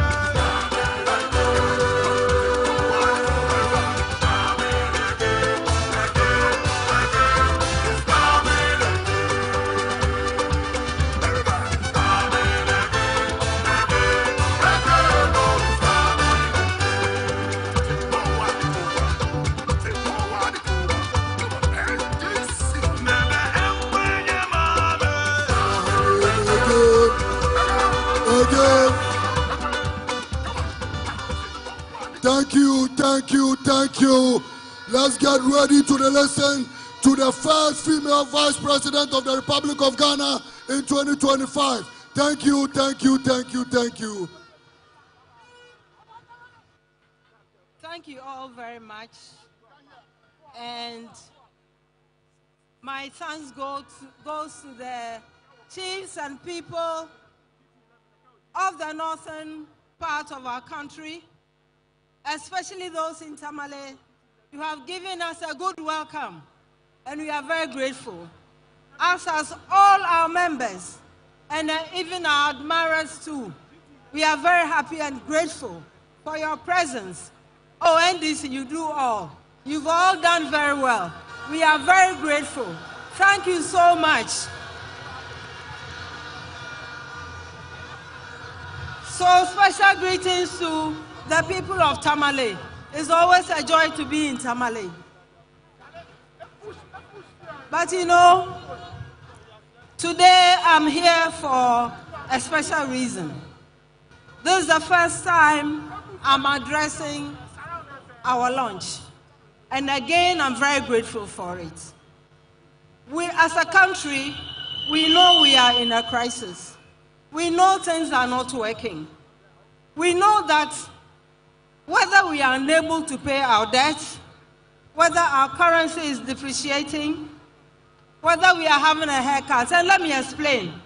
The haircut has affected our pensioners, but the haircut has also affected the quality of our education. Our education has also received a haircut. So has the haircut affected the quality of our health care. It has also affected even the quality of our roads and the quality of our businesses. So this is very, very serious. Whether it is about the cost of living, whether it is about our businesses collapsing, whether it is about unemployment, whether it is about our children not having nutritious meals because we can no longer afford them. Ladies and gentlemen, whether all these things are happening, we know that they affect everyone without discrimination. But we also know that they affect women more than men. Is that true or not? Where are the women? Are they here? You are here. So you know what I'm talking about. You know that when there's just one mushroom left, you have to turn it into a palatable meal for everyone to enjoy. You know when the children are sick, go to any hospital and see those who bring the patients. It's a woman who do so. When a family member is ill, it's always a woman who stays by the patient. So when things are not working, we feel it more. However, we are also the ones who don't earn that much. We are also the ones who don't generally stay in school for that long. So what should happen? What should His Excellency John Dramani Mahama do? He has thought very long and hard about this problem. He has been in government before. He has handled this country before. He might not have been perfect, but we all know that he did the best he could. He did the best he could by everyone.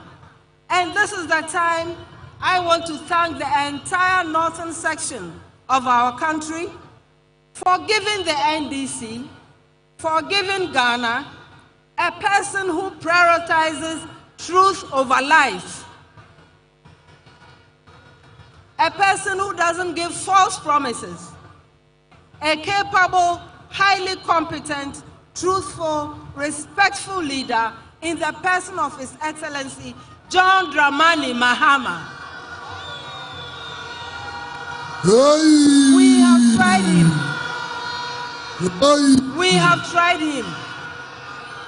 He has been off the radar. He has reflected on what is going on. And he's coming with new policies. And those who make comparisons, you don't compare unlike things. Don't compare his performance and his achievements with what this current government is giving us, it's like comparing cassava to oranges or cassava to lemon. There's no commonality among them. So we are very happy and grateful that His Excellency did not give up on this country, but that he's willing to put himself forth again to rescue this country. And this time, we must all ensure that when he's done the hard work, when all of us have supported in doing the hard work, this country does not return to such a status again. And we are counting on all of you. We are counting on all of us to ensure that we redeem this country, we rescue this country, we stabilize this country, and make us all proud to be Ghanaians. So what did he do? Knowing that it's the women who are suffering so much, he thought long and hard about it. And he came up with a brilliant idea. Ebushafo, America nyede. So ye emanu yezena mesiafo na wabre announce them. So what does he want to do? Also, why you know there are abandon mesiafo ma hen bosan na show. Na yer corner yer but the baby are young harrian. No yandan. Why do women suffer so much? What work do women mostly do in this country?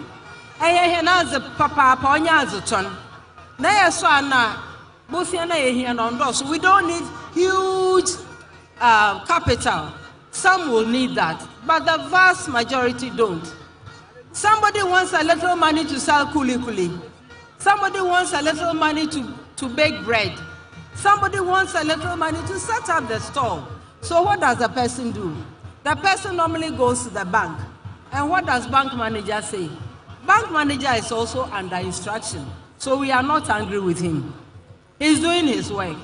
So he'll ask the lady, go and bring the papers to your house. We don't have the houses. We don't have property. Go and bring a collateral. Go and bring the documents on your land, the estate houses you have built. Anything to convince me as a bank manager that you can pay. So you go once, you know you'll not go again. Most don't even bother. So what is the solution of His Excellency John Dramani Mahama to solve this problem? What he's saying is that he will set up a women's development bank. Are the women here? Are the women here? Are we listening? We are the ones who take care of the children. We are the ones who take care of the home. We are the ones who make sure that everybody is at peace. And when there's peace at home, there's peace in the community, there's peace in the country. So this bank is to serve the interest, is to ensure that we can reach as many women as possible. Some need a small amount of money, as I say. So how will this bank operate without a collateral? The bank will operate by looking at the amount of money the woman needs. And we've already targeted 1 million women to benefit from Hey! 1 million women to be empowered. And what do they bring? All we are saying is that if it's a small amount and you came for 4,000, 5,000, you bring us back just the 4,500, 5,000. Don't bring any interest. Because a lot of the women are forced to go to loan sharks, and if you go to them, they give you 2,000. They tell you, bring 2,000 more. Now, what is that woman going to sell to make that kind of profit just to pay? So some will go into hiding, all kinds of indignities that we know women don't need. What women need is help. We want to be able to take care of our responsibilities in the family. We don't always have to become a burden. And now that businesses are collapsing, and our husbands who don't have jobs, our brothers don't have jobs. What are we going to do? You go to your brother's house too often, you start even having problems with your sister-in-law. Listen, there are problems we face, real ones, that nobody has tried to help us with until His Excellency John Dramani Mahama came on board and is thinking about this to ensure that we can also have our peace of mind and we can also support our families and be up to the responsibilities that we face. And I want to assure the guys, the men, where are the men? Are the men here? You are also here. Hey! Hey! We want to thank you for all the support you've given us. But what we're saying is that we don't want all the burden to fall on you alone. We want to make sure that we can also help. And you know, when you think of women's businesses, our businesses, you know, we don't have a lot of profit. If I'm just selling a few items in the market, I'm just interested in making enough profit to feed my children. So if she can take a bit of that burden, I'm sure the men will also be happy. Won't you be happy? Will you be happy or not? You know you will be. And so we are counting on your support too, to help us to push this agenda, to ensure that your sisters, your wives, whoever, thank you, women in your family also become independent.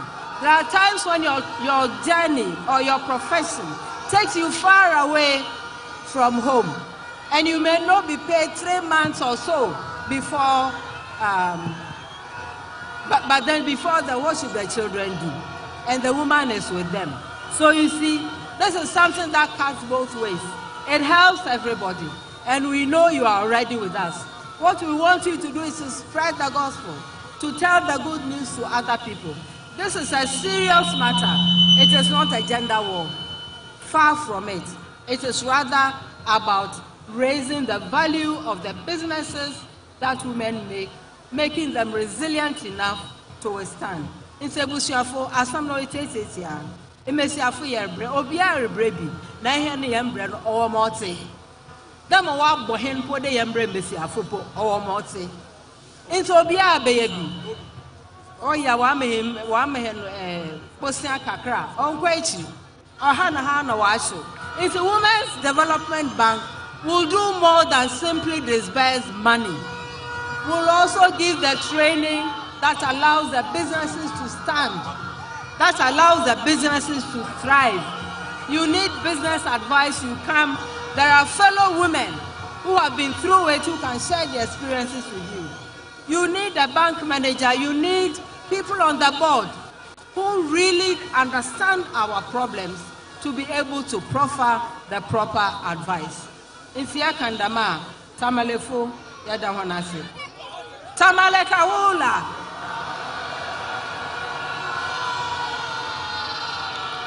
Yadawanasi pi, salam alaikum.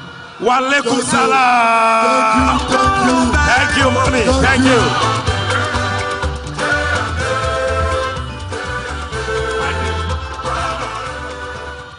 Okay, quickly, Mr. DJ. Thank you, Professor Nana Jane Opoku-Agyeman. Thank you. We have the legend, Balazaku, Nana Dodankwa, Pabo Kora, Yalam Kutoda, Mana Kutoda, Kwame Tatai, Nedenso, Demeteboso, Bala Zaku.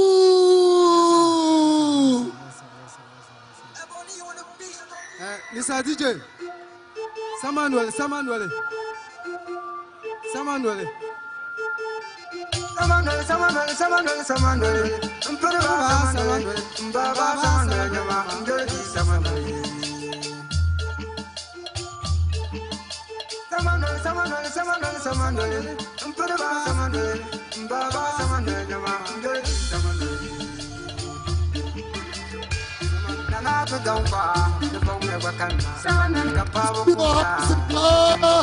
me see your hands in the air. Let me see your hands in the air.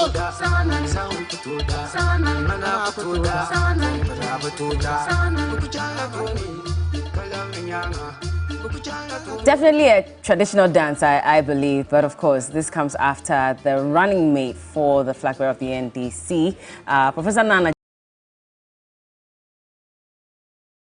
Jane Opoku-Agyeman, and of course, being a woman.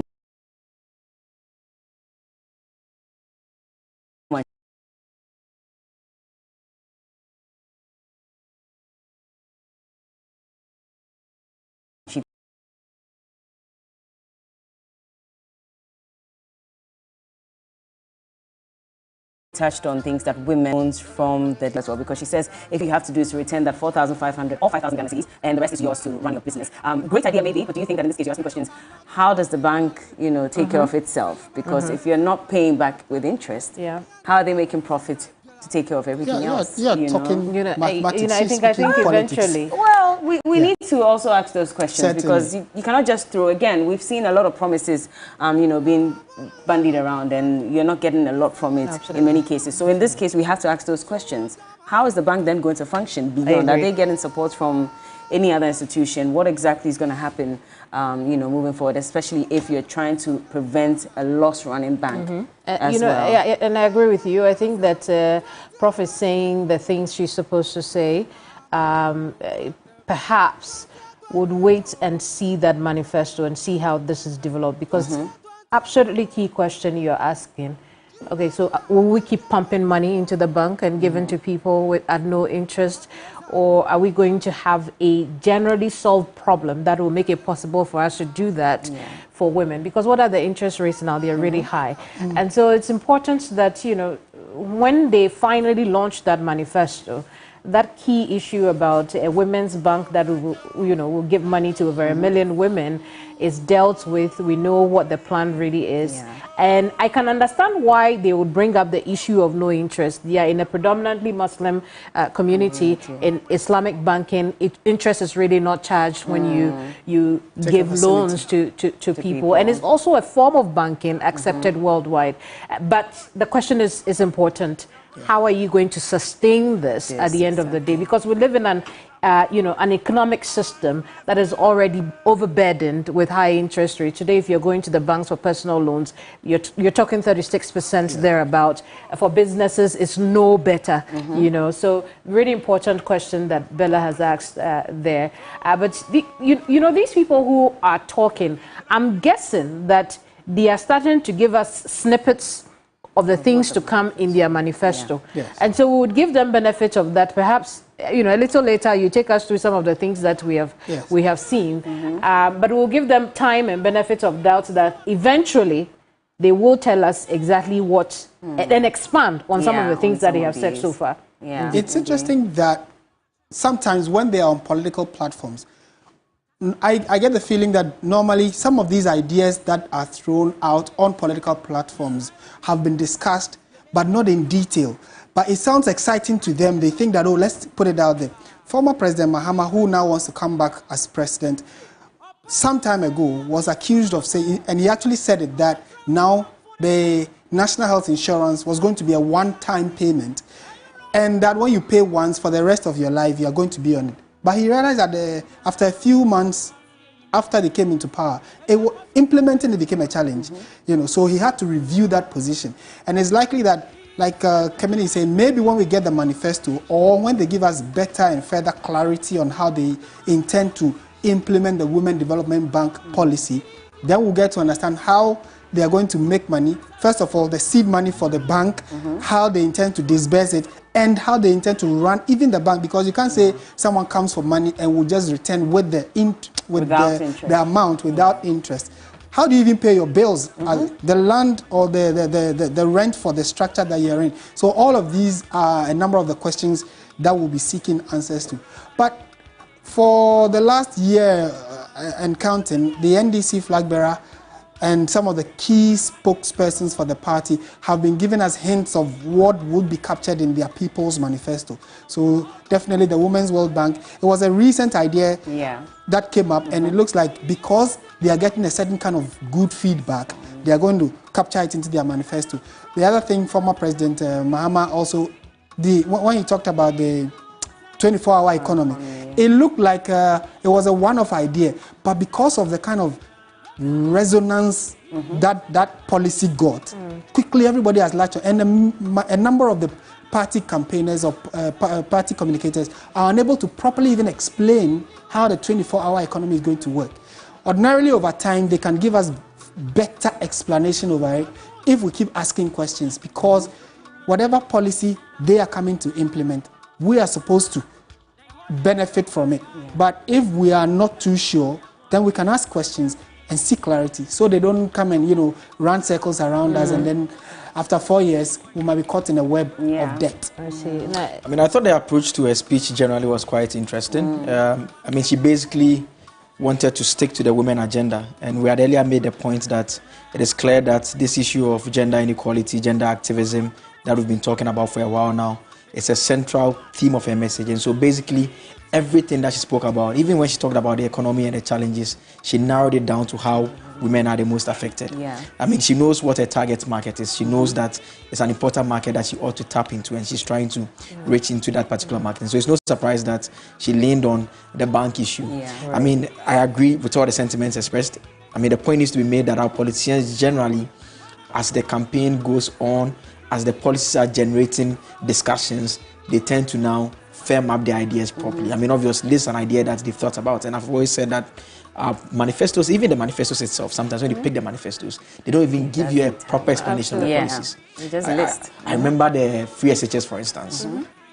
Way back 2008, the discussions had gone on and on. There was no policy document. I remember the Hard Talk interview where the question of financing came up, and it all became a complete discussion in the country here. So that generally tells you that we tend not to draft our policies before we put them out into the documents. Even the manifestos will just be 1 or 2 sentences. We've seen it with the one district, one factory. I mean, I remember there was a chart that they eventually put out that had every district and what is going to be set up there. I mean, trust me, you can go and pick the charts now and let's pick government's own data. We've been doing it already. What we see is that a lot of the factories that have been absorbed, they were existing factories. Some of them have been given tax waivers. They'll give you a tax waiver, you'll be absorbed. They'll give you a stimulus package, you'll be absorbed into the one district factory. And so there is always that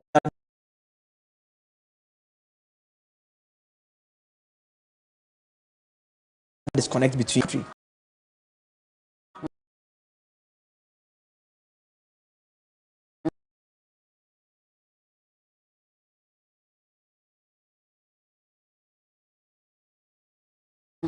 Of a lot of different mass lock up to the point that we've not done so well in doing that. And not just even an agency like, for instance, like for many years, they had issues with recoveries. They're giving the money to people. People are just not bringing the money back. And so in the long run, it becomes more or less a tool to empower politically connected persons by making funds available to them, whereas the business model itself is not sound. Hopefully, this does not become one of those things. But the fact remains that we have a capital deficit in terms of access, particularly women who are also suffering as well. I mean, they are not mostly on the higher earning scale, and so that becomes a challenge. It's a very good point you raised, and I was also thinking about it, that traceability is also one of the challenges that we have in this country. And so, I mean, if something like this, if it's mentioned maybe in the UK, for example, you know that you know exactly where this person lives. There's a postcode. You can find that person. You know what Mamia's response would be? But yes, we do have digitalization. I know we have the postcode and all that, but does it work? Does it work in this case? I mean, if I have my Ghana card and you say you can trace me based on that because I've given details of where I live, I could have my Ghana card, I put a certain detail in there, but maybe I've moved to another vicinity. Is there an update in any system to indicate that I don't live here anymore? So if you give me that loan, how are you going to find me if I don't intend to pay? That's also another dynamic I think they should look into. And like you said, they probably had conversations about this. They will put out, you know, the details later, we hope.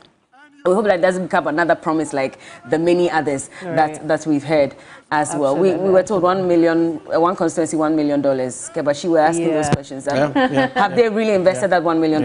Later they told us that they didn't say they were going to give us the $1 million, you know, to the constituency, but it was going to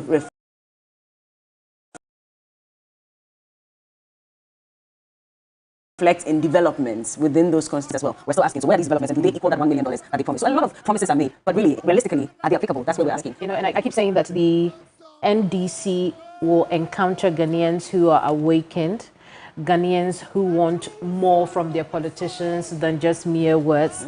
And so hopefully they are listening, that at some point they've got to give us more than just a couple of sentences, you know, a couple of riled up crowd like this. Riling us up is no longer enough, because we are an awakened people, we are awakened voters, and we are asking that if you tell me A, I want to see how you get to B, right? Exactly. So it's no longer enough. But I want to take us back, you know, in the last hour. I think we have to go back, because the MP for Tamale South and also former minority leader Haruna Idrisu has just been introduced.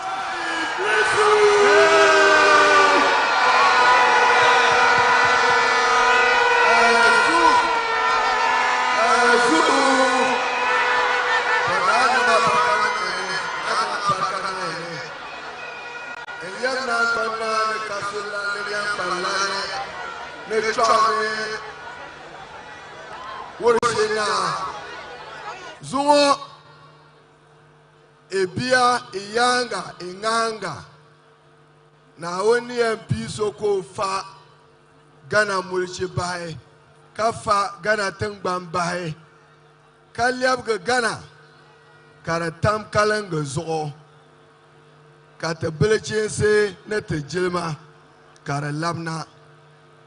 Excellency John Dramani Mahama, accompanied by Excellency Lodina Mahama, the fourth President of the Fourth Republic and the First Lady of the Fourth Republic. National Chairman of our great party and General Secretary, National Campaign Manager, Council of Elders present, colleague members of Parliament, colleague parliamentary candidates. My task here is a very simple one, is to introduce that one gentleman of the Republic. Hey! That one gentleman of the Republic.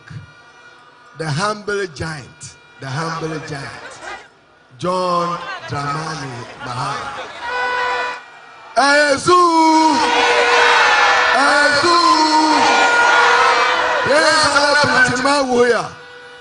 Yenzala Bilichima Wuya.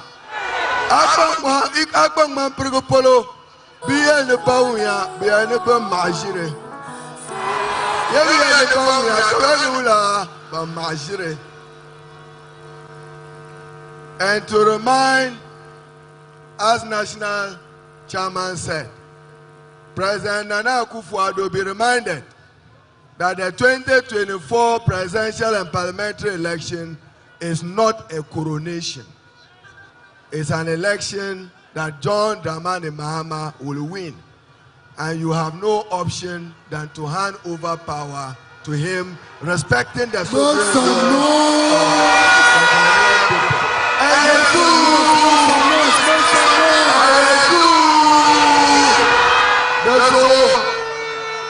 Ghanaian people. So we are open lure me. Nabe have a poraba. John Mama pun lure me. 2024 election war in northern Ghana, the 3-5 regions of northern region. John Mahama Kwen Lula Bawia Kayeri Yoshene Luna.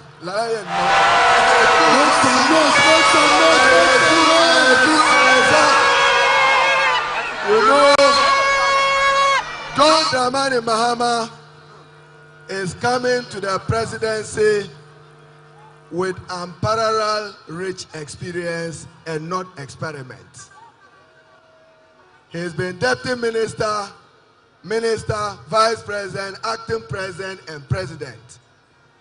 He will come to the presidency with a renewed sense of vigor and self-correct to right the wrongs of the past, and in particular, the wrongs of Nana Addo Dankwa and Dr.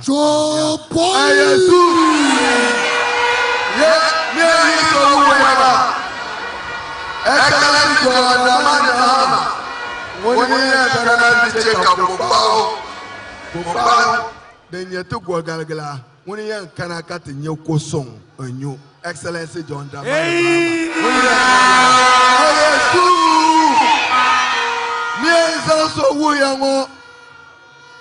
The next president of the Republic of Ghana, inshallah, comes 7th January. When you can Antemale onda pumpilge shale Gambaga wale Gambaga na kwandure bunkurugu sola mune yan kana temale Excellency John Dramani Mahama mune yan kana kacharpune na burkurugu kawenye kosong enyu mbo ka banda maasire ne ban non komti na nem ka na ba yekbe yara sola kabana and Excellency John Dramani Mahama, when he comes to the presidency We all know what the country is going through. A country in crisis, a nation in crisis, admitted even by Nana Addo Dankwa that is in crisis, is an admission of failure. The savior is coming. Excellency John Dramani Mahama. He comes to the presidency at a critical stage of our national life to save the country from state capture and to save the country from the existential threat to our democracy and our well-being. He comes to it working on 3 important hallmarks. Compassion. He comes to it with compassion. And he comes to the presidency with judgment. Maliyashile, oye Yusuf Nama. Hey! Yo Yusuf Nama. Hey! Yusuf Nama. Hey! It is now, hey, my prime pleasure, hey, and singular honor, hey, to invite the next president of our republic. Hey! Wave your flag. Wave your flag. Wave your hands in the air. Let me see your hands in the air. Let me see your hands in the air. Let me see your hands in the air. Let me see your hands in the air.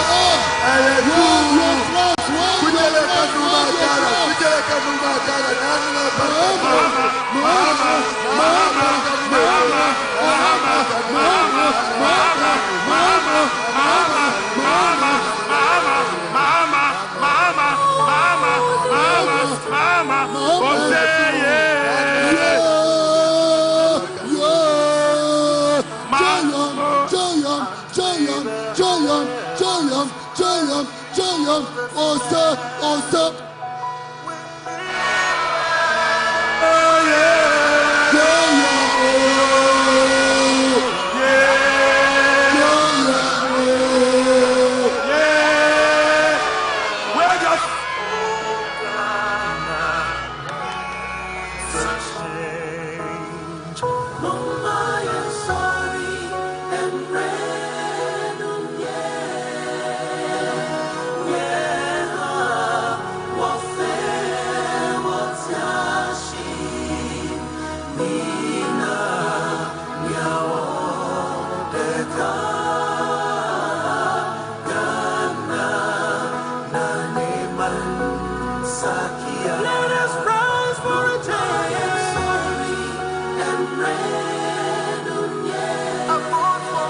your flag.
Thank you very much.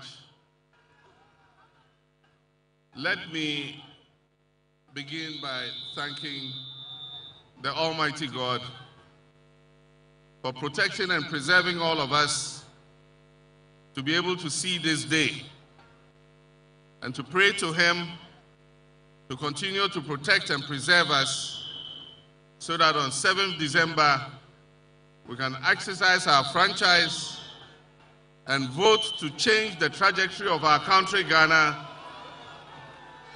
and make the lives of our people better.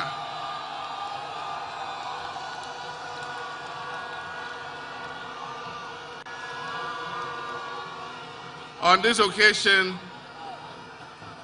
I'd like to thank all our supporters, our sympathizers, our foot soldiers, our activists for the strong work that you do to keep our party strong and vibrant. On this occasion, I remember one of our foot soldiers called Wasiu. Wasiu would have been here with us. We call him popularly Aponche. For those of you who were in Asen North, he is the one who, when there was pressure, he took a cement block and raised it and fought for NDC. Today he's not with us. May Allah grant him peaceful rest. Ghana is at an important juncture in its history. And the decision that we make on 7th December is going to reflect on the future of this country. A member of the New Patriotic Party, a friend of mine and a former colleague MP, said, it's not Ghana that needs change. He says it's change that needs Ghana. Change is calling Ghana. And that's Kennedy, Honorable Kennedy Ejapong. Change needs Ghana because in the last Afrobarometer survey, more than 80% of Ghanaians said that our country is going in the wrong direction. And if you are going in the wrong direction, if you are walking or you are driving and you are going in the wrong direction, what do? You change your course. And that is why on 7th December, Ghana must change course. We cannot solve the crisis in which we are with the same people who caused the crisis in the first place. Several years ago, somebody came and said, try me. Monso Menshe. The result is what we are seeing today. Today, another person has come, and he's also saying, try me. And he's saying the same things the one who has helped to put us in this ditch was saying 8 years ago. And what they say is that if after 4 years I don't do well, change me. The youth of this country don't have 4 years to waste. The youth of this country are in a hurry to create the opportunities that will make them live a dignified life. They're not going to try somebody and after 4 years decide whether you should continue. The youth of this country want an experienced hand. They want a safe pair of hands. They want a hand that they have seen do it before to come back and take this country and rescue us from the mess in which we have been dumped by the Akufo-Addo Bawumia government. My brothers and sisters, it is not going to be easy. The more I look at the figures, the more I look at our situation, it is even worse than what this government is telling us. It's going to take a lot of hard work. And as has been said, one person alone cannot do it. We would need the cooperation of the whole country to be able to lift Ghana back on its feet again. I've been out of government for almost 8 years now. I did my best. I wouldn't say things were perfect, but at least we're making progress. What I can promise you is that I will be truthful to you. I will never tell you lies. I will never tell you things that I can't do. The problem with this country is that our policies are based on the short cycle of winning elections every 4 years. And we are not creating the foundation for this economy to take off. And so, we're not making you promises. I'm promising you that I'll work hard day and night to make sure that we reset the fortunes of this country. 4 years of a good leader will make more impact than 8 years of a dishonest leader. It's not about how long you serve. It is about how well you serve. It's not about 8 years or 4 years. It is about hard work. It is about truth. It is about trust. And it is about doing the things that will create a future for our young people. And that is why the NDC is calling on you on 7th December to do your duty to your God and country so that we can turn this nation around. This government is living in an illusion. They are living in a dream world. They are living in a fantasy world. Because if you are not living in an illusion, when people are hungry, how can you tell them they are satisfied? Puma and the Nyale.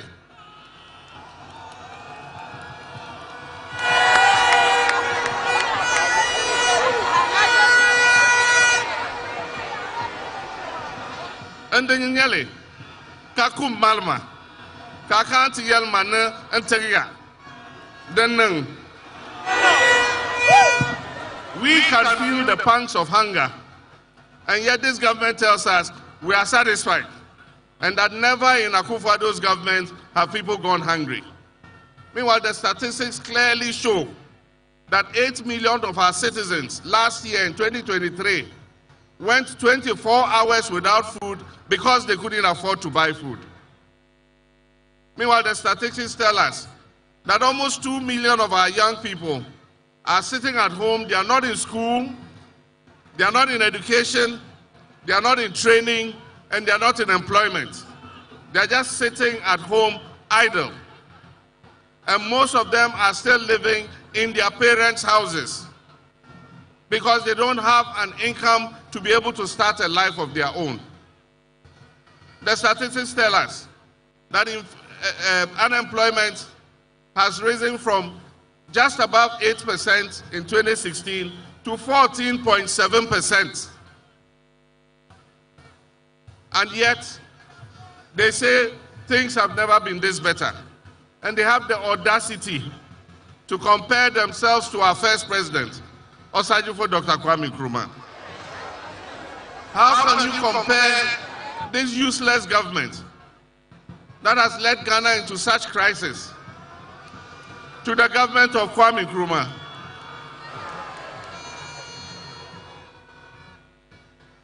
The statistics again tell us that things are not well with this country. All the statistics.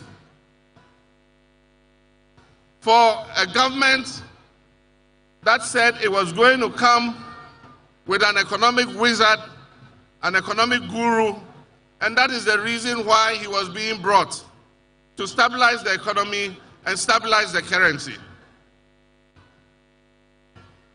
To take the cedi from 4 cedis to 16 cedis and tell us that, clap for us, we've done well. If such a government is not living in an illusion, what else is an illusion? For a government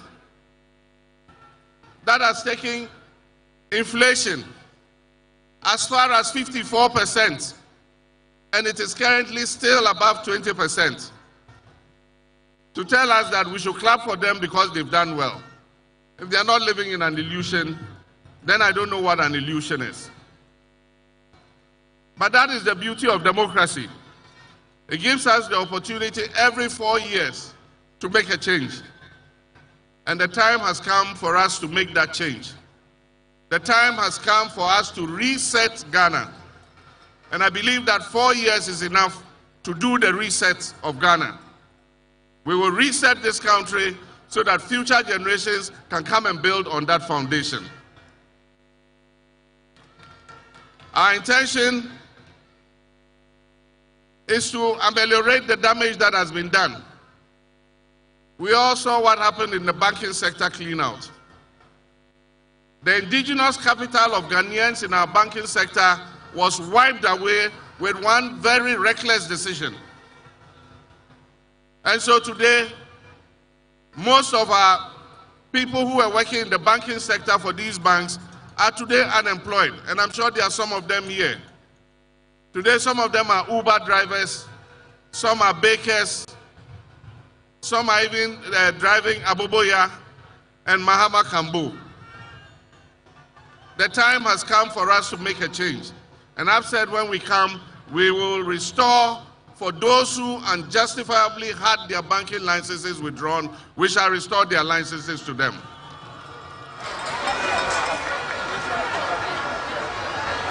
So that we can create more employment for our people.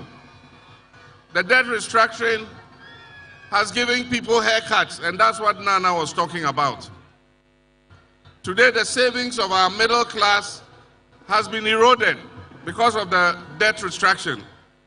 Our pensioners, and I'm sure there are some of the pensioners here, your provident fund that you used to buy bonds and other things, in order that when you go on pension, you'll be able to buy your medication and be able to look after yourself. Today, this government has endangered your future. Many might not live long because they cannot afford to buy medicines. And this government does not deserve 1 day longer. But our constitution says they still have 5 months to go. But come December, we must take the decision that will change the trajectory of our country. The world is waiting for a signal.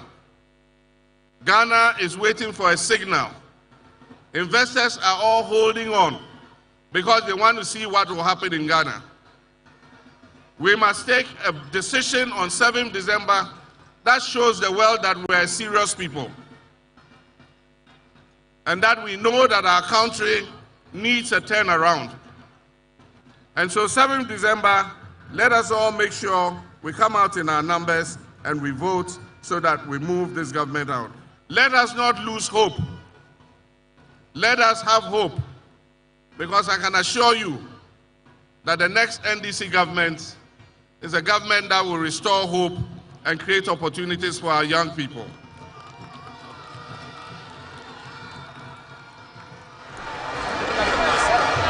NDC has the men and the women. And it's not like what the MPP said, we have the men. And we didn't know they were area boys. NDC has capable men and women who are capable of turning our fortunes around. And our first priority is going to be job creation, so that we can create jobs for the teeming youth of this country. And that is why I'm proposing the 24-hour economic policy.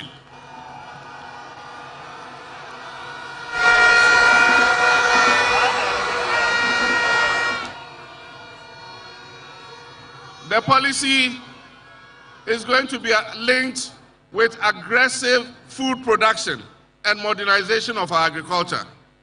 And that's why I'm saying in every district we're going to create farmer service centers.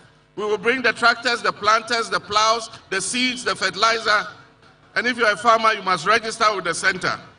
And at the beginning of the farming season, we'll give you all the inputs that you need so that you can produce your crops. And when you have sold your crops, you come back and pay for the inputs that you have been given. The 24-hour economy is going to be linked to an accelerated export development program. We're going to create agro-processing zones. And we're going to create a new class of agribusiness people. And so all you young people will be encouraged to go into agro-processing. You can buy the food off the farmers, you can process it, package it nicely, either for domestic consumption or for export. And there's going to be an accelerated export development program of which I, the president, will be the chairman to make sure that we increase the exports of Ghana.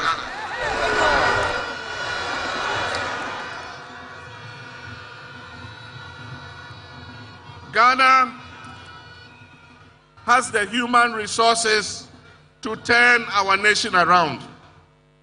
Ghanaians are capable. Ghanaians are capable. They need the right leadership. They need a selfless leadership. And that is why I'm saying that governance is going to be a key platform of the new government. One of the things we will continue is the work Professor Tamil started of reviewing the 1992 Constitution and amending it so that it will be a living document that guides our country into the future.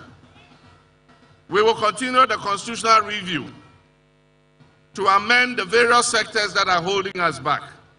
We know that the vast majority of our people want our district chief executives to be elected so that they can hold them accountable.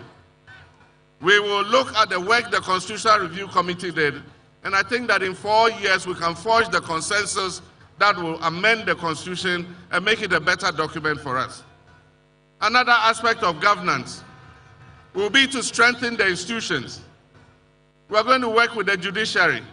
We're going to work with Parliament so that we can strengthen these institutions in order that they can be the bulwark of our democracy. But of course, the most important issue in governance is the fight against corruption and accountability. If you don't want to be accountable, go and do your own business. Whatever you do in your business, nobody is coming to hold you to account because it is your own investment. But if you decide that you want to come into public service, then be prepared to be held accountable. And so I've said it and I'll say it again. For those people who have been involved in scandals and various acts of misappropriation in this government, this MPP government, we shall investigate you and we will let the law take its course.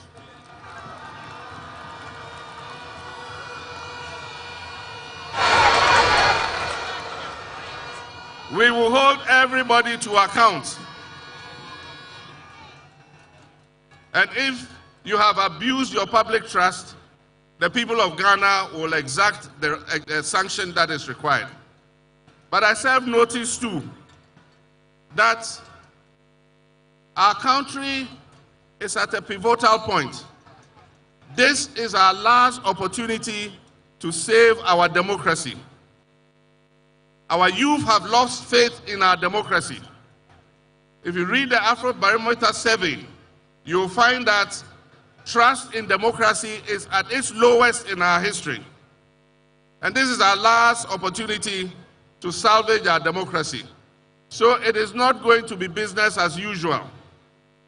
For those who wish to serve in the new administration, know that you're coming to serve in an administration of modesty. You're coming to serve in an administration of honesty. You're coming to serve in an administration of hard work. And you're coming to serve in an administration of accountability. And so as we hold the previous government accountable for wrongdoings, if you serve in the John Mahama government, the next John Mahama government, if you are accused of wrongdoing, you will also be punished and held accountable.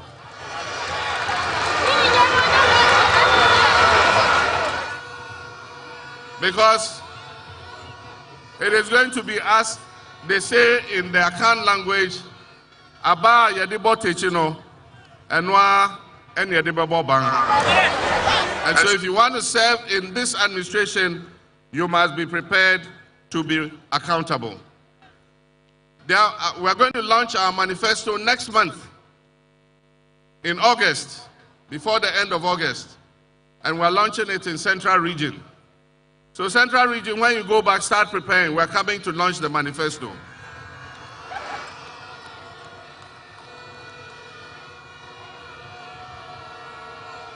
And when we launch the manifesto, there are a lot of interesting things there. We will spell out the blueprint that we intend to pursue to change the fortunes of our country. But let me just mention a few, and I think Nana did. Our women are the majority of our population. And our women dominate the commerce, trade, agriculture, agro-processing sectors of our economy. And yet sometimes our mothers and our sisters need just 1,000 Ghana cedis to be able to use as capital for their business, and they are not able to get it. And that is why, as Nana said, we're going to set up a National Women's Bank. It is going to have its branches in the markets, in all the places that women do business. Your bank, your women's bank is going to be there. And it will be responsible for giving you small credit so that you can grow your businesses and be able to look after your families. We know that it is the mothers and the sisters and the women who, when they get a little money, they take it home and look after our children. And so if we empower the women, we're empowering ourselves. Ladies and gentlemen, we are going to improve the free SHS. We are going to improve the free SHS. We are going to work hard to remove the obnoxious double track system.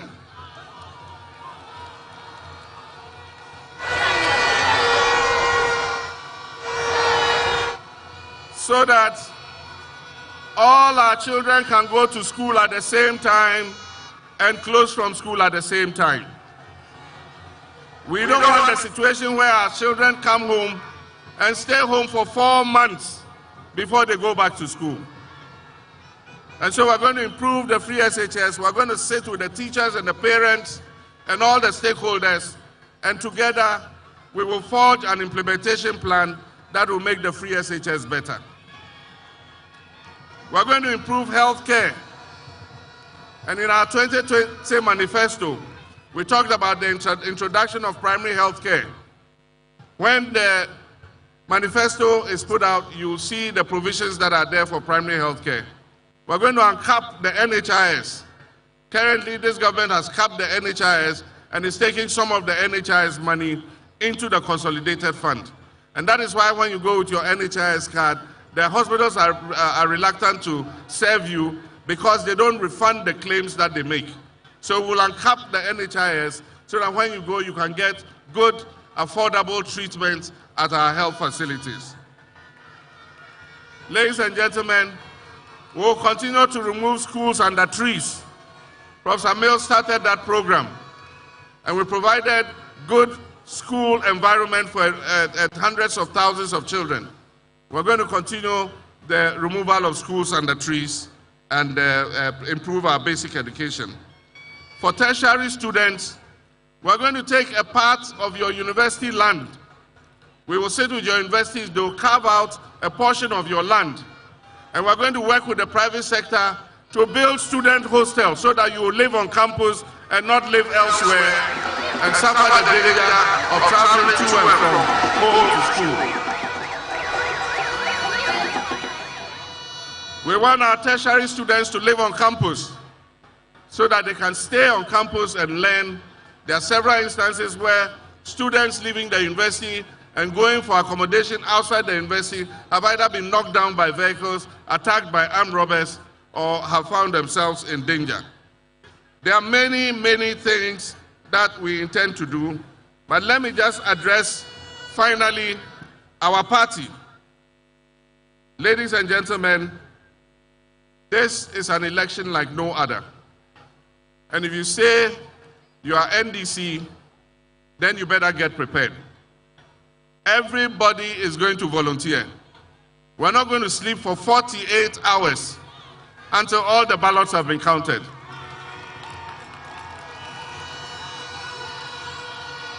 None of us is going to sleep for 48 hours until all the ballots have been counted.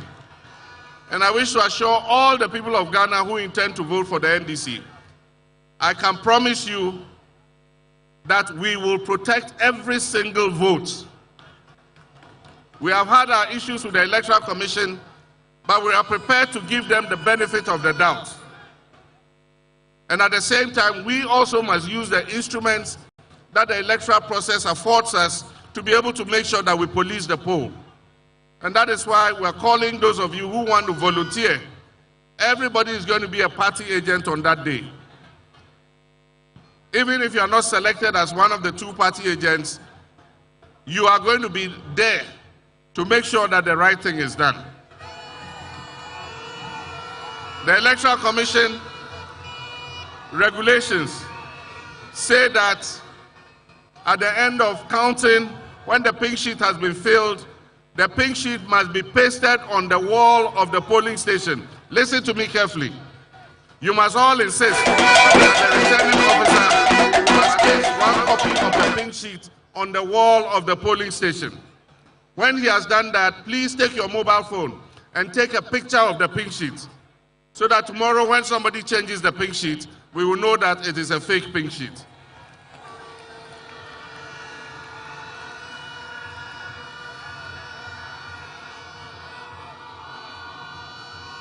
Amabia, PDP MTMP ngo, de bela yamanle ne jiri sunsuni. Mbine teza borla yamanle. Then we go 7 December to the chant P enter NDC. Now ikone, inshallah, NDC tindi nasara.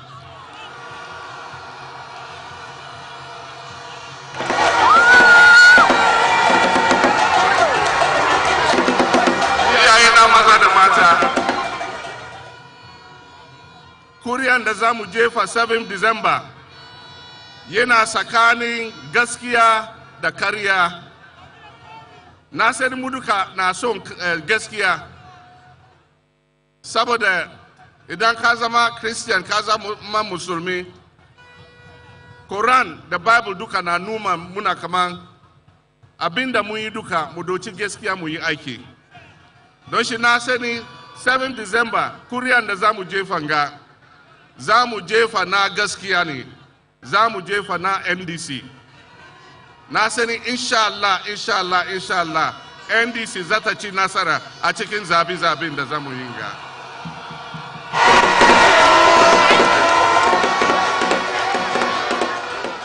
Mini anomu, abatu aye betu yi, ejina nukre ene entro,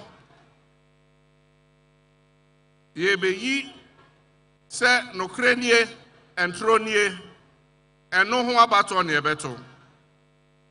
Na minim se esumbia obia asumbia, se Bible se Quran, ni na kyerɛ se emre bia yemfa nukre emfa nye juma. Na minim se nyame adawroma nti 7 December abatu ayebetu yi, nyame adom nti NDC bedi nkonim ewa abatu.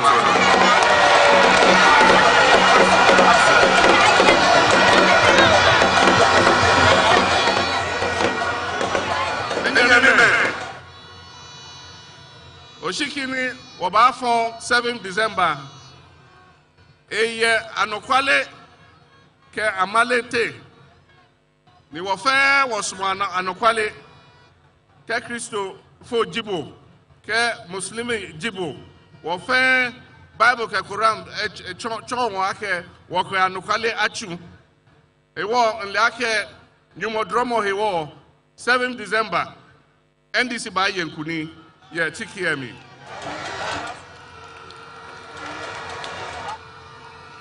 angbanyu fa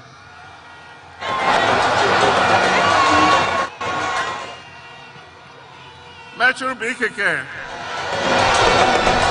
7 December konkonwe ankaya antoere kele kasinteng ne efe bukonko na yanto anke kenyi fene afule kakramo ko fe yo church anye Bible ni Quran be nyina anye fene sankma anta kasinteng shun am so nyi fene inshallah 7 December konkonwe ankaya antoere NDC Benji Nasara Kumoto.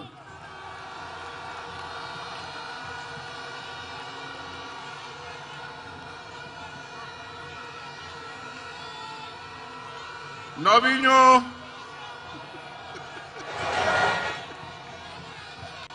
Medogwina Mikata. Mauna Irami. Thank you very much.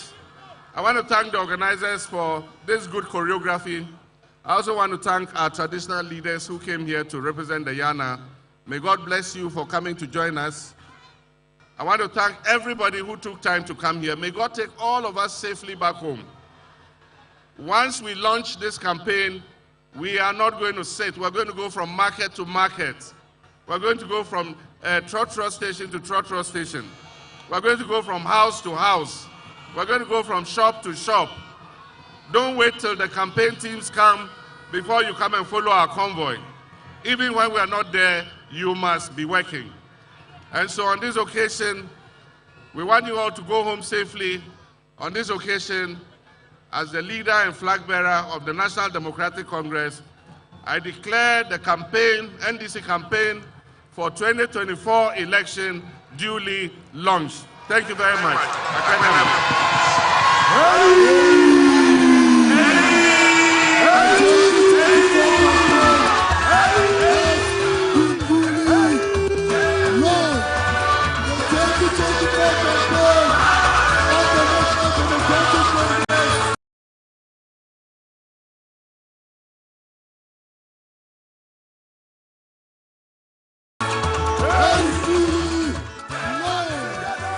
And officially, the campaign of the NDC is duly launched. We've just heard from former President John Dramani Mahama. He touched on a lot of areas and tried also to speak as many languages as possible to connect with the crowd. We'll just go through a few of the pointers, and then after that, we'll call this a day. Kevin, maybe we can start with Absolutely. you. And for me, I think that this is the first time that I've heard John Dramani Mahama speak in a way that should resonate with the people, one. And I explain why. I thought that what he said today, starting off with, the imperfections of his own government, admitting that, look, I'm not saying things were perfect, but I know that we could do better than these people. I see that things are worse off, and I've learned my lessons that we could do that. He also hit a lot on what he has described as the dishonesty of the current administration, and says, look, I'll be an honest leader. I will be different, And what shows that honesty? He admitting, that really my administration was not perfect, but we did some good things, and we hope to do better things, was a good example of he being honest. And I like the fact that for the first time, in my opinion, really, John Dramani Mahama spoke to the hearts of the people, not just the minds of the people, because he captured those emotions. He was convincing, he was endearing, and he was honest. I'd add to that. Because for you to, start off and say that I didn't do well and I think I could do better, that is honesty right there. But it also goes to speak to the point that John Mahama is listening to the people, and I would explain why. After the encounter with journalists, on Johnny Hughes' Sunrise on 3FM, we have spoken about some of the things that John Mahama missed in that speech. And I have stated clearly that John Mahama needs to stop speaking to the minds of the people. Because when you say you can do A, the NPP's Mahamadou Bawumia will say, I can also do A and even do B. The difference will be when you can tell us that we will not be a case of what we ordered and what you got, and I think he's done that perfectly. But in addition to that, we also see John Mahama try as much as possible to address things in a way that, it tells us that he's listening. Another case in point is when he talks directly to those people who could be his appointees in the future, and says that this is our last opportunity to show that we are different. And so if you're coming in, you're not coming in to come and, pilfer.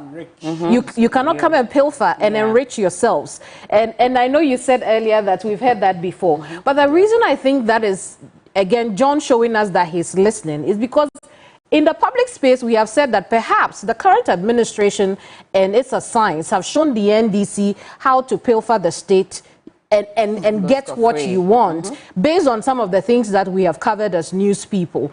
And so for John Mahama to listen to that and come and tell us that I don't think we will do that, you should know that when you're coming in, you will be held to account. We would hope that it wouldn't again be a case of what we ordered and what we got, in the event, if or when the NDC comes into office. Overall, I think he communicated perfectly to the people of Ghana. I hope that is sunk in the hearts and not just in the minds of the Ghanaian people.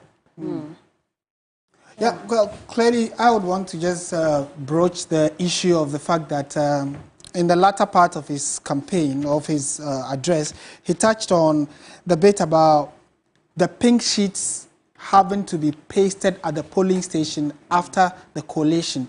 And so it will go a long way to increase the transparency many are asking for, where it is going to at least do away with issues of violence and disagreements. We all counted, you got this, he got that. This is it pasted on the wall for everybody to see. I don't know whether that's part of the EC's original plan or is just an idea or an advice the NDC flag bearer is giving, but we'll try and certainly figure that out as the days wear on and as we inch closer to December 7. He has also thrown out a number of promises. Earlier in the year, he said that he was not going to make any major promises, but some of the promises, for instance, like they are going to be working with the various universities to find land around the institutions where private individuals can put up hostels to help student safety. I think that will sound quite cool to any student, especially those, I mean, student accommodation is a major hurdle or headache for many of our student population. So if that's a promise they would want to work with, that falls in place perfectly. And again, here at your Election Command Center, we'll keep very close eyes on a number of the promises he's made, not just him, but all the political actors. And as the days inch closer to December 7, we'll be bringing them up, asking critical questions and see how best we can get answers to them. Indeed. For me, I think my takeaway is, you know, a challenge that we faced as a nation over the years. And he cited that. He said that our policies are made on or based on the short cycle of winning elections every 4 years. Now, over time, there have been conversations about whether we actually need a manifesto every time there's an election or if we have to go back to our national development plan and agree that we have things we need to work on over the years. Governance is a continuum.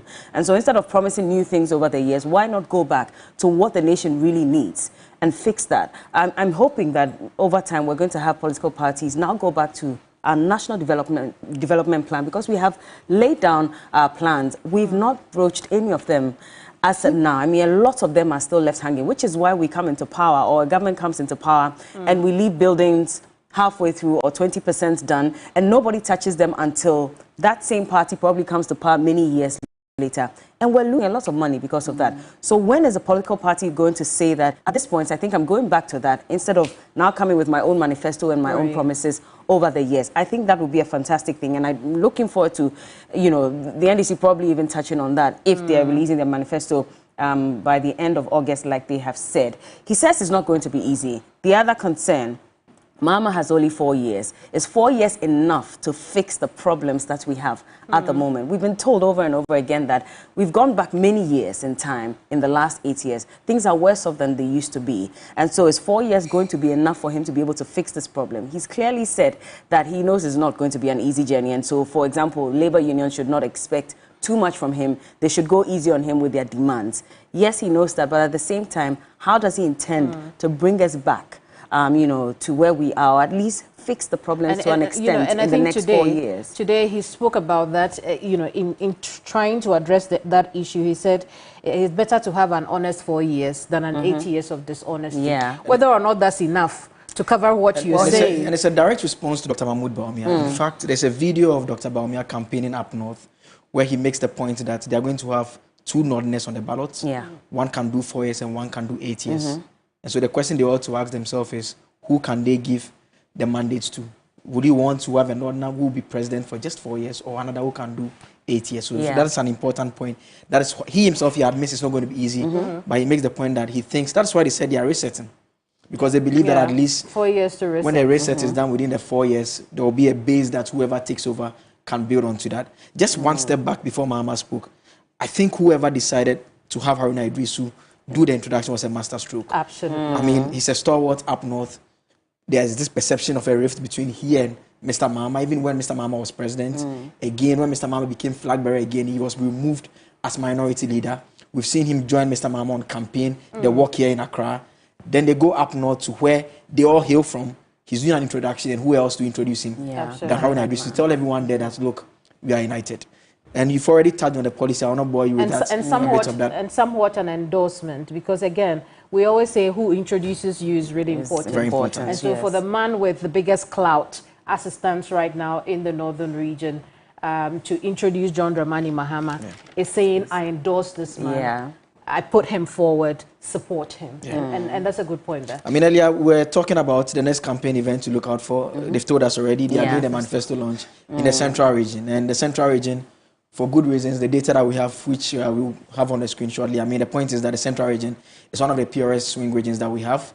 It's consistent in terms of the outcomes. The person who wins central region wins the national elections. And so if you look at what we have here on the slide here, you can see the year 2000, the MPP wins the election. The MPP gets the most votes in central region, 49.7%. 2004, MPP wins again, they get 58.8%. In 2008, when the MPP loses, they drop down to 46.0%, whilst the NDC gets 50.6%. 2012, NDC again, you see 52.1%, the NPP 45.5%. And that trend also follows for the year 2016 and 2020. And we need to put in context again that Professor Nana Ajero-Poku-Agyeman is from the central region. Exactly. They've gone up north to do their campaign launch. So they are going to central region to do their manifesto launch there. You know what will be interesting?